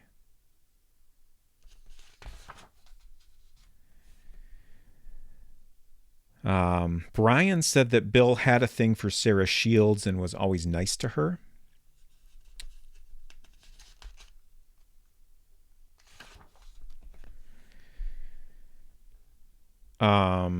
Doug said that Bill flaunted extramarital affairs, plural. David, parking lot attendant, said Bill's a cutthroat businessman. Had an argument with a real estate agent a couple of days before. The real estate agent being Joe Carrington, who is the father of Bill's wife, stepfather, who disapproved of their marriage as well. So we knew they didn't get along.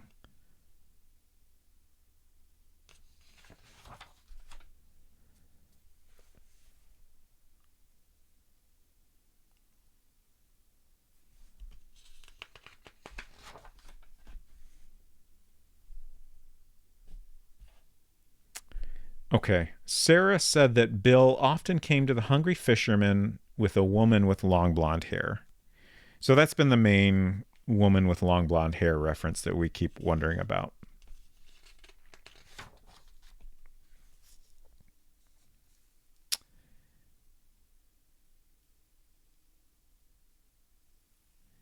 Fred hasn't talked to Bill in a while, hadn't talked to Bill in a while.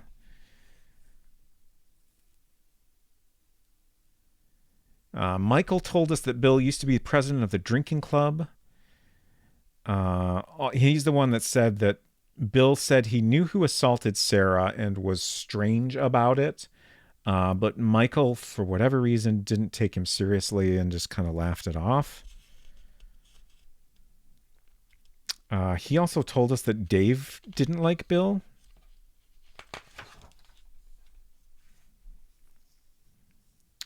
Susie claims that the only time she ever talked to Bill was when he came in to have his appendix removed.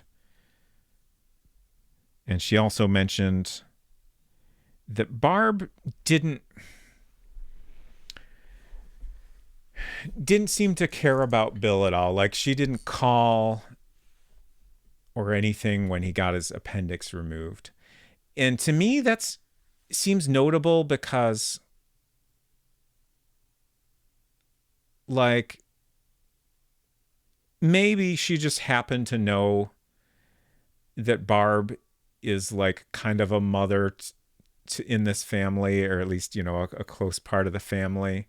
But like, from what information we have, it doesn't make a lot of sense that she would know that or have much of a thought about how this person treated Bill when he was, you know, having this procedure done.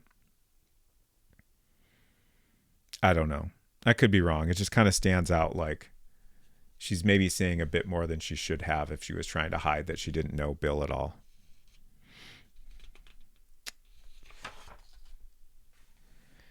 Oh, right. I forgot about this. Matthew, the manager of the hotel, told us that Bill had a reservation at the hotel with a king-size bed the night he was murdered. Of course, he never showed up for that.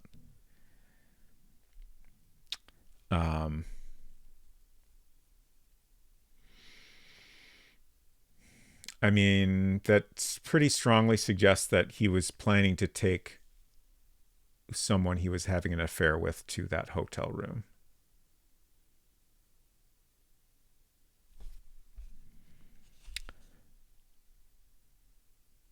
Stephen Beckert says that Bill is like a son to him, which is interesting. Joe Carrington said that Bill is selfish and had it coming to him.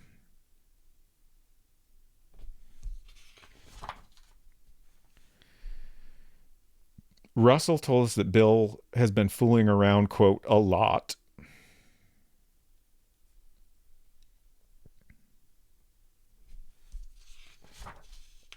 Okay, and that's it. That's all our Bill intel.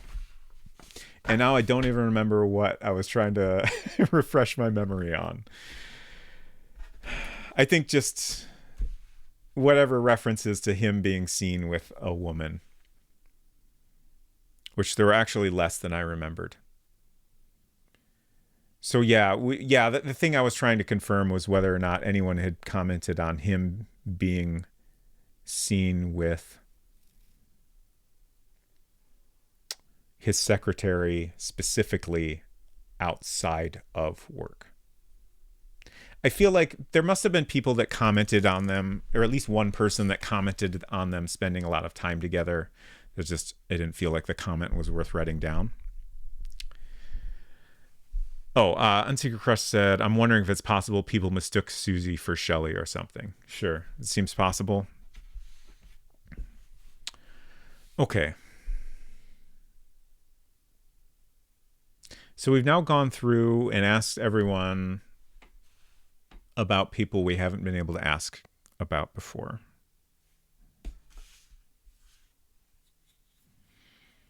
Let's go back to the doctor. Keyboard is so far away. His alibi doesn't add up, and well, his alibi conflicts with other information we were given. So I want to ask him again. I told you I was here the whole time. I didn't go anywhere. And this is the first time we've come across contradictory information and then confronted that person, and they just doubled down on it. So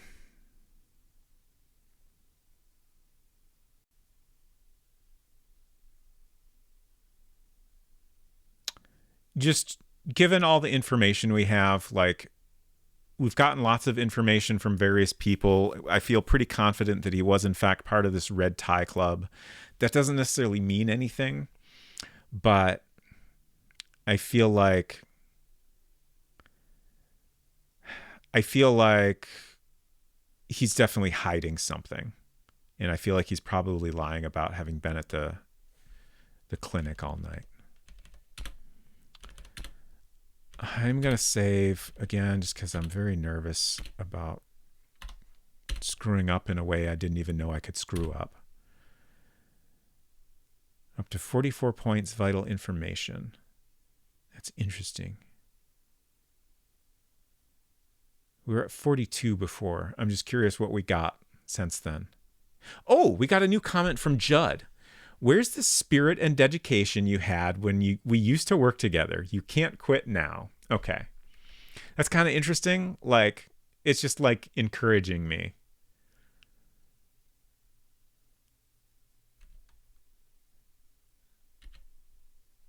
But we're no longer getting the comment that we need to find a contradiction and follow up on it, which is interesting. So I think now I'm going to try to get a warrant. Again, I don't feel like we really have enough for this, but we'll try. Let's try to get one for the clinic. We got it. I understand. I'm going to give you a search warrant, but you had better not make me sorry. You hear me, Harold? So what I'm getting here from the way things have gone so far, we don't need any like particularly concrete evidence to get a search warrant. We just need like I think that the two places we've gotten a search warrant for, we kind of caught somebody in a lie. We had information from someone that contradict what they told us. So I feel like that's what we need for a search warrant. I'm guessing arrest warrant, we need something more significant. Encouraging, but also implying that you're slacking off somehow. I mean, maybe a little bit. I took it mostly as, don't give up. You got this. Don't worry about it too much. Okay, let's go search the clinic. I hope we get something here.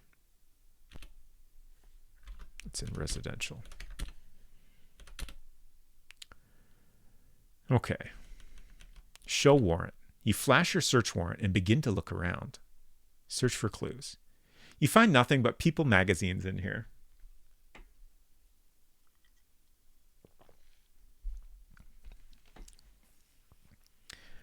We have a search warrant for the clinic because we caught the doctor lying about his alibi. We're pretty sure he was not actually here the whole night. Where else can we go? Front desk, that's where we are. Consulting room. Search for clues. Past the reception room is the consultation room. You make a concentrated search, but turn up nothing. Come on, don't let me down. Exam room. The room is stark and white, or orange. You don't think you'd like to stay here. You spot a rumpled paper bag under the bed. When you open it, you see a shock of blonde hair. Oh my God, somebody's head, you think with horror. But at a second glance, you realize it's just a wig. A wig.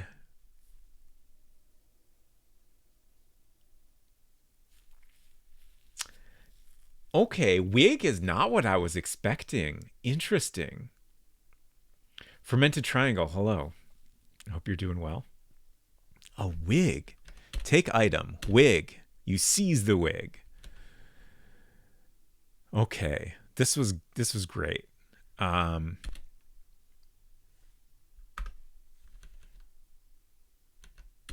we're done here. Let's take this to the crime lab and see if we can learn anything from it.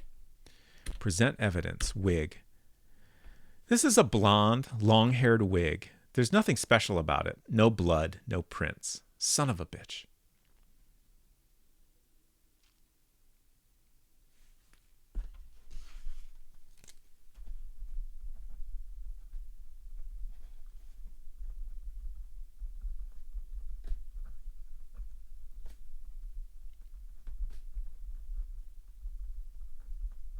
But maybe we can ask people about it now? That seems possible. Can you imagine trying to get Prince off a wig? Yeah, that would be a little difficult.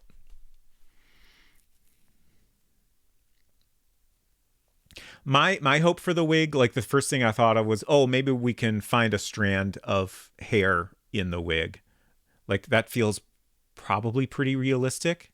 So then we would know something about the natural hair of the person that was wearing the wig. Maybe we can cosplay He-Man now.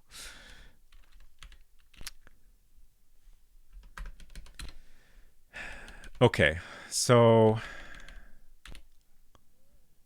let's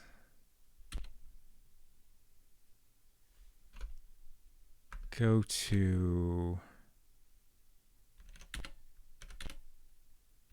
Let's ask her about wig. I don't know.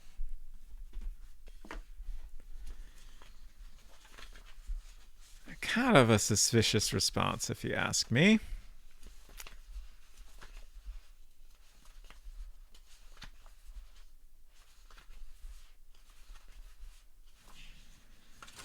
So who else could we ask about wig?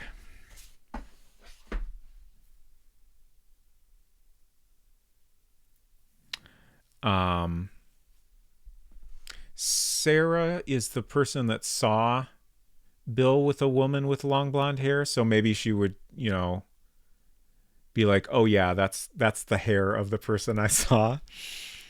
That seems worth looking into. Wig. I don't know.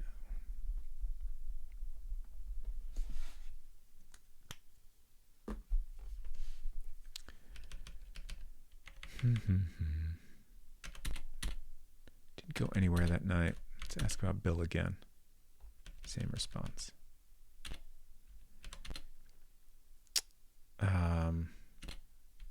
Hungry Fisherman. We'll ask him since he's here right now. Oh, we can't actually. Okay. Can we only ask women about wig? Oh, what? Oh, come on. Really? Huh. All right. Let's ask Shelley about the wig, if we can. Wig. I don't wear a wig. And now I think we'll do the methodical approach of asking literally everyone.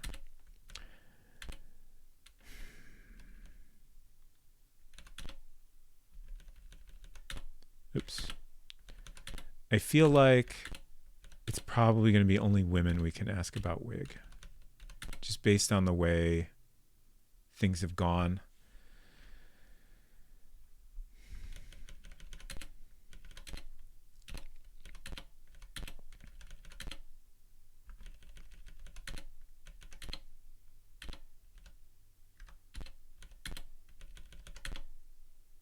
Can't ask her about it. Interesting. We were just there.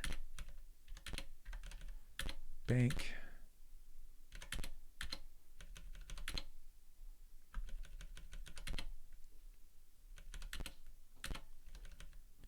Big Burger.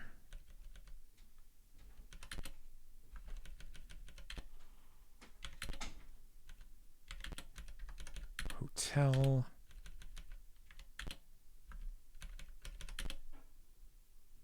Yeah.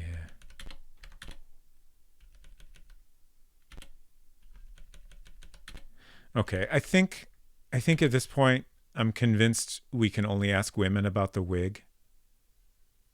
Well, I want to ask Fred if we can.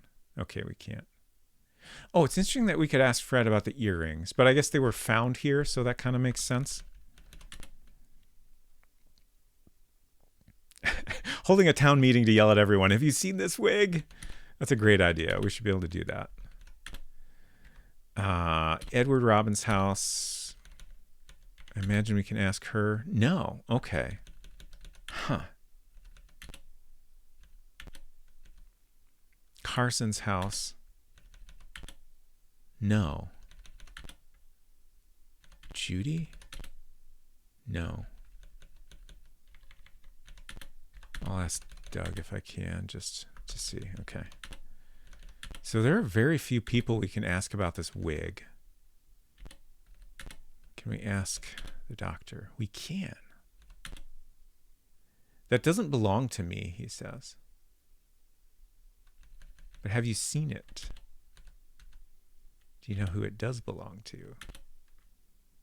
Oh, right. Again, we could ask him because we found it at his clinic.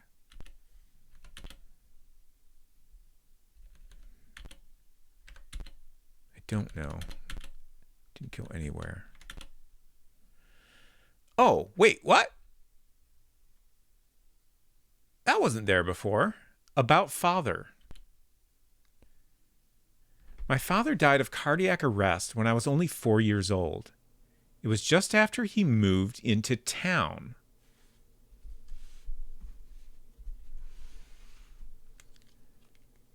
So again, this is the guy that died 20 years ago, which was like the same time that the Red Tie Club ended, which I increasingly suspect is the murder club that the title of the game is referring to. Let's see what we know about Red Tie Club. It was like people that would wear red ties and meet and talk about like murder mystery novels. We have a list of organizers: Russell Thorpe and Stephen Beckert, who was the doctor. Doug Carson was also in the club, and Martha Carrington's first husband, whose name we don't know. And just the timing of this death happening in that same time period is like, I guess in real life it would seem completely meaningless, but in the context of the game, it's like, why is this information about this death here if it's not relevant somehow?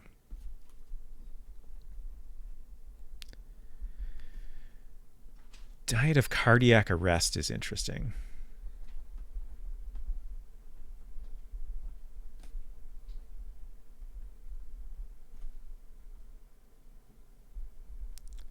When she was 4.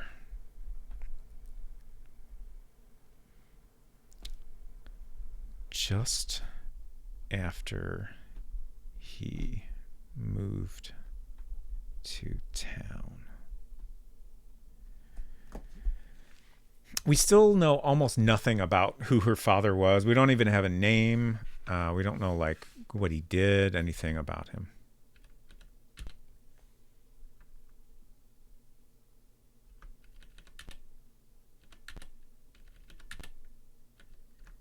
Marriage. Not ready to get married yet. Besides, there's no one for me.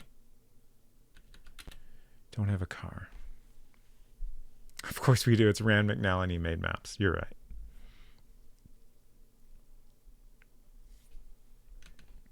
Okay. Where else? We were going through asking everyone about the wig that we could.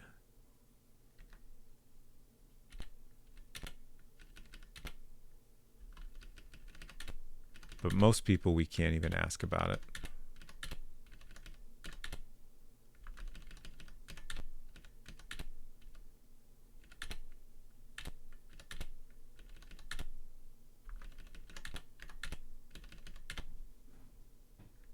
Really? So a thing I was thinking about earlier.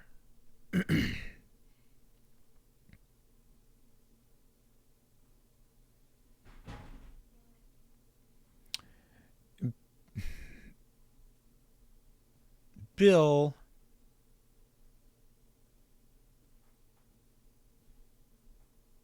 maybe had a thing for long blonde hair. Like, I kind of wonder, like, we were told he was having multiple affairs. Like, it's possible he was having an affair with his secretary and with Susie. I don't know. I don't know what. I don't know what to make of that. It just seems notable.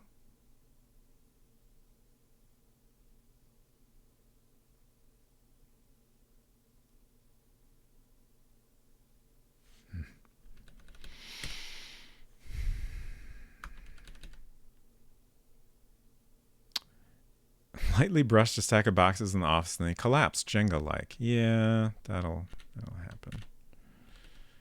Do we ask Dave? Can't ask him. So that was Carrington's house.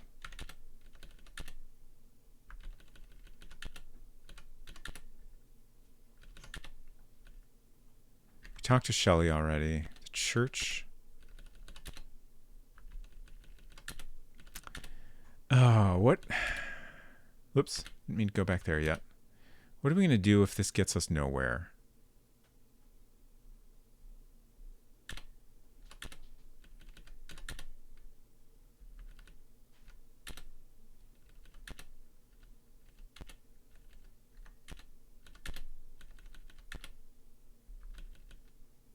Was finding the body always there? I think it was.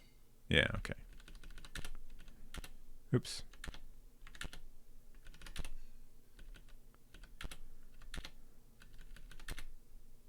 Okay. Yeah, so hardly anyone we could ask about the wig.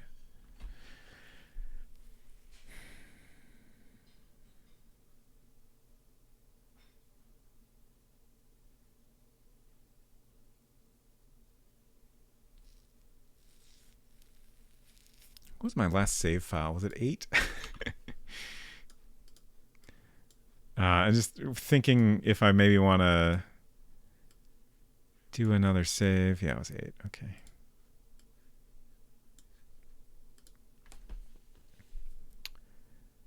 Heck.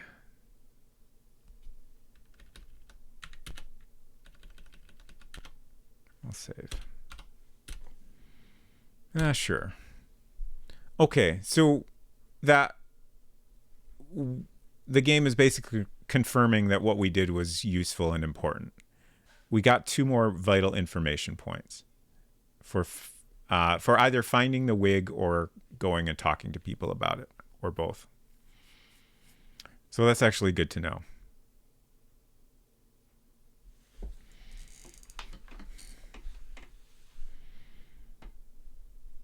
Because like it seemed like that was good information to have, but also it didn't really get us anywhere, which made me worry that, you know, maybe it was a mistake or the game might consider it a mistake. Do the evidence points go up too? Probably. I mean, that would make sense.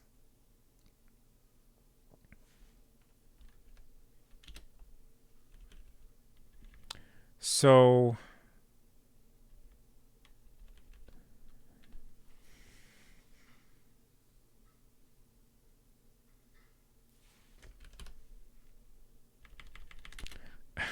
I want to bully the doctor about his alibi, basically, until he finally admits it. Same story.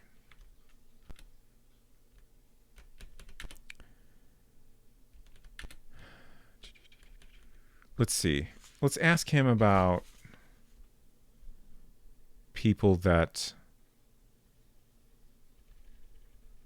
were in Murder Club again. Russell. Where's Russell? Same response. Doug. Don't care much for his sort of flatterers. And then Martha Carrington's first husband. And Edward Robbins might have been in Murder Club. Or maybe he was just friends with Murder Club.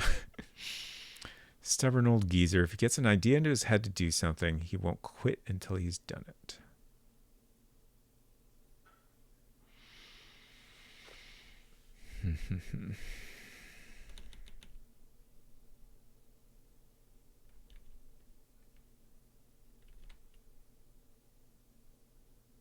So the manual said something that I kind of want to look at again.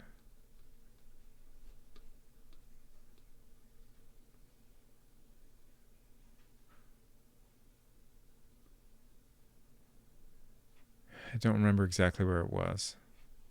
It was along the lines of like, you should search places multiple times because like, you know, new things could appear or something like that.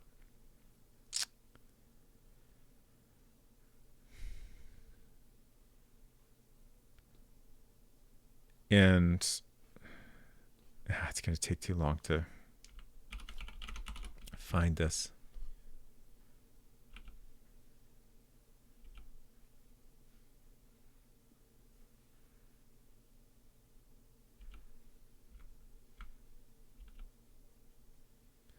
Okay. So referring to the search menu. Okay. I'm so glad I looked at this. Okay. So this is referring to the search menu, which is the interface you go into when you have a warrant and you show the warrant. And then you have a search for clues option. And it says, look around for clues. Sometimes you may overlook evidence the first time you search. Try going back a second or third time after you've done some more investigating. Okay. So basically, we want to, after we do other things in the game, we might want to go back to places where we have a warrant and then search again.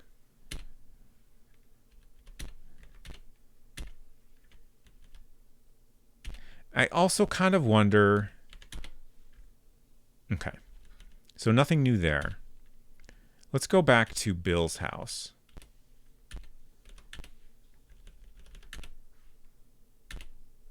Nothing of interest. Bill and Janet's room. Nothing relevant. That's where we found the earrings previously.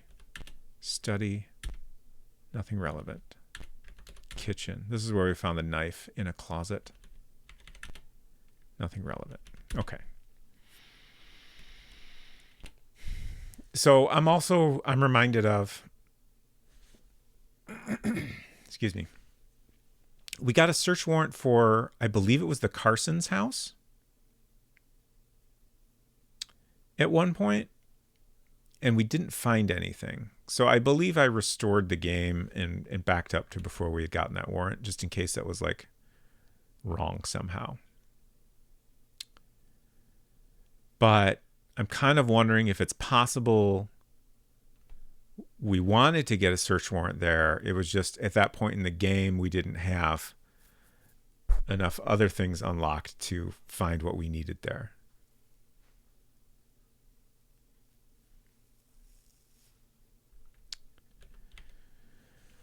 So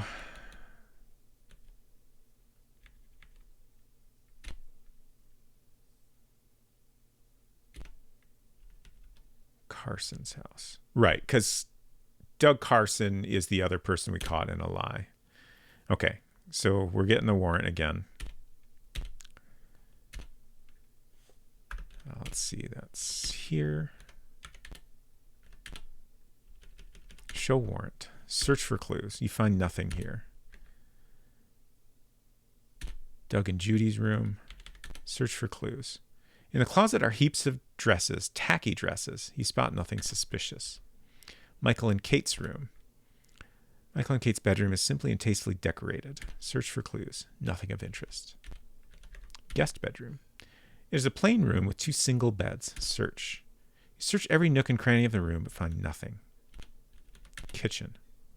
The smell of freshly baked cake pervades the kitchen. You search the kitchen but can't find any new leads. I hope it's possible to search Big Burger. I don't think we can get a warrant for like a public place. Yeah, there's no show warrant option, so I don't think we can. Although, no, I'm wondering. It is in this list. All right, let's see what happens if we ask for a warrant to search Big Burger. Come on, Harold, you're jumping the gun. You don't have enough to justify a search. Interesting. But I feel like if there's no show warrant option at that location, it must be a place we can't actually get a warrant for. because we'd have no way to use it.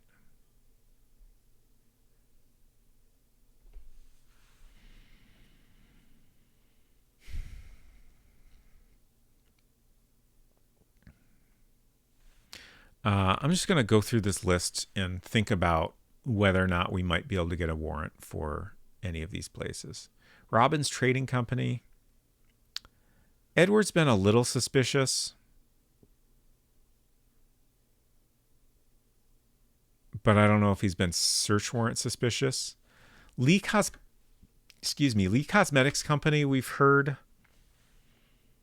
Can you show a warrant you don't have? Is that option always present? Yeah, for places where you can show a warrant, the option is always there. And if you don't have the warrant, it'll tell you that when you select it. Lee Cosmetics Company has had difficult financial times. And the owner or president, I can't remember which, has been doing some shady stuff to, try to deal with his money problems. So that's maybe something, but I don't know. There's also not a lot to suggest it's related to the murder necessarily. Home real estate, I don't think we have much reason. Gaslight, Hungry Fisherman, Liberty Bank, Big Burger, Hotel Grand. The Axeworthy guy is interesting. Like, I'm very curious what his deal is. But at this point, we don't know much about him. Yeah, we'd all like to learn burger secrets, but alas. Bill Robbins' house. We have that one. Edward Robbins' house.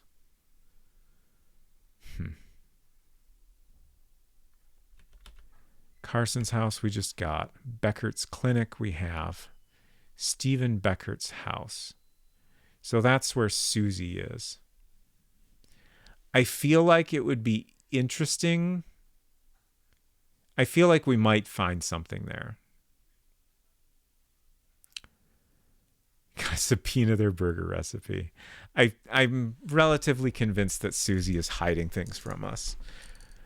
But I don't know that we have enough to get a search warrant necessarily. Brian Ayler, Lyric Store, Carrington's house.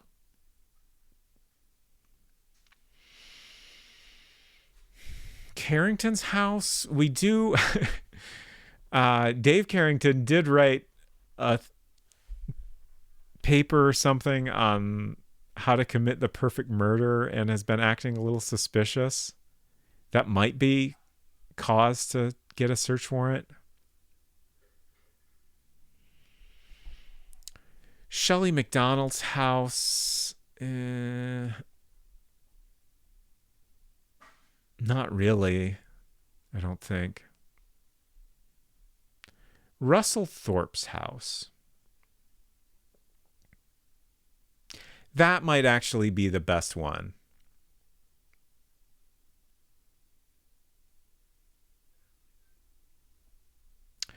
We know that multiple people went there, or at least we have information from other people, which may or may not be correct, that multiple people went there on the night of the murder. So, like, there's definitely enough to, be suspicious about what went on there the night of the murder. Let's try it. We got it. Nice. What if you just click down the list and get a warrant for somewhere? Yeah, like, we could try that. I don't really want to do that because I don't think it'll be satisfying. I'm not opposed to doing it if I, feel desperate, but I've tried to avoid just spamming stuff just because it doesn't seem interesting and it seems like it won't feel satisfying when we get the thing we're after if we do it that way. Okay. Russell Thorpe's house. Show warrant. You flash your search warrant and begin to look around. Search for clues. Your instincts tell you that there's something hidden in the fireplace. Your instincts are wrong. Now you're covered with soot and no closer to solving the case. That's great.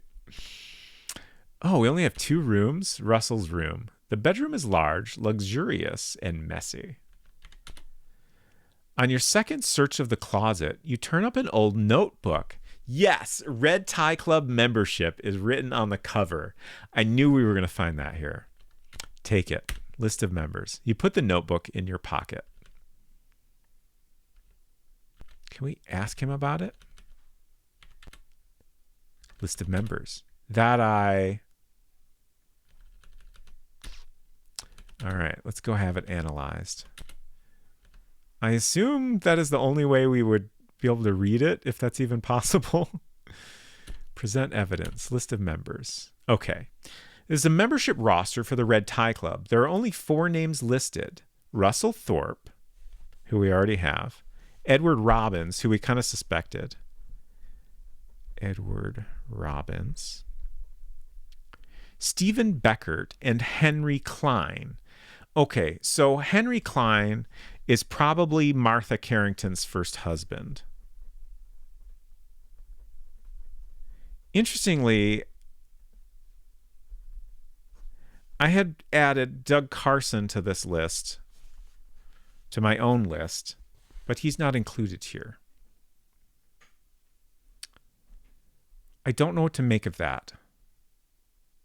Oh, I wonder if Henry Klein could be this final guy we haven't found. It's Martha Carrington's first husband, but we don't know, like, maybe he died, maybe they just got divorced, so he could still be alive. We don't really know. I feel like in the context of this murder game where we've had... Oh, yeah, I'm done. Thanks. Where we had lots of deaths, it's easy to assume that someone died if they no longer seem to be around, but who knows if that's true.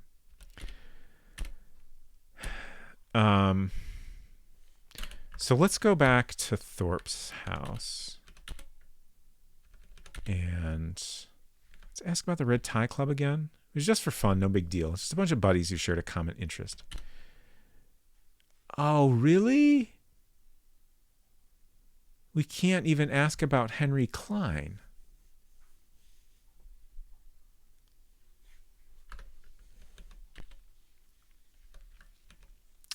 But I guess list of members is, well,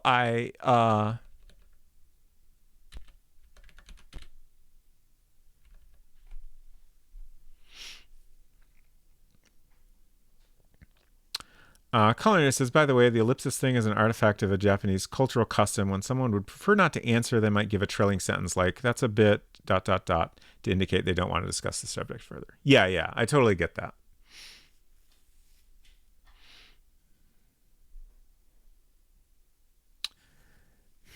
So if nothing else, we can go around and ask people about the list of members now. I was hoping we could ask people about Henry Klein specifically, but maybe if we ask the right person about the list of members, we can learn more about Henry Klein. Let's start with Martha Carrington, since we kind of think that's her first husband. Oops, didn't mean that. She's at Carrington's house. Okay, so we can't actually ask her about the list.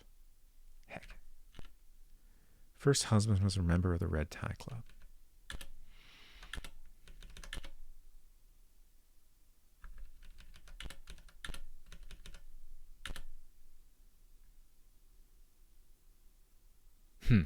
Was about father always there? My real father died when I was a baby. As far as I'm concerned, my stepdad is my real father. I think I was probably there before. Have to imagine this game was a heavy influence on Ace Attorney because they're very much like this. Yeah. I think that is quite likely. And like, this game isn't very well known here, but it was definitely very popular in Japan. And I believe it is considered to be pretty influential. Okay. So, Edward. Oh, Edward's not here. Wait, no. I was thinking of the other guy, Doug Carson. What?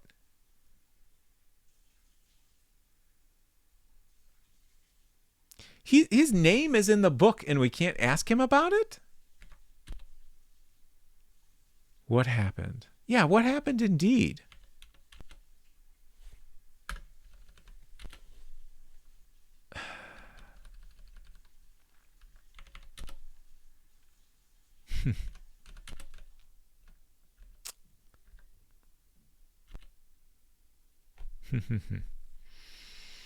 Love to see you play Ace Attorney for the first time unless you already know the case details. I have played multiple Phoenix Wright games. I'm pretty sure I started with the first one. It has been a while, but I would probably remember a lot of it as I played through it. Like it's, like playing through stuff like, early King's Quest or Space Quest that I played that many years ago. I've forgotten a lot of stuff, but I think Ace Attorney might be recent enough that I would still remember a lot once I, started going through it. But it could still be fun.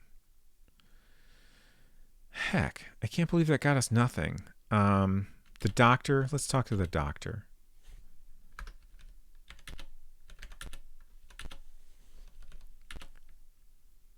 No? Huh. Damn it, mystery game. Why do you have to be so memorable?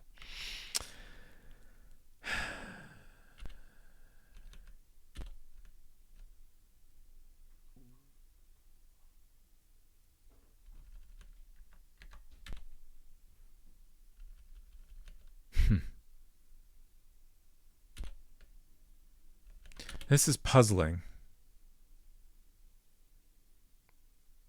I don't know if I should just go through every single person.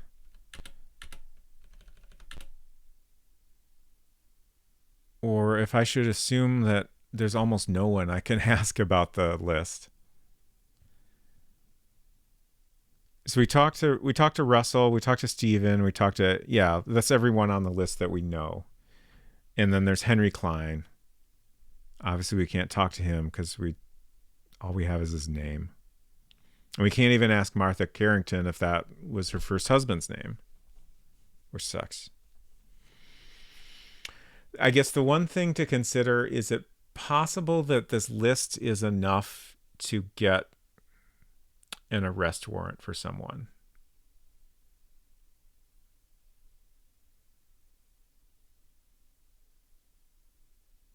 It doesn't really seem like it to me because, again, we don't know what the Red Tie Club has to do with anything.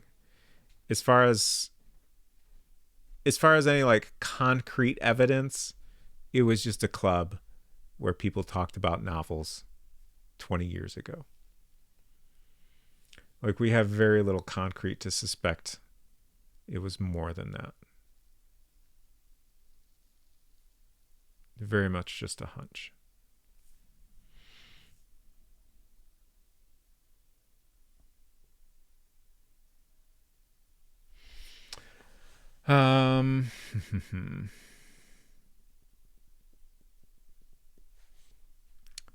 Thinking.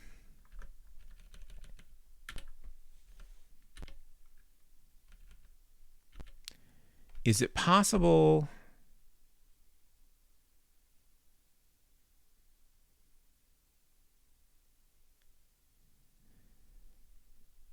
Is it possible the member list is enough evidence to search up other people's houses, like maybe Edward Robbins' house or business? Should we give that a shot?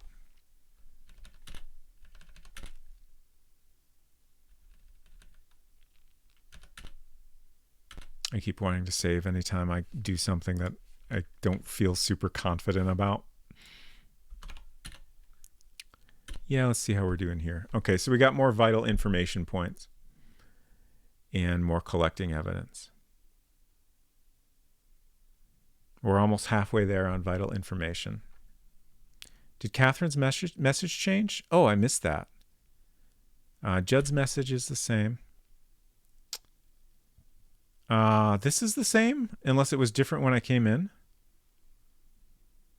Didn't read it all. I thought I saw something about burning out. Interesting. Let's see what happens if I leave and go back. Oh, you should take a break. I'm worried about you burning out. I wonder if that's like a you should take a break from playing video games kind of message based on how long I've been playing.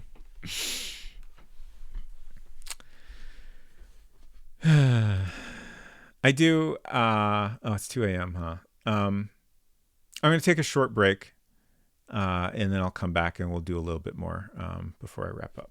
I'll be back in a minute.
Okay.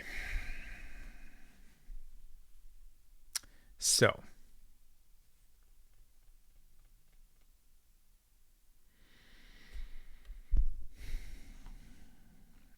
I'm trying to remember what I was thinking about doing next. Edward Robbins. We could try to get a search warrant for either his home or business. We've already searched Russell Thorpe's place.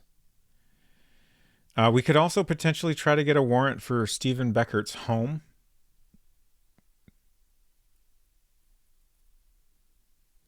That could potentially turn up something interesting. None of these jump out at me as being like, oh yeah, that's definitely a thing the game will allow us to do at this point. Like, I've been a little bit surprised about some of the warrants we've been able to get, though. So,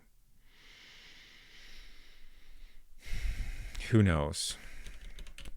So I guess we'll just experiment a little and see what happens. So we have Edward Robbins. You have Stephen Beckert's house. Honestly, I feel like Stephen Beckert's house is maybe the most potentially interesting to me.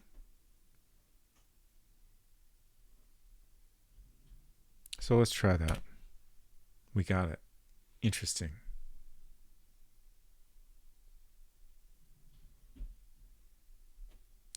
I remain incredibly curious if there's any like penalty for doing things that aren't necessary.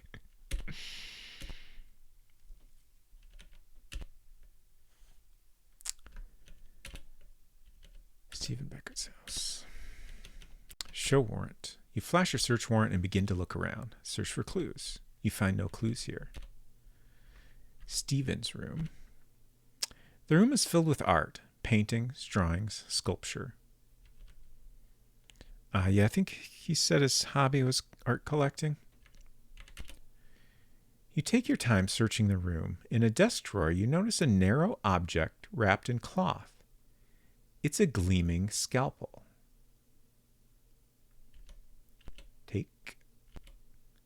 You take the scalpel as evidence.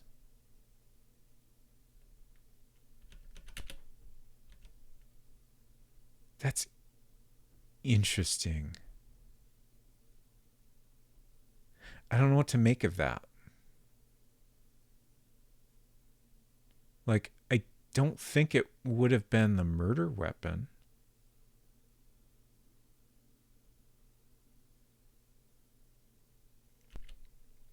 Susie's room. It looks more like the room of a little girl than a woman. Oops. Search for clues. You take a look around, but don't find anything of interest. All right, let's get this scalpel analyzed. It's possible that the scalpel was used in the murder of Bill Robbins. Okay. We could detect no fingerprints or bloodstains on the scalpel. Okay, interesting. The knife wound was shallow. Right, but... let me write this down real quick. Scalpel. Doctor's house. Possible murder weapon. So, the knife. He said it's a butcher knife with a narrow blade. It's about the same size as the murder weapon. We found traces of type AB blood. So, I mean, that's like a much bigger blade than a scalpel. So, I'm confused by that.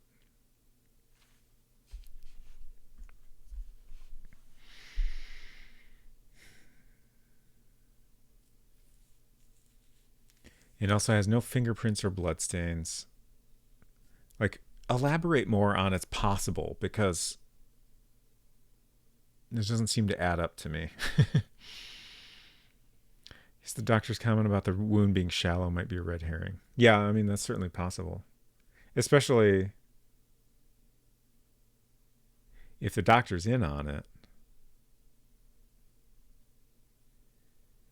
I wonder if we have enough for an arrest warrant for the doctor.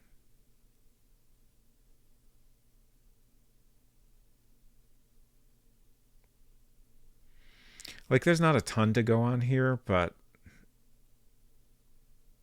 I mean, we caught him in a lie. He still won't admit to it. Like, again, we don't really understand why this might have been the murder weapon, but, you know, that's what our crime lab guy is telling us. Does the manual or anything else give you an idea of what is required for any warrants? I don't think so. It just, there's a lot of kind of vague stuff to tell you that it's like difficult to do. Like Judd told us about the DA always having to twist his arm to get search or arrest warrants. I've actually come to appreciate all those times he poured cold water on our hot-headed hunches and made us reinvestigate a case more objectively. So if you run into him, be sure to convey my heartfelt gratitude. Let's see.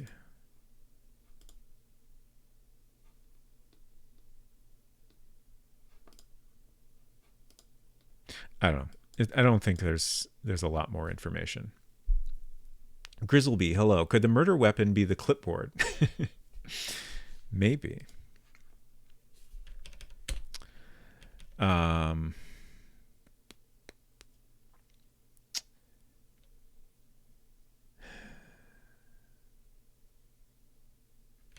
going to save again. Yeah. Okay, we did get more points. And let's see if we can get an arrest warrant. It feels worth trying. Stephen Beckert. Okay. Listen, Harold, I don't think we have enough evidence to issue an arrest warrant yet. I'm sorry, but I can't give you permission. Okay. Pleated pink pants lady is my favorite so far. She's got a great outfit.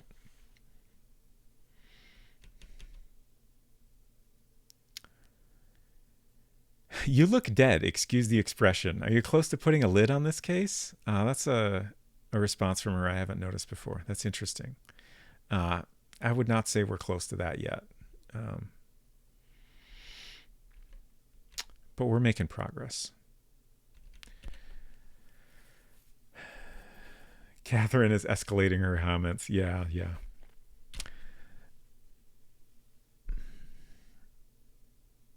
I'm going to try for another search warrant. Like, based on the way the points, all the different point systems work, I feel like there must be a lot of other items we need to get search warrants for and then find. So let's try. We've searched Doug Carson's house, but not business. We've searched Stephen Beckert's house and business. We have not searched Edward Robbins' house or business. We have searched Russell Thorpe's house, but not his business. But also his business, I feel like, is probably not. He owns the theater, the movie theater, the Gaslight Theater. Let's try Edward Robbins' house. We got it. Okay.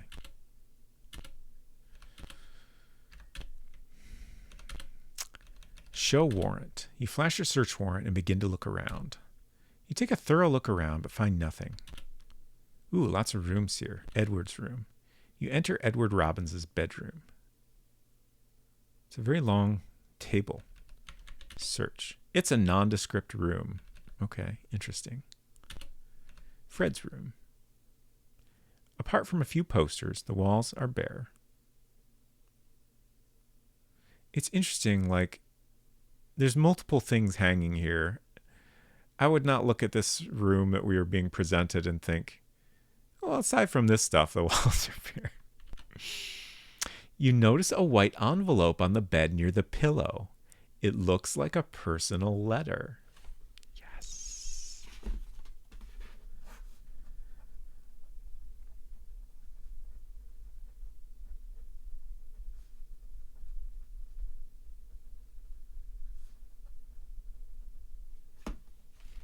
Evidence.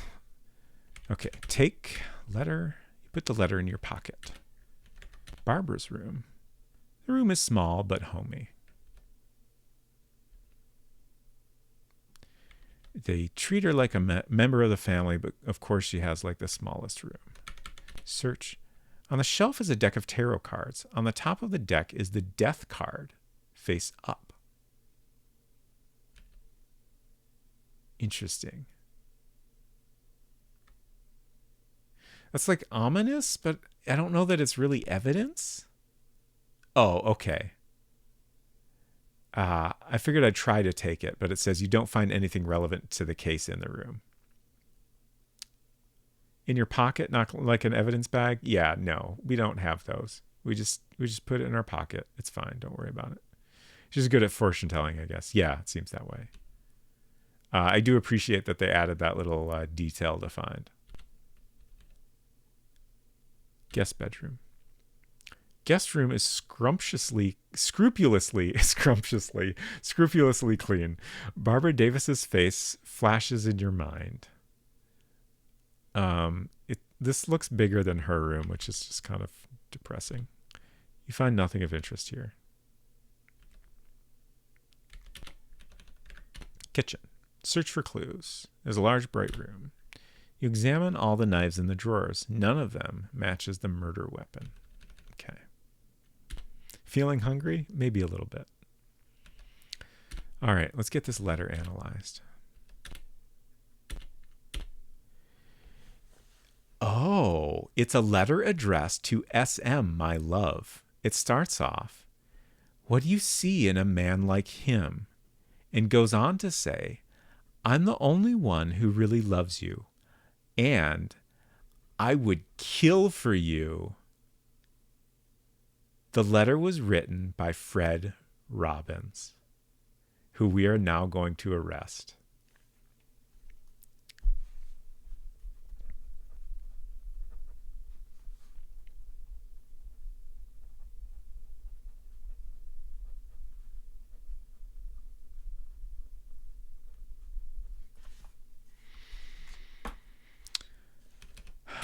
Exciting.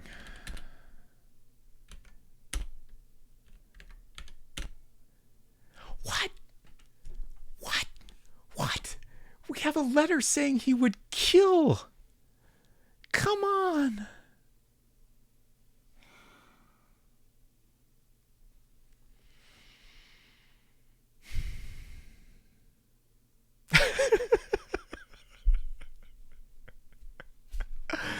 Julia, that emote is incredible.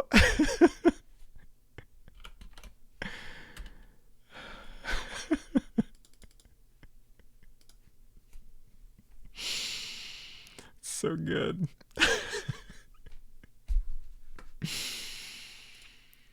How is that not enough? We can't question him. We can't take him in for questioning. Let's go talk to... Maybe if we confront him about the letter, then we'll get enough. We should also talk to both SMs about the letter, I think. But let's start with Fred.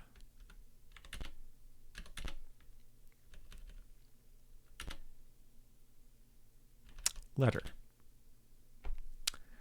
I don't know, maybe. It could be mine. It could be some other Fred Robbins that's been staying in my bedroom. It was found in Fred's room and it was signed. Yeah, it was unsent, apparently. Or I guess returned, but probably unsent.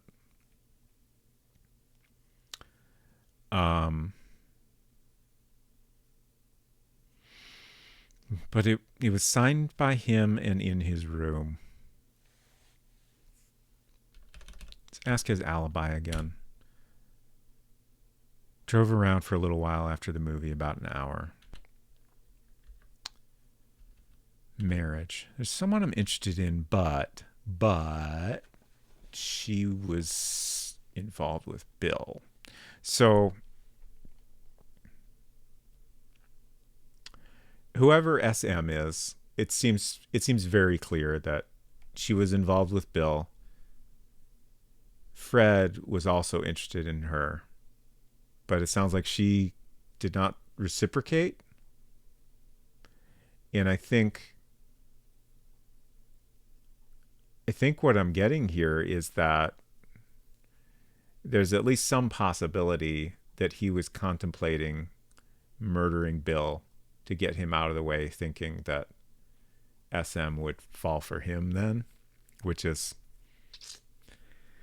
quite a plan. But apparently this letter is not enough evidence to get an arrest warrant, which seems so strange to me. But I guess we don't have anything else. Like, I would kill for you is a little bit different than saying I would kill Bill to be with you, or like, which We don't have any evidence to tie him to this specific murder. So maybe that's the issue.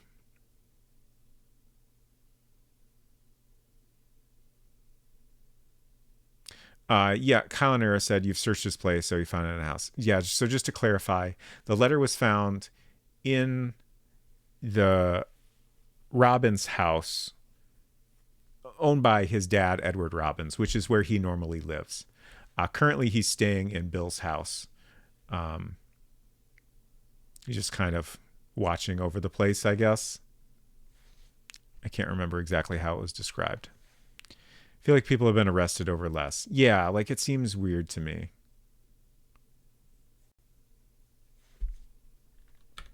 Is there anything else we want to ask him right now?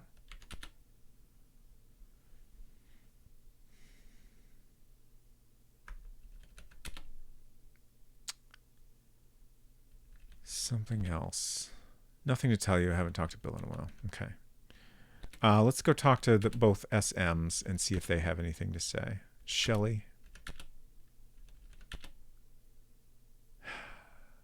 We can't ask her about the letter. Let's ask her about Fred again. I don't think that he and Bill got along very well. Yeah. One thing I'm enjoying about this is I feel like we now have two different people who have a pretty good motive to have committed the murder. Like Fred, just jealousy basically, but like, you know, he's expressed like willing to act on that in this letter. And then Janet, who, you know, it seems like she probably found out that he was cheating on her.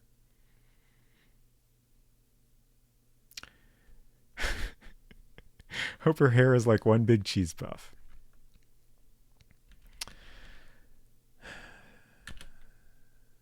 Wig. Don't wear a wig. Alibi. I don't know. Nobody came here and I didn't go out.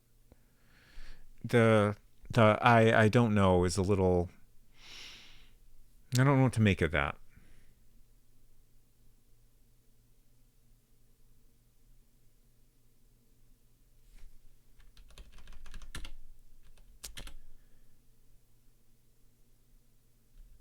Let's see. The other SM is at the doctor's, Stephen Becker's house.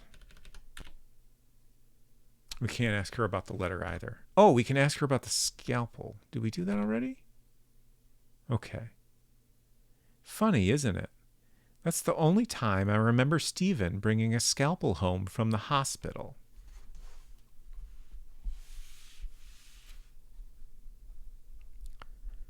Scalpel. Only time Stephen brought one home.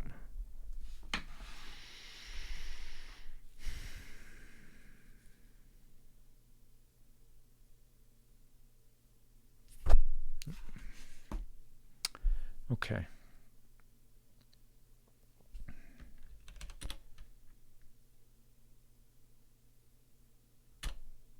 Didn't go anywhere that night.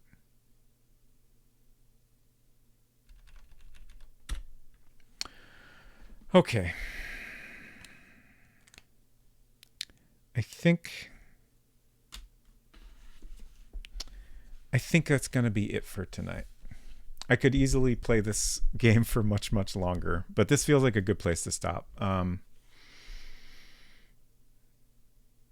a little bit out of ideas. There's definitely other things we could try, but I feel like we're at a point where it's worth taking a break and kind of thinking things over for a little while.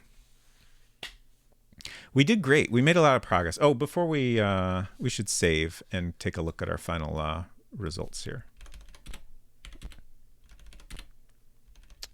Save. Let's see. We're on 12. Yes. So collecting evidence, we're up to 37, which is great. That's a huge improvement. General investigation, we're at 92. Again, I think we just need to find our final person and go through all the questions, and we'll have probably 100 there. Interrogation, we just got to get enough evidence to arrest someone. I really feel like there's probably a lot of places we could get search warrants for. Like, the manual had me thinking that getting a search warrant was difficult and that getting an arrest warrant was even harder. But I think how it actually is, search warrant is pretty easy. You just need like the tiniest bit of information to get that. But then arrest warrant is very, very difficult. Like, you need concrete evidence to get that. So there's probably a bunch of other places we can get search warrants for and find some stuff. And then I'll get more of our collecting evidence, which we still have a long way to go on. And then vital information, we're at 52, over halfway, which is great. Total investigation, 45, which is also pretty great.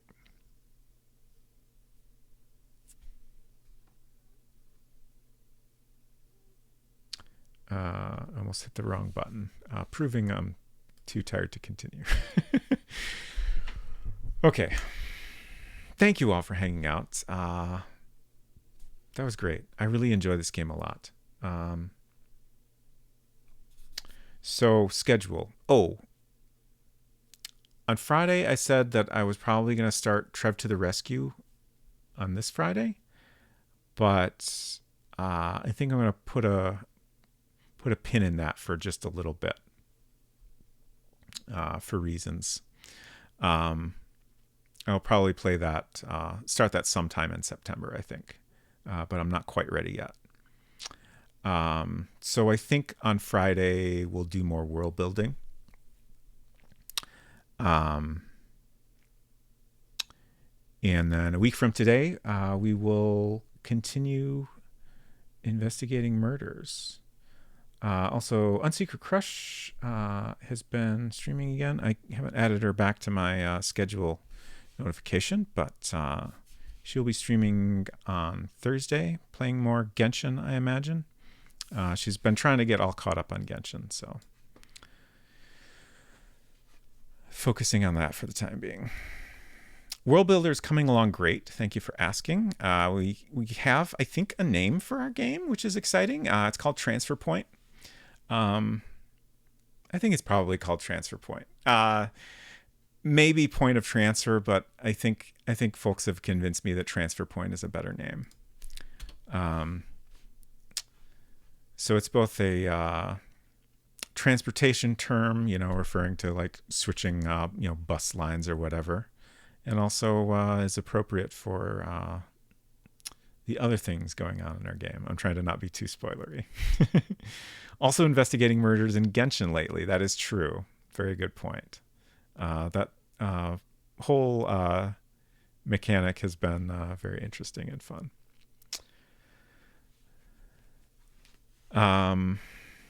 So yeah, that's what's coming up. Oh, I think maybe also a bonus stream next Sunday, if I remember things correctly. But I'll let you know on Friday.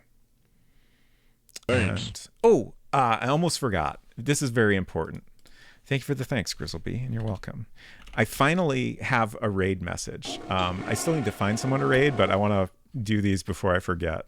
So there's the regular raid, and then we also have a sub raid. Stream elements, it won't show up right, but if you copy and paste it, it should show up right. Let me do that just for example here. It took me a long time to think of something that felt appropriate to me, but I like this one. And even if people don't get the They Might Be Giants reference, it feels right. Oh, also I wanted to suggest that if you have some parade appropriate emotes, feel free to add those in as well. For example, just some little dancing guys if you want to throw those in there. I unfortunately don't really have any good dancing guys myself, but if you have other folks' emotes, I think that's fine. I hope that's not breaking any weird social Twitch rules. I'm sure it's fine. But let me find someone to raid. Thank you again for hanging out. It's been a great time. Oh, heck. We got... Oh, heck.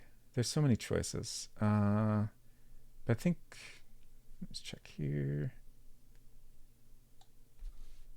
I think we'll probably raid Ghoul Babe.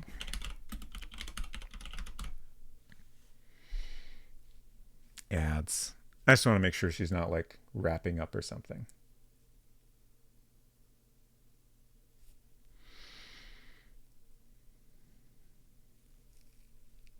I'm watching a Rocket League ad. Oh, it's Furby time. All right, here we go. Perfect time for a raid. Thanks again. Have a great rest of your week, and we'll see you around. Take care of yourselves.